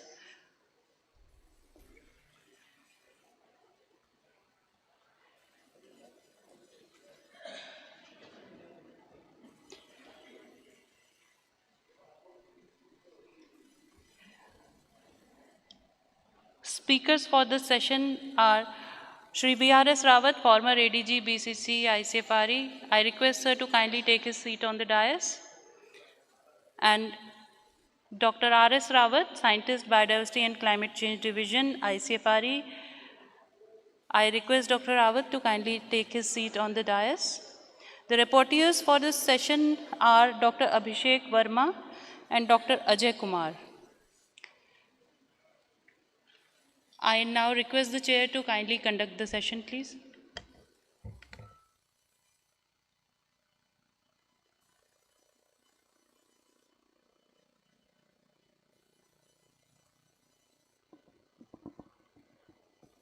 Good afternoon. First of all, I am very much thankful to the organizers for giving me this opportunity to conduct this session. The theme of the session is quite relevant, that is forest bioeconomy and the climate change mitigation. In this session, we have two speakers. First, Shri V.R.S. Rawat, former ADG BCCI ICFRE. He doesn't need any introduction. He was the first scientist in the ICFRE who started the research in the field of carbon emission, carbon sequestration, global warming, climate change, carbon credits, and various policies issued by the government of India time to time. So Shri Rawat is a distinguished forestry and climate change expert, formerly Assistant Director General Biodiversity and Climate Change at the Indian Council of Forestry Research and Education, Dehradun. He has contributed extensively to research, policy support, and knowledge management in the forestry sector. With decades of experience, he has worked on key areas such as biodiversity conservation, climate change mitigation, RED+ frameworks and ecosystem restoration. He has also been actively involved in national level projects and international collaborations, including policy and knowledge initiatives under climate change programs. So I won't take much time and won't be staying in between Dr. V.R.S. Rawat and you. So I invite Dr. V.R.S. Rawat to please make his presentation.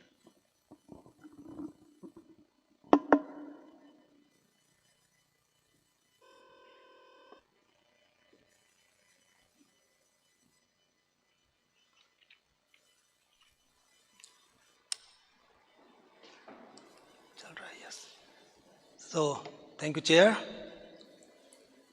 Honorable Chair, my fellow speaker, Dr. Shilpa, distinguished participants. The moment I got an invitation from ICFRE to speak on climate smart forestry, I was surprised at how this interesting term has percolated to ICFRE also. During my experience with climate change negotiations for last 10-15 years,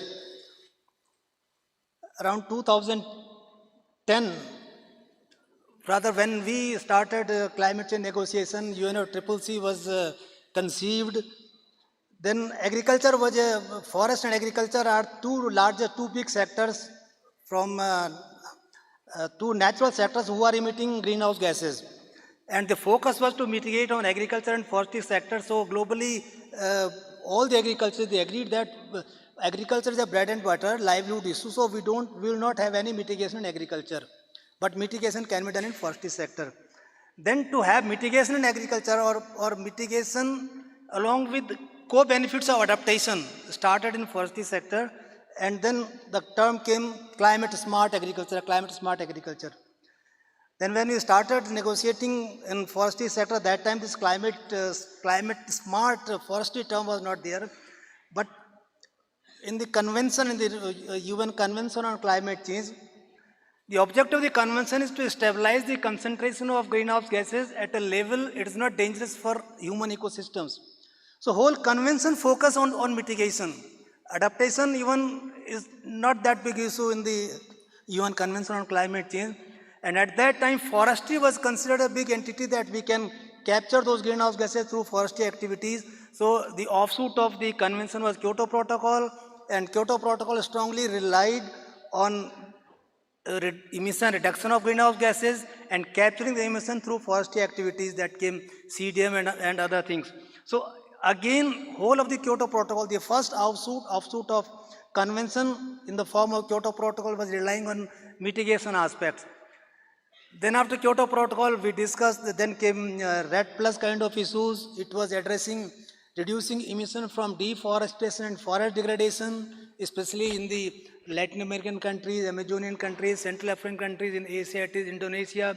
Then India put forth this concept that no, this reducing emission from deforestation and forest degradation is deliberately supporting the countries who are intentionally doing deforestation and is not supporting the countries who are doing conservation activities.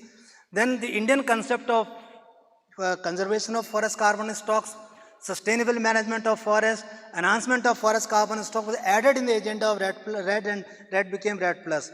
So when in Paris Climate Agreement in 2015, these issues of reducing emission from deforestation, forest degradation, enhancement of forest carbon stocks, sustainable management of forest were included in Paris Agreement. Since then, some European scholars, they started the term that climate smart forestry.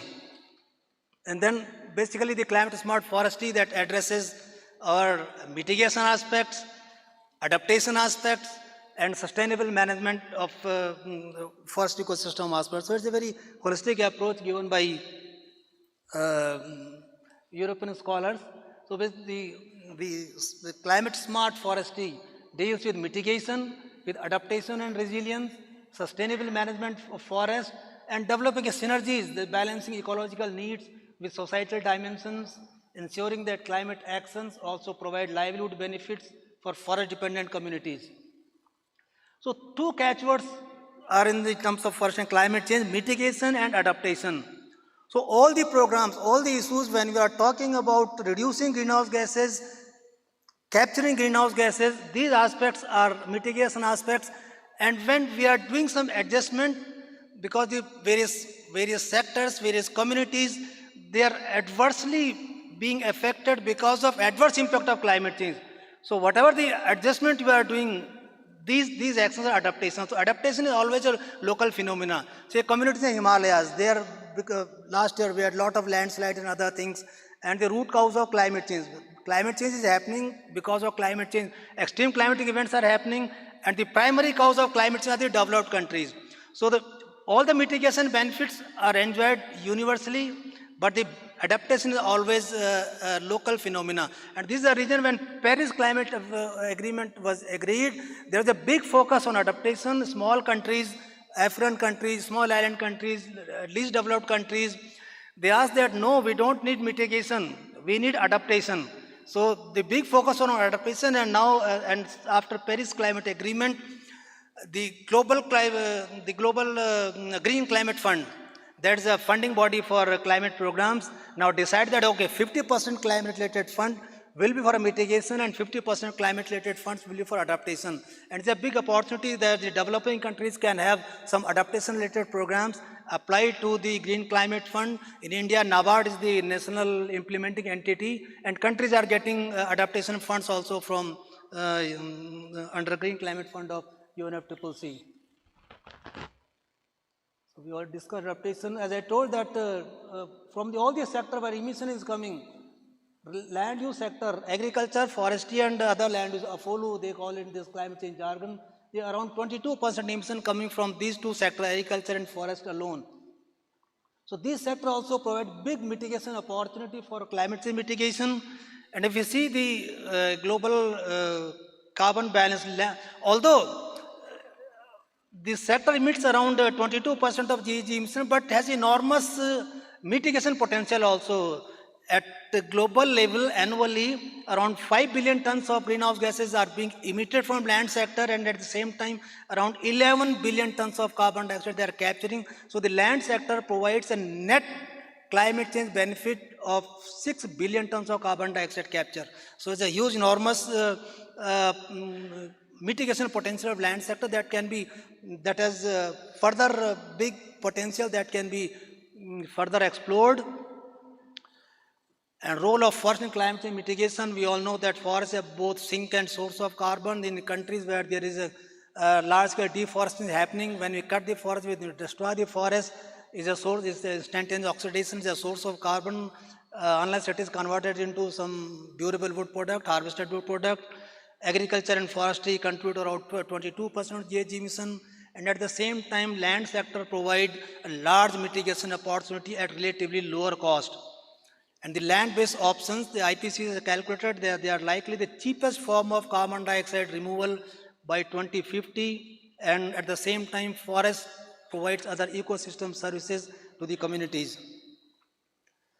So we have various forest sector mitigation options are there: afforestation, reforestation, carbon sink, avoided deforestation is a big potential is there in avoided deforestation, conservation of forestry, restoration of degraded and marginal lands, community-based forest management, and product substitution. Dr. Chauhan in the earlier session had largely spoken on product substitution, that if we cut the timber and convert into durable wood products, another, say for example, all these panels are standing for more than 100 years, and this is the carbon that has been destroyed from the forest of Andaman has been locked here in this convocation hall for another 100 years.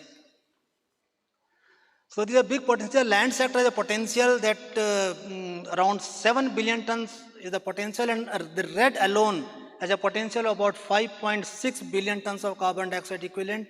And agriculture sector provides the second largest share of mitigation potential with 4 billion tons of carbon dioxide equivalent annually in the form of soil carbon management, in cropland and grassland. Agroforestry has got big potential. Biochar is a new upcoming area which has got a big potential, where agriculture waste is converted into biochar, mixed in soil, and this carbon that was in agriculture waste that was otherwise gone atmosphere by burning that agriculture waste is put to land, and that remain for another 100 years and improve the soil quality.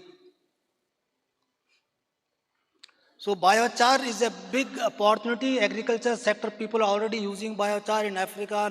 The large coffee planters, the agriculture waste, they are converting their coffee pulp and the residue they are converting into biochar, putting into agriculture.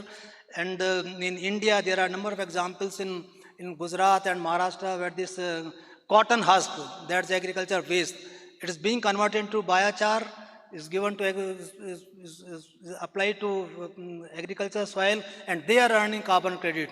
So I was just going some paper that there's a good study from this University of Petroleum Energy Studies, a study from IIT Delhi, that they have done some pilot studies that the pine needle, producing biochar from pine needle, that is a big potential that it can replace around 4.7 billion tons of coal in power plant if it converted to biochar and used in power plant as a feedstock. And the pine needle biochar can be co-fired with coal in power plant, cutting carbon emission by 5.8 billion tons by reducing forest fire risk in entire Himalayan region. But these studies are still in the pilot phase, and they need to be further tested under a real situation, because pine needle is a big fire danger, the regular deposit of pine needle, and if it works, it can be a very good opportunity to relieve from forest fire. The another aspect of biochar that I already discussed, that is earning, and in the voluntary carbon market, although biochar is not qualifying under UN carbon market, because after Paris Agreement, the new market mechanism is still being discussed, but the voluntary carbon market, they are giving carbon credit to biochar also. So it's a big opportunity that if the pine needle in the Himalayas, they are converted into biochar, they could qualify for earning carbon credits also. Another issue has been discussed by Dr. Chauhan in detail, that replacing fossil fuel with high energy intensive material that has a big potential, and the fundamental idea is if I am replacing 1 ton of concrete by 1 cubic meter of wood, that is replacing around 1 ton of carbon dioxide equivalent, just roughly, and in many of the European countries still it's a figure from 2017. I, along with Dr. Darola and Dr. Savita, we visited a community in Bonn, where whole of the society, all the housing complex was being made of wood, and they were calculating the carbon benefit by this wood-based housing structure. And at the same time, I could guess that one of my friend, Mr. Kalyan Singh, awarded Padma Shri for his environmental activism. He is promoting that because many of the environmentalists, they are against the growing the cheat forest, pine forest in the Himalayas. So he is strongly advocating that the old growth pine trees in the Himalayan region that are a big storehouse of carbon. Because there is a ban on felling trees in the Himalayas above 1,000 meters. So these old growth trees standing for 70, 80, 90, 100 years, they already covered their, already attained their silvicultural age, and they are a storehouse of carbon. They are no more capturing any more carbon. So if we remove those trees, the gap that will be created will give opportunity for more tree species that will grow quickly and capture more carbon. And this wood, that old tree can be given to the communities to build their traditional wood-based houses, because on the Himalayan region also either people are migrating or the new construction is all concrete-based. If this concrete-based construction is replaced by this wood that is from old days, those old growth trees, it will be always a win-win situation, and this carbon will again be there in the 100 years, and the gap, that big gap that is created, will be replaced by the new growing trees there. So he has given this policy approach to the Uttarakhand government, is very active on social media on promoting these wood-based houses in the Himalayan region. Forest and tree cover are always a positive thing in India, and among all the developing countries, India and China, 2 countries are there whose forests are the net sink of carbon dioxide. Otherwise, almost all the developing countries, forests are the source of carbon. And if you see the country like the big country like Brazil and Indonesia, around 60 to 65% of the national emission comes from forest sector alone. The large-scale deforestation they are having. So as per the Forest Survey of India report that our forests, the latest assessment of 2023, it is around 7,000 million tons of carbon is stored in Indian forests, and that is because of progressive conservation-oriented policies. Our forest carbon is progressively increasing. And there are the various reports, and as on today, the latest assessment report, biennial update report, which we have communicated to UNFCCC, of our total national emission, 22% is captured by forest sector alone. And the first national communication which we submitted to UN in the year 2000, and the base year data was 1994. That time our forests were net source of carbon. Of the total national emission, around 1.16% emission was coming from forestry sector alone. Then I think by that time we started getting results of Forest Conservation Act, strong conservation policies are adopted, strong, I can say, the Policing Act by Forest Department, and the plantation activities, various programs. As on today, around 22% of national emission our forests are capturing. So it's a very win-win situation. Our Prime Minister already announced that by 2070 we will be the carbon neutral country.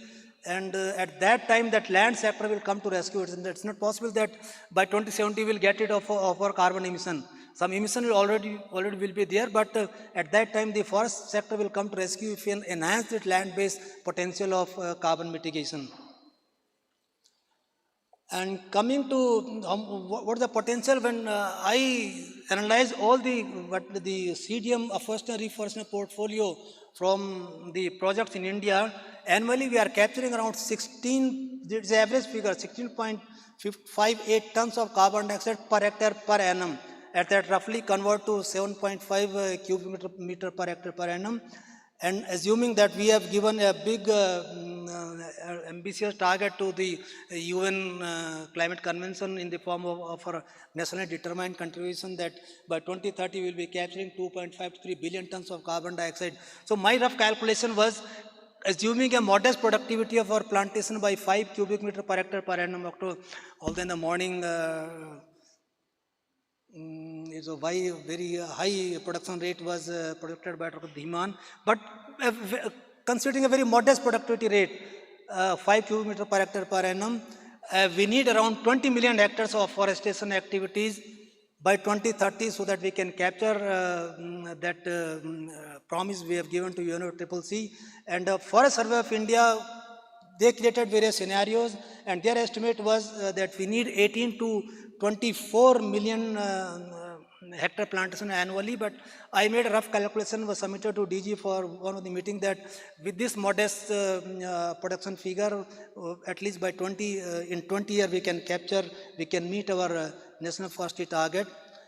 And as per the recent reports of FSI, we are well in line to achieve that carbon sink, and the base year for this target was 2005, and as reported by FSI, India has achieved the additional carbon sink of 1.7 billion tons of carbon dioxide equivalent, but still 2.5 and 3 is still away, and we have only 4 years remaining to meet that target. So the government document says what are the drivers to achieve this national determined contribution. That is the effective implementation of Green India Mission, Kampa, National Bamboo Mission, Sub-Mission on Agroforestry. Ministers came with the 2 very innovative programs, Nagar 1 and Nagar Vatika. I was reading in one of the Press Information Bureau report that around 601 Nagar 1 has been established, around 400 Nagar Vatika has been established. Manrega is now allowed to work on forest-related aspects. Every state, there is a National Action Plan on Climate Change, and on the behalf of National Action Plan on Climate Change, every state was asked to develop their own state action plan on climate change. All these states are relying on big plantation programs, but they are lacking the funding, so these states need money to implement the state action plan on climate change. Now coming to second aspect of climate smart forestry is adaptation. And our forests are vulnerable to climate change because of vagaries of climate change. Climate change has significant influence on distribution, structure, and ecology of the forest, and forest ecosystem are projected to be adversely impacted because of climate change. So we need adaptation. The forests are likely to be adversely impacted because of climate change. We need adaptation for forests so that my forests remain healthy, but at the same time a healthy forest helps communities to adapt to adverse impact of climate change. Various forest ecosystem services emanating from forests, water service that is very likely to be affected by impact of climate change, and forest helps in regulating the water supply. So at the same time we need a healthy forest so that all the goods and services that are flowing from forests are regularly used by the communities so that there is no adverse impact, and at the same time forests also need adaptation activities so that my forests remain healthy. So forest and climate change adaptation plan, the forest supports livelihood of more than 1 billion people, provide employment for 100 million people. All these figures we are discussing since morning. But the forests are adversely affected of climate because of climate change. IPCC study in 2018 says that they have a metadata set of more than 12,000 species that where attribution was assessed. More than 4,000 species globally, or approximately half of the species have shifted their range to the higher altitudes. And there are a lot of studies in India also that the alpine species are migrating towards upper altitude, and the big danger is there is the term called alpine trap. When the species are migrating at the summit, then they don't have any further habitat to go further. So if this is a big problem. As the species move upward to stay within their niche, they face a shrinking land area and a trap at the mountain. So we need the continuity of habitat is there so that the species migration can be checked.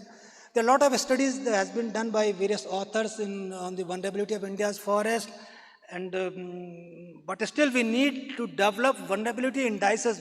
Most of the study has been done at the state level or district level, but the studies at individual forest types are not there. or very scanty studies are there. So one of the recommendations from my side will be the developing the vulnerability indices, identifying the vulnerable forest area, vulnerable forest types, so that the various adaptation action that has to be taken, we can know that which are the forest areas that are more vulnerable to climate change. And how as a forest manager we can manage the forest so that they can remain resilient. And one of the study by FAO was the tree improvement program to create planting stock from broad genetic base, selection of species and provenances best adapted to site selection, establish in situ and ex situ reserve of the key forest species to ensure the gene pool with sufficient variability, control of competition for avoiding moisture, property scheduled thinning to maximize growth and increase resistance to damage, reduce resilience of one or two species in afforestation program, so that if there is any adverse impact on climate change is there, so that other species are there to cope up the adverse impact. Protection from destructive effect of forest, fire, pest and disease. Periodic stand inventories, it's a big program that now the working plan code that is 2023 is strongly working on digitizing the data on stand structure. And at the same time, forests also contribute to various sustainable development goals. That's another aspect of climate smart forestry. As you know, we have 17 sustainable development goals. And of these 17, I just studied that I could get that around these 6 sustainable goals. Sustainable goal number 1, that is no poverty, zero hunger. Goal 13 on climate action, goal 15 life on land, goal 12 responsible consumption and productivity. That can be met when my forest is healthy. A good forest ecosystem can contribute to these sustainable development goals. And for information, the Uttarakhand along with the state of Kerala was the top state in maintaining the sustainable development goals in one of the Niti Aayog report in 2020-23. So forests, apart from the traditional forestry jobs, while developing National Red Plus Action Plan and the team of experts, we identified certain jobs that can be given to the youth community members. Because forest people, they are always busy in forest related activities for guarding of the forest. So at least certain activities in the ANR, raising tree nurseries, Mahila Mandal can also be encouraged to raise those tree nurseries, soil and moisture conservation work, fire protection, forest hygiene like weed, insect pest and other control, agroforestry, tree fodder production, NTFE management, bioenergy production, biodiversity and ecotourism management. Such activities we can train the community youth nearby forest-free villages that in these activities, so that a regular employment can be given. At the same time, these people will be protecting the forest through in the event of forest fire and other things, and also earning their livelihood from forest. So they are the activity we have suggested in National Red Plus activity can be green skill development program can be generated to these communities. So to conclude, my recommendation will be, if we want to achieve our NDC target in forestry mitigation, that we need to have full and effective implementation of all the drivers of forestry that we have listed earlier, and incentivizing timber-based construction in rural areas in the Himalayan states. We need policy and private capital policy support and private capital to realize this climate benefit of wood buildings, investing in biochar application from pilot to implementation stage, and other forestry waste, developing India's forest specific models to develop adaptation strategies and practices to reduce vulnerability of the forest ecosystem. And to really achieve the climate forestry targets, we need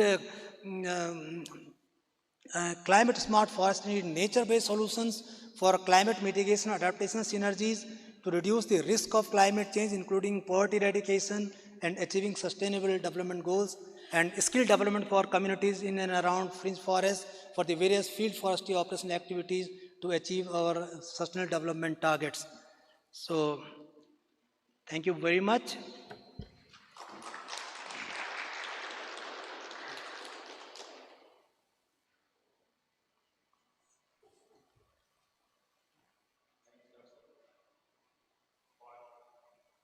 concluding your presentation well within the time. Now we have next speaker, Dr. R.S. Rawat. He is the scientist in Biodiversity and Climate Change Division of ICFRE. Dr. Rawat is a distinguished forestry expert associated with the Indian Council of Forestry Research and Education, Dehradun, with extensive experience in forest ecology, biodiversity conservation, and natural resource management for over 28 years. Over the years, he has contributed significantly to forestry research, capacity building, and policy-oriented initiatives, supporting sustainable forest management and climate change discourse in India. He has been actively involved in scientific research, mentoring professionals, and participating in national and international forums on environmental issues, making him a respected voice in the field of forestry and environmental sustainability. Topic of his talk is forest carbon markets, opportunities and challenges.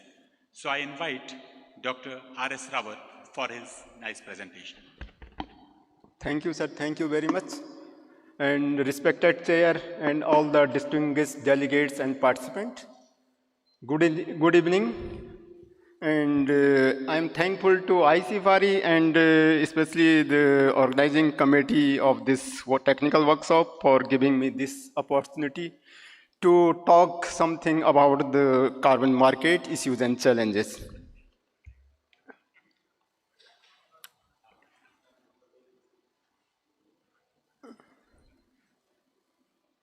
In the morning, our Honorable Minister has also said that the funds or money is the key things, and we can say the important commodities for achieving or for implementing any program activities, whether it is related to environment or even related to our own family. In nutshell, during our master course, our professors of ecology, he stated that ecology and economics both play key role for the development of house. In case of house, this is a Mother Earth. And now I am talking about the market, as we all are, I think, always try to visit the market, and all are, I think, happy to purchase some things and to do the shoppings. So I will just come with the one new market, not new, but as far as the today's workshop is concerned, that is a carbon market. And detail has related to climate change, mitigation and adaptation aspects of the forest has already been elaborated by Rawat sir. So I will totally focus on the role of forest in carbon markets as well as the carbon markets pre-Paris means Kyoto, during the period of Kyoto Protocol, as well as after Kyoto, that is during the era of Paris Agreement. And now our country, we are also in the process of having our own carbon markets. And with that, as pointed out by Rawat sir, our forest has a key role in all this climate change negotiation across the globe. And this United Nations Framework Convention on Climate Change has recognized the forest as a key pillar for climate change mitigation as well as adaptations. Forests provide we can say, a cheapest option for climate change mitigation as well as adaptation, and also provide not only carbon benefits but non-carbon benefits. I think in the morning session as well as the sessions before this current session, Shakti Singh sir as well as Richa Bansal, they have also discussed regarding this wood products. So again, the key objectives of the UNFCCC is to stabilize the concentration of greenhouse gases and to provide a sufficient time to allow the system to adapt naturally towards the changing climate. And the Article 4.4.1d of the UNFCCC clearly mentions the role of forests to promote sustainable management and promote and cooperate in the conservation and enhancement as appropriate of sink and reservoirs of all greenhouse gases, including biomass, forest, and ocean, as well as other terrestrial ecosystems, even marine ecosystems. And the Kyoto Protocol was come into force in February 2005, and again the Article 2A, second of this Kyoto Protocol clearly recognized the role of forest protection, enhancement of sinks and reservoir of these greenhouse gases, and promotion of forest carbon management practices, mainly afforestation and reforestation. And after this Paris Agreement during the year 2005, this Article 5 of the Paris Agreement is totally dedicated to the forest, how the forest can play an important role in minimizing this increasing global temperatures, and what will be the mechanism which will be associated with the forest. Mainly they have also highlighted the importance of this result-based actions through REDD+, reducing emission from deforestation, forest degradation, sustainable management of forest, conservation of forest carbon stock, and enhancement of forest carbon stock. Yeah, I will just skip this slide because this has already been elaborated by Rawat sir. But again, in the last paragraph, this slide, the conservation and restoration of forest ecosystem, as well as improved forest management, or we can say sustainable forest management, has a large greenhouse gas mitigation potential. And this is also act as a source of this forest-based economy, again through this carbon market. It means forest has an important role in this forest-based bioeconomy. And then we'll come to the how this carbon market evaluated in under this climate change scenarios of UNFCCC. And the birth of carbon market takes place during when Kyoto Protocol come into force under the United Nations Framework Convention on Climate Change. Basically, this Kyoto Protocol is a legally binding commitments under this UNFCCC and introduced the trading mechanism and established a carbon market systems. Basically, this Kyoto Protocol addressed the three key issues: legally binding targets of emission of 6 greenhouse gases, mainly for Annex 1 countries, and market-based mechanism, and created this carbon as a traded commodity under this carbon market, and facilitate sustainable development and additional support to the developing countries on climate change adaptations. Under this Kyoto Protocol, there are three mechanisms: CDM, Clean Development Mechanism, now this is old, and joint implementations, as well as emission tradings for minimizing the concentration of or reducing the greenhouse gases, mainly by the Annex 1 countries, or we can say developed nations. Basically, this carbon market is a trading systems where carbon credits can be bought as well as sold, and placing a price on GHG emission to incentivize the emission reductions. And there are two types of carbon market. One is a compliance carbon market and another one is a voluntary carbon market. This compliance carbon market, that is mainly governed by a regulatory systems that can be a international, national, or even regional.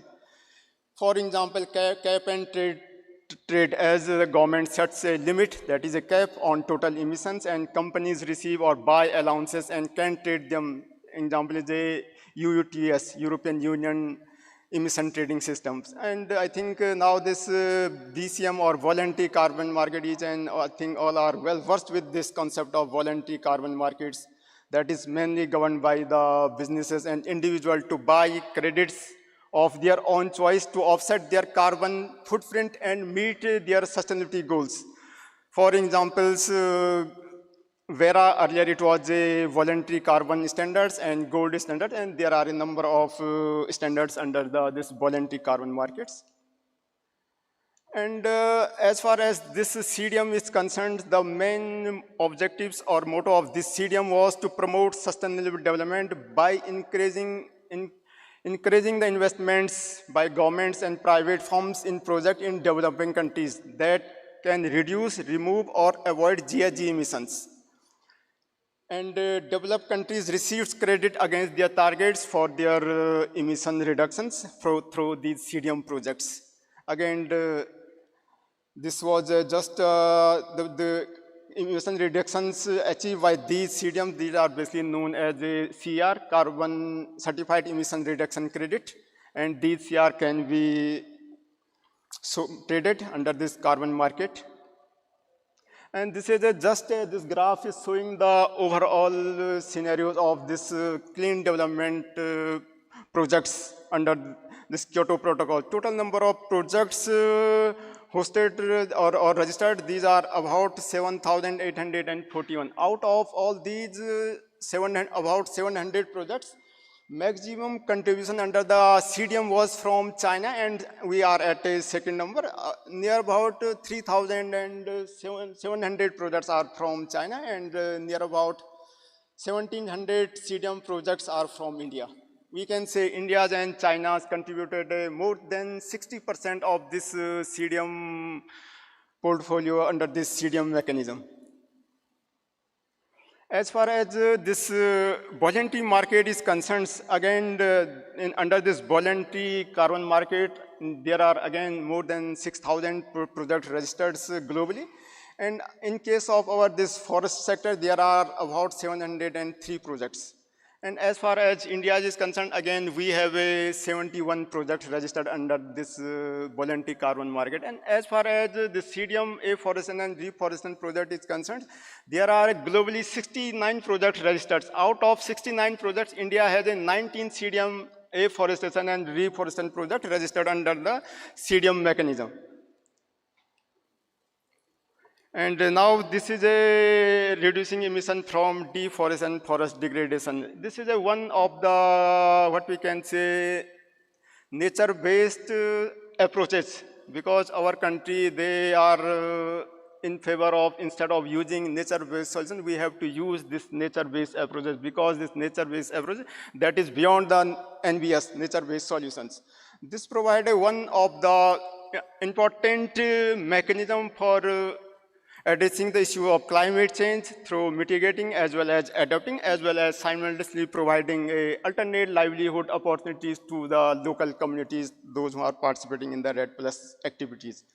And as far as global picture is concerned, 64 countries, they have provided all the necessary key requirements are required for implementing REDD+ to the United Nations Framework Convention on Climate Change.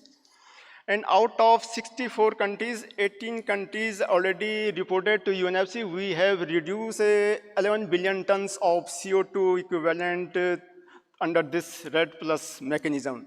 And out of 18 countries, 19 countries, they have received result-based payments through implementing REDD+ activities. This is a just global scenario. And as far as India is concerned, we have submitted our national REDD+ strategies and action plan for the reference level safeguard information systems.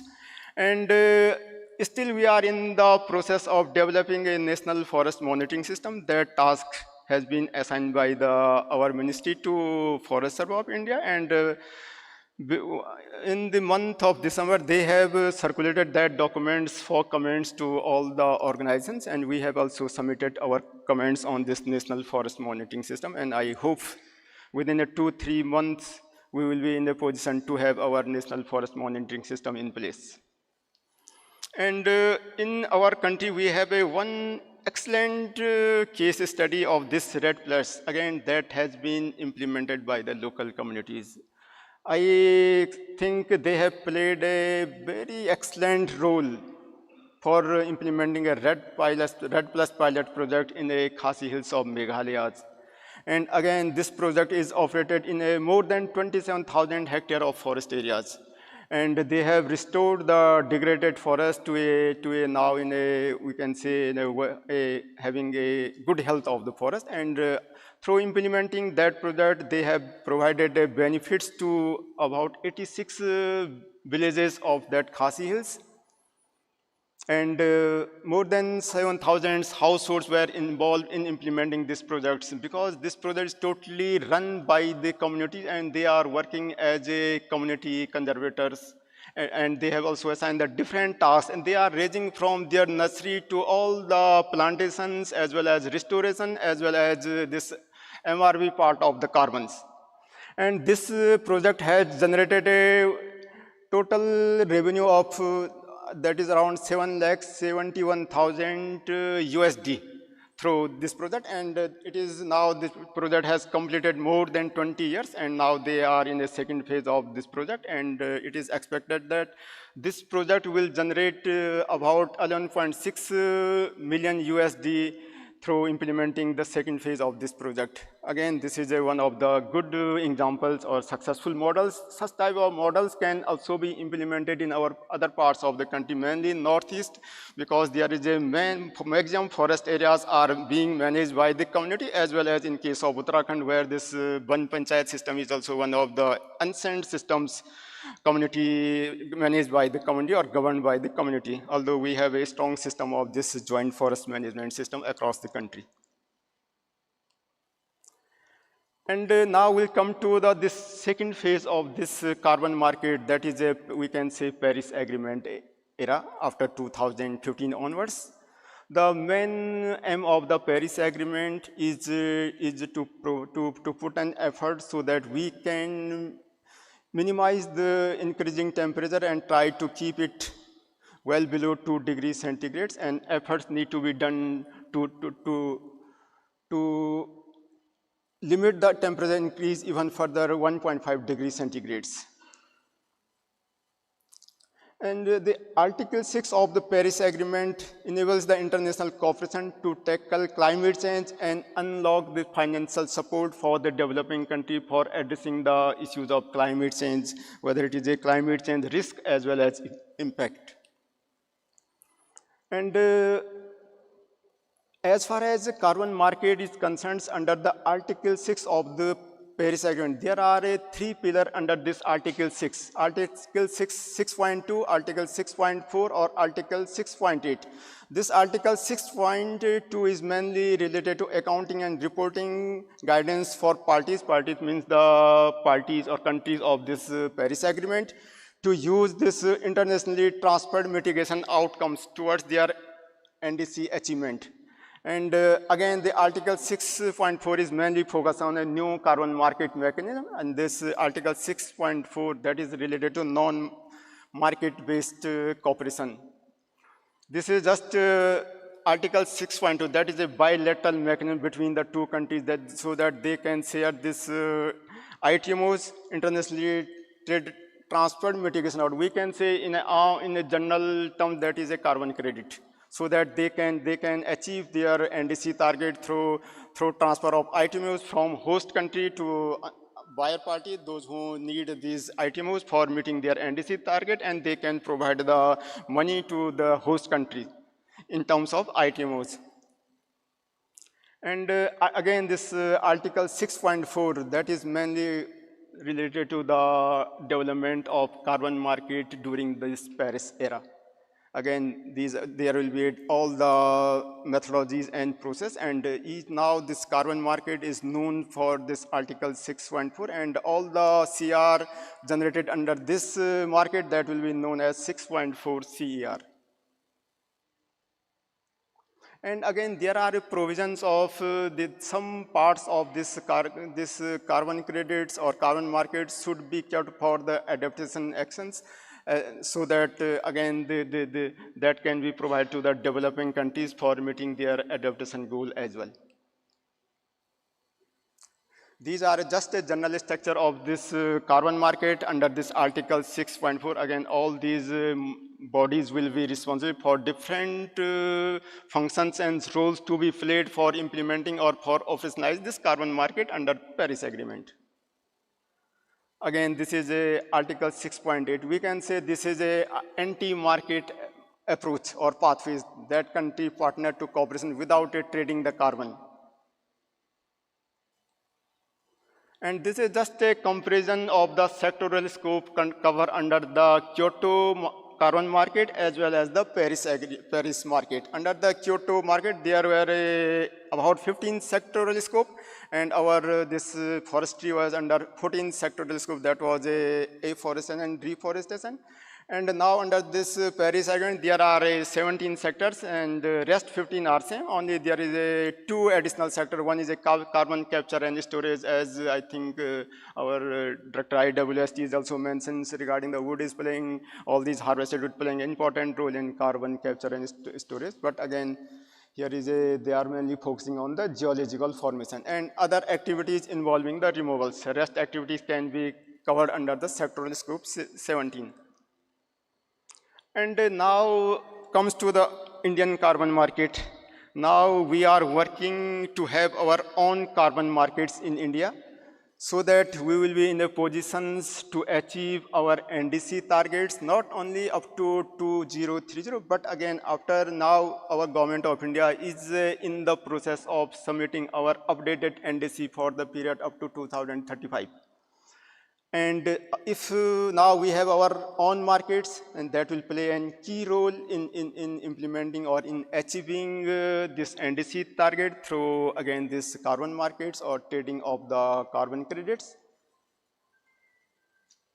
And for having our own carbon markets, Government of India has made amendment in the Energy Conservation Act of 2001, and after making a necessary amendment in the Energy Conservation Act, then Government of India has launched this carbon credit trading scheme, CCTS scheme, during the year 2023. And now Government of India is in the process of having our own market, and as per the latest information, by October and November, formally the Indian carbon market will be launched by the Government of India. I'll just skip this one, but that is mainly how we can become a carbon neutral by 2070, as our Honorable Prime Minister has announced during the Glasgow COP. Again, this market or this CCTS mechanism can play an important role in achieving carbon neutral. This is a just detail how this will function, this CCTS under the carbon markets. And under this CCTS, again, there are two mechanisms of carbon. One is a compliance mechanism and another is a voluntary mechanism. In the compliance mechanism, there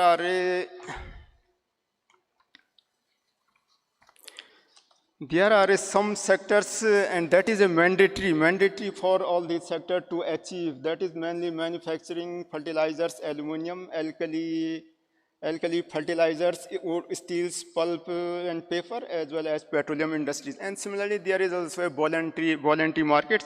In under a compliance mechanism, that is a mandatory for all these industries. They have to reduce or they have to meet their emission intensity target. Our ministry has already announced 2 Gazette notification for all the listed industries. They have to meet their greenhouse gas emission intensity target. And second part is that is mainly related to this voluntary mechanism.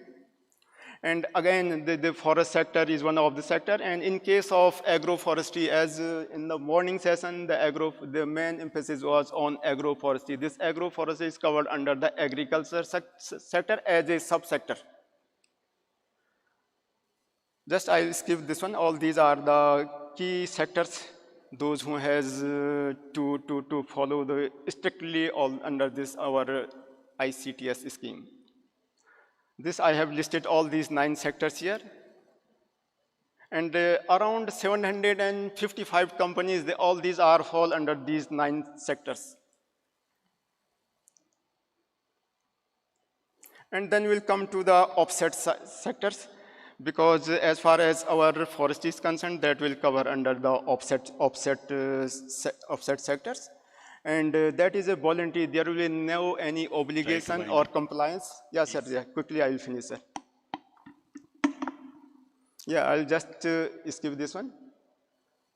And this is just detailed frameworks for implementing this Indian carbon market. There will be a regulatory framework, again this Energy Conservation Act, as well as our environment protection. All the notification for this GHG intensity are being notified under the Environment Protection Act. Again, the institutional net framework for this Indian Carbon National Steering Committee for Indian Carbon Market, that will be chaired by Ministry of Power and co-chaired by our Secretary MOEFCC. And Bureau of Energy Efficiency under the Ministry of Power, it acting as an administrator for implementing this carbon market. As far as we have also heard about this green credit program, the ICFRE is the administrator for this green credit. Similarly, in case of carbon market, Bureau of Energy Efficiency is the administrator for responsible for implementing the Indian carbon markets. And these are functions to be done by this administrator. And regarding the registry of Indian carbon market, that is lies with the grid controller of India, is responsible for maintaining the carbon credit registry of this Indian carbon market. These are the key functions to be dealt by this grid controller of India. And the market regulator in case of Indian carbon market is a Central Electricity Regulatory Commissions, and these are the regulatory approvals, safeguards and interest, market oversight and corrective actions. These are the key actions or functions of this market regulators. And now they are in the process, they have already finalized the detailed guidelines for accreditations of all these verification agencies. And now I come to the, sir, I will take 5 minutes, sir. Two main key slides related to opportunity and challenges as far as forest carbon market is concerned. Again, first we'll discuss the opportunities. We have a national target, whether it is under our national forest policy of 1988 or international commitment, whether it is related to climate change, land degradation, neutrality, SDGs, bond challenge, and even our biodiversity conservations. These provide an opportunity for getting the benefits from carbon markets and large forest as well as this agroforestry potential that has already been discussed in detail. And this will also provide the income generation opportunity for the local communities. That will be one of the, we can say, additional incomes to the local communities, including farmers. And it will also contribute to achieving NDC target as well as net zero by 2070.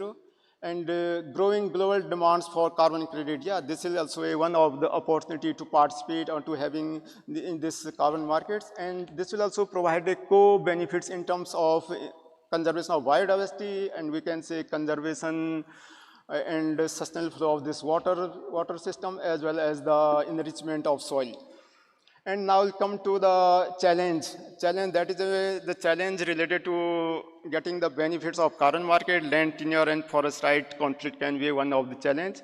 And high transaction and implementation cost, as the CDM, the failure of the CDM was one of the criteria, was a complicated modalities and procedure as well as a high transaction cost. During this CDM, ICFRE was a designated operation entity, but we have withdrawn again due to this heavy transaction cost. Being as a DOE, we have to also pay this annual fees. That was also too high. And again, measurement, reporting and verification issue, that can be one of the challenge for implementing or to getting the benefits of carbon market. And additionality can be one of the issue mainly related to farmers. They have to prove that the project is additional beyond the business as well as, and regulatory as well as institutional framework can be a challenge. Again, the fluctuation in the carbon prices and awareness as well as capacity building can be one of the challenge. And environment risks, because the permanence is a one, sir, just within 1 minute I'll finish. And permanence is one of the major issues that can be one of the challenge, because our forests they are vulnerable to forest fires, climate change, degradation, as well as we can say insect outbreak and issues of the leakage. These are the key challenges I highlighted here, and thus how to proceed further to strengthen our governance system, develop India-specific carbon standard as well as methodology. Just I also share here that FIPI and ICFRE is developing an Indian methodology for Indian carbon market, mainly for our agroforestry-based offset projects. And again, there should be a digital type of MRV system and price. There should be some mechanism to have a price stability as well as increase the trust, and again to ensure the social as well as environment safeguard. With that, thank you very much, and thanks again.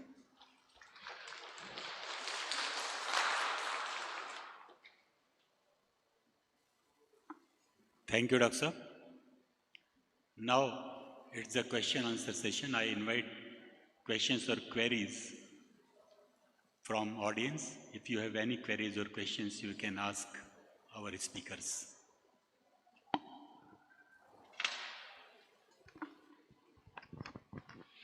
Yeah, so this question is for Dr. Rawat for giving this excellent presentation. I'm just want to know, like, how this carbon credit pricing, like, who regulates that? Like, there will be a lot of fluctuations in the, I know somewhere, sometime it is 70,000 rupees or 35,000 rupees or 40,000 rupees. So how these are all regulated, and who regulates them? The carbon pricing.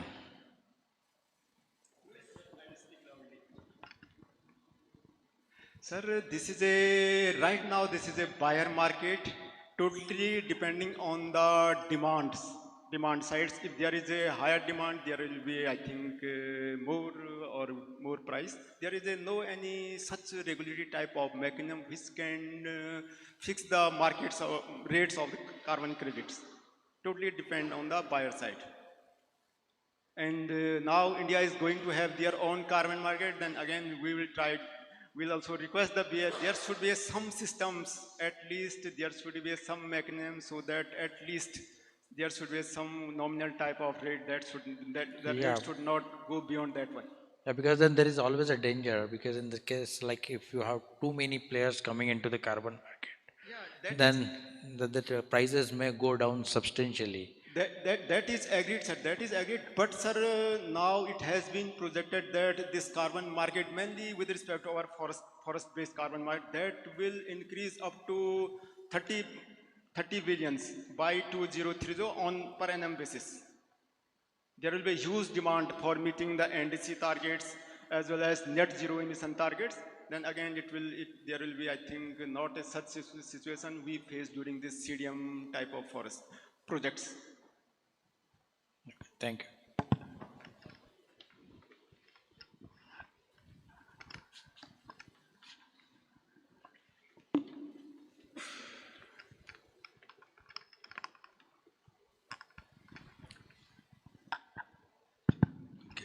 Yeah, these were two excellent presentations. My question is to Dr. R.S. Rawat.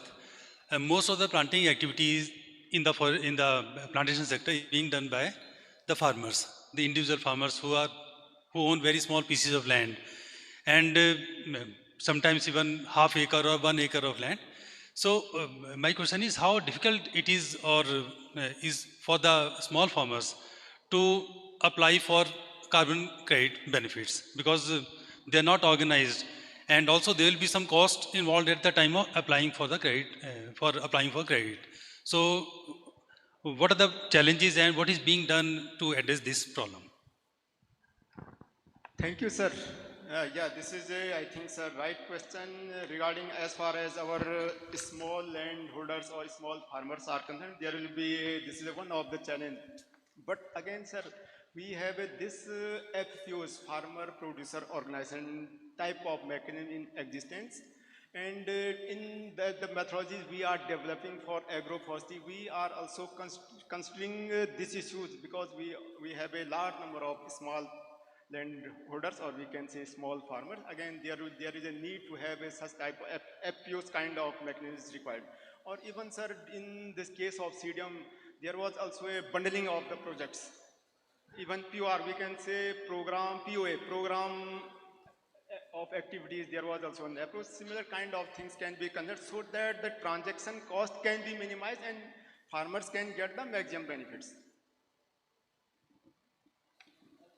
I'll try to substantiate. In principle, a small farmer can develop a project, but technically it's not feasible owing to high transaction cost.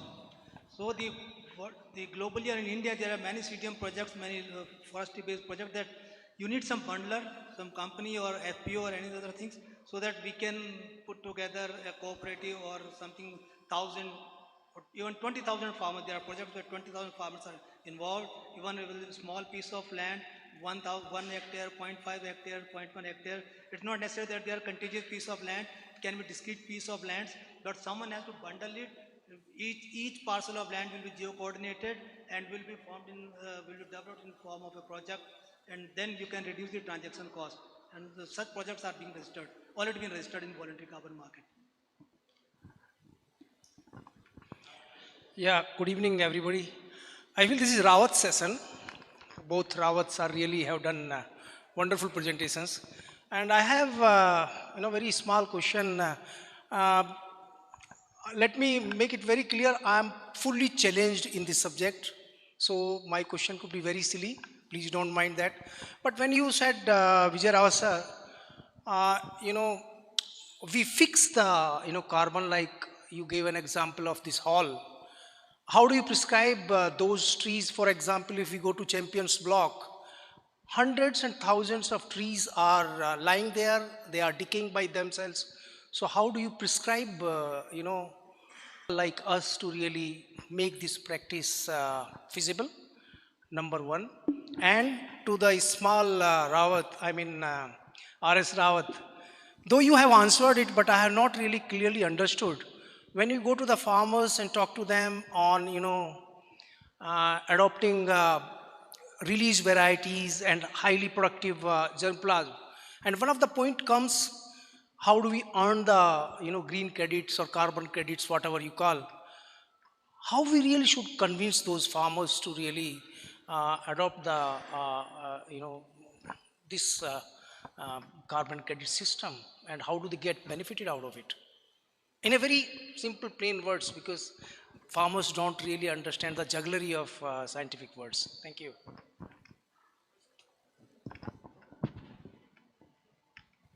So replying to your question, that substituting the wood material with substituting high intensive material with high energy intensive material with wood material, I think my previous speaker, Dr. Chauhan, has clearly elaborated that would have to substitute that, provided it is coming from sustainable source. It's not that we are destroying a good forest and converting it into a durable product. And that's happening in many Scandinavian countries, Germany, that all the wood that is being used as structural material is coming from sustainable source. They are not destroying the natural forest. And the other thing is how we identify every tree has got a silvicultural life. Over mature tree, there are working plan prescriptions are there at what stage which tree has to be removed. So it's all on scientific manner.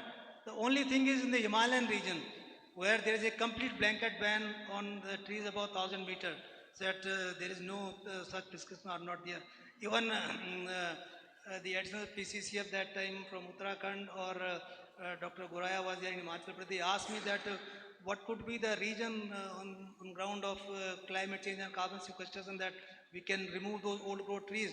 And I gave prescription to both the state governments, and Himachal government got exemption as a trial basis from Supreme Court for the 2 divisions, that okay, as experimental basis you can remove the old growth trees, those who have attained their silvicultural age above 1,000 meters. And I was confirmed, Dr. Savita told me that we have got permission from Supreme Court for 2 divisions. But I think such permission was, such approval was not from Uttarakhand government, or they are not applied to NGT or any court for that. But yes, that wood has to come from sustainable source. That's for sure. Thank you, sir. Regarding your question, how farmers can be convinced to go forward to opt this carbon credit system. Sir, as far as farmer is concerned, and mainly this agroforestry or farm forestry is concerned, this carbon credits will be additional revenue or income for the farmer, not a key. They can participate voluntarily in in carbon crediting systems. And regarding the house, you have also mentioned that some farmers, they are using this, we can say, our high yielding varieties of clones of different species, and some farmers, they are utilizing or using their own germplasm of whether it is any species they are using. And how we can say, if there is an improved variety, we can assume that there will be more generation or more accumulation of biomass, and there will be more accumulation of carbon, and definitely there will be more carbon crediting. Again, sir, there will be a mechanism for again measurement. MRV will be there. That will be done, and there will be a clear-cut benefit sharing mechanism. If a ex-farmer, he is we can say, opting all these advanced variety or high-yielding varieties or clones having a more productivity, and another Y farmer is using some, we can say, clones of having a less productivity, and that can be on the basis of detailed MRV protocols. That can be, we can measure how much carbon is being sequestered by a field of a X farmer as well as by a Y farmer. And again, there will be, if we are bundling the project and if we are following this concept of FPO, there will be detailed benefit sharing mechanism. Otherwise, sir, it will be, I think then they will not participate. If there will be not a clear cut mechanism, they will say no, that is not a right, or they can say there will be not a right justice. What are those agencies a farmer can go and register himself or inquire about it? How easy or simple is the process or difficult is the process?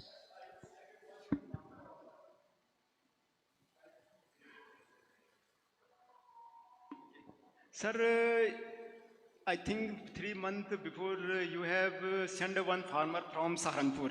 He came to ICFRE and he is mainly inquiring about this, how we can proceed further When I failed to convince him, then I sent him there. No, he came, basically he's a PhD from IRI. And no, sir. So again, basically he came, no, I want to be a verifier.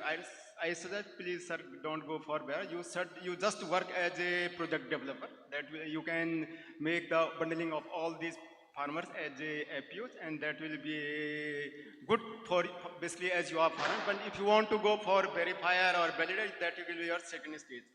But again, sir, whom all these farmers need to meet so that they can implement. Again, sir, our this Indian carbon market, that is in, I think by mid of this year that will be in place, and there will be details guidance. Even sir, as a research institution, we can also help the farmer. We can provide the technical support or technical guidance how a particular farmer can proceed in implementing this carbon types of projects in their own farm fields. That can be done. There is a voluntary market is already there. They can approach any of these volunteers. Even a number of agencies are working in this India on this development of carbon market. But again, we cannot say, sir, how much farmer will be benefited through all this voluntary type of system. But again, they can also approach all these actors working in the voluntary carbon markets for implementing or for getting the benefits of carbon credit. I'd like to substantiate the query from Dr. Soap. A marginal farmer, poor farmer doesn't have that capacity that he will go and somewhere approach someone that we want to develop a carbon project. There are a number of companies, private players, bundlers in the carbon market, and they are approaching the farmers. And there are a number of examples from Tamil Nadu, Andhra Pradesh, Maharashtra, that in Tamil Nadu, there are companies that they have bundled around 10 to 12, 15, 20,000 farmers. So the companies approach the farmers, small group of farmers across the state also. There are some projects, one project in the state of Telangana, Odisha, Chhattisgarh. So they have bundled the farmers, they have approached the farmers, grouped the farmers together and developed a project. So it is very difficult for a farmer to approach somebody, but there are bodies who are approaching the farmers. So there are very too much of number of climate carbon companies there in this business.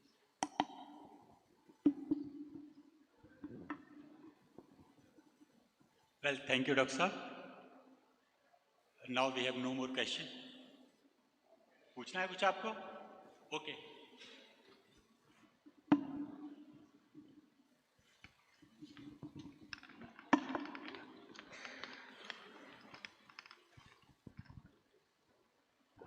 Good evening, everyone, and thank you so much for the informative session.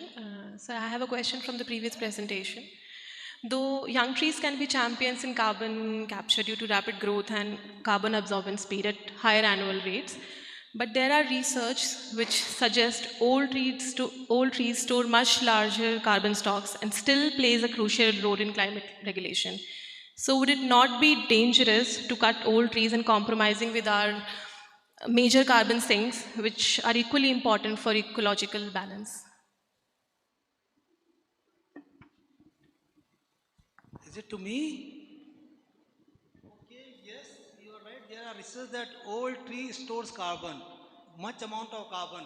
but it is no more adding carbon. And there are research that at times old tree is a source of carbon rather than a sink of carbon. Yes, no doubt the storehouse of carbon. And very old tree, there are research that some of the old trees, their leaves stop doing photosynthesis and their bark is acting as photosynthesis for the survival of trees. And the only point is that yes, it's a big store of, it's a big stock of carbon, big store of carbon. And if you remove that big tree, that old tree, and convert this wood into a sustainable, in a durable wood product, and in place that big gap that is created by the removal of that tree, if I can plant 10 more trees there, so the fast growing trees always capture much more carbon. So there is also a big win-win situation if that old growth tree has been removed and equally replaced by a number of small trees. So a growing tree will always capture more carbon.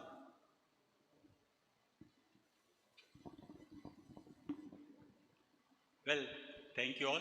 With these, I congratulate both the speakers for such nice presentations and replying the queries of audience very successfully. And with this, I wind up this session. Thank you very much. Thank you.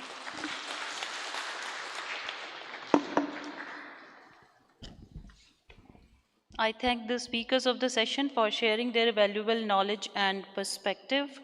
And I request the chair to present mementos to the speaker of the session as a token of gratitude and appreciation from our side.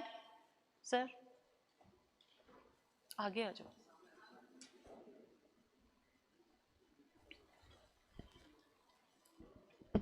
To Shri V.R.S. Rawat.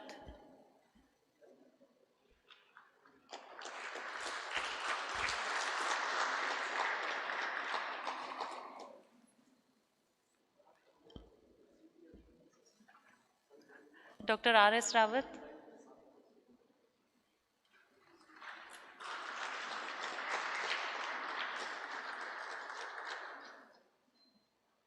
Thank you, sir. I request Sri Ellen Terran, ADG Monitoring and Evaluation, ICFRE, to present a memento to the chair of the session as a token of gratitude and appreciation from our side.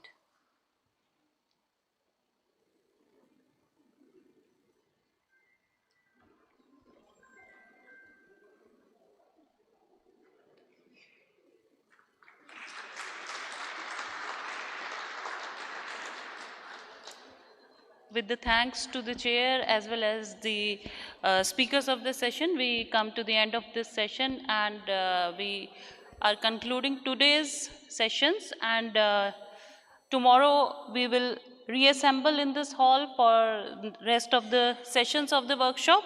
We'll reassemble at 9:30 a.m. in the morning tomorrow. Thank you all. Thank you for your participation.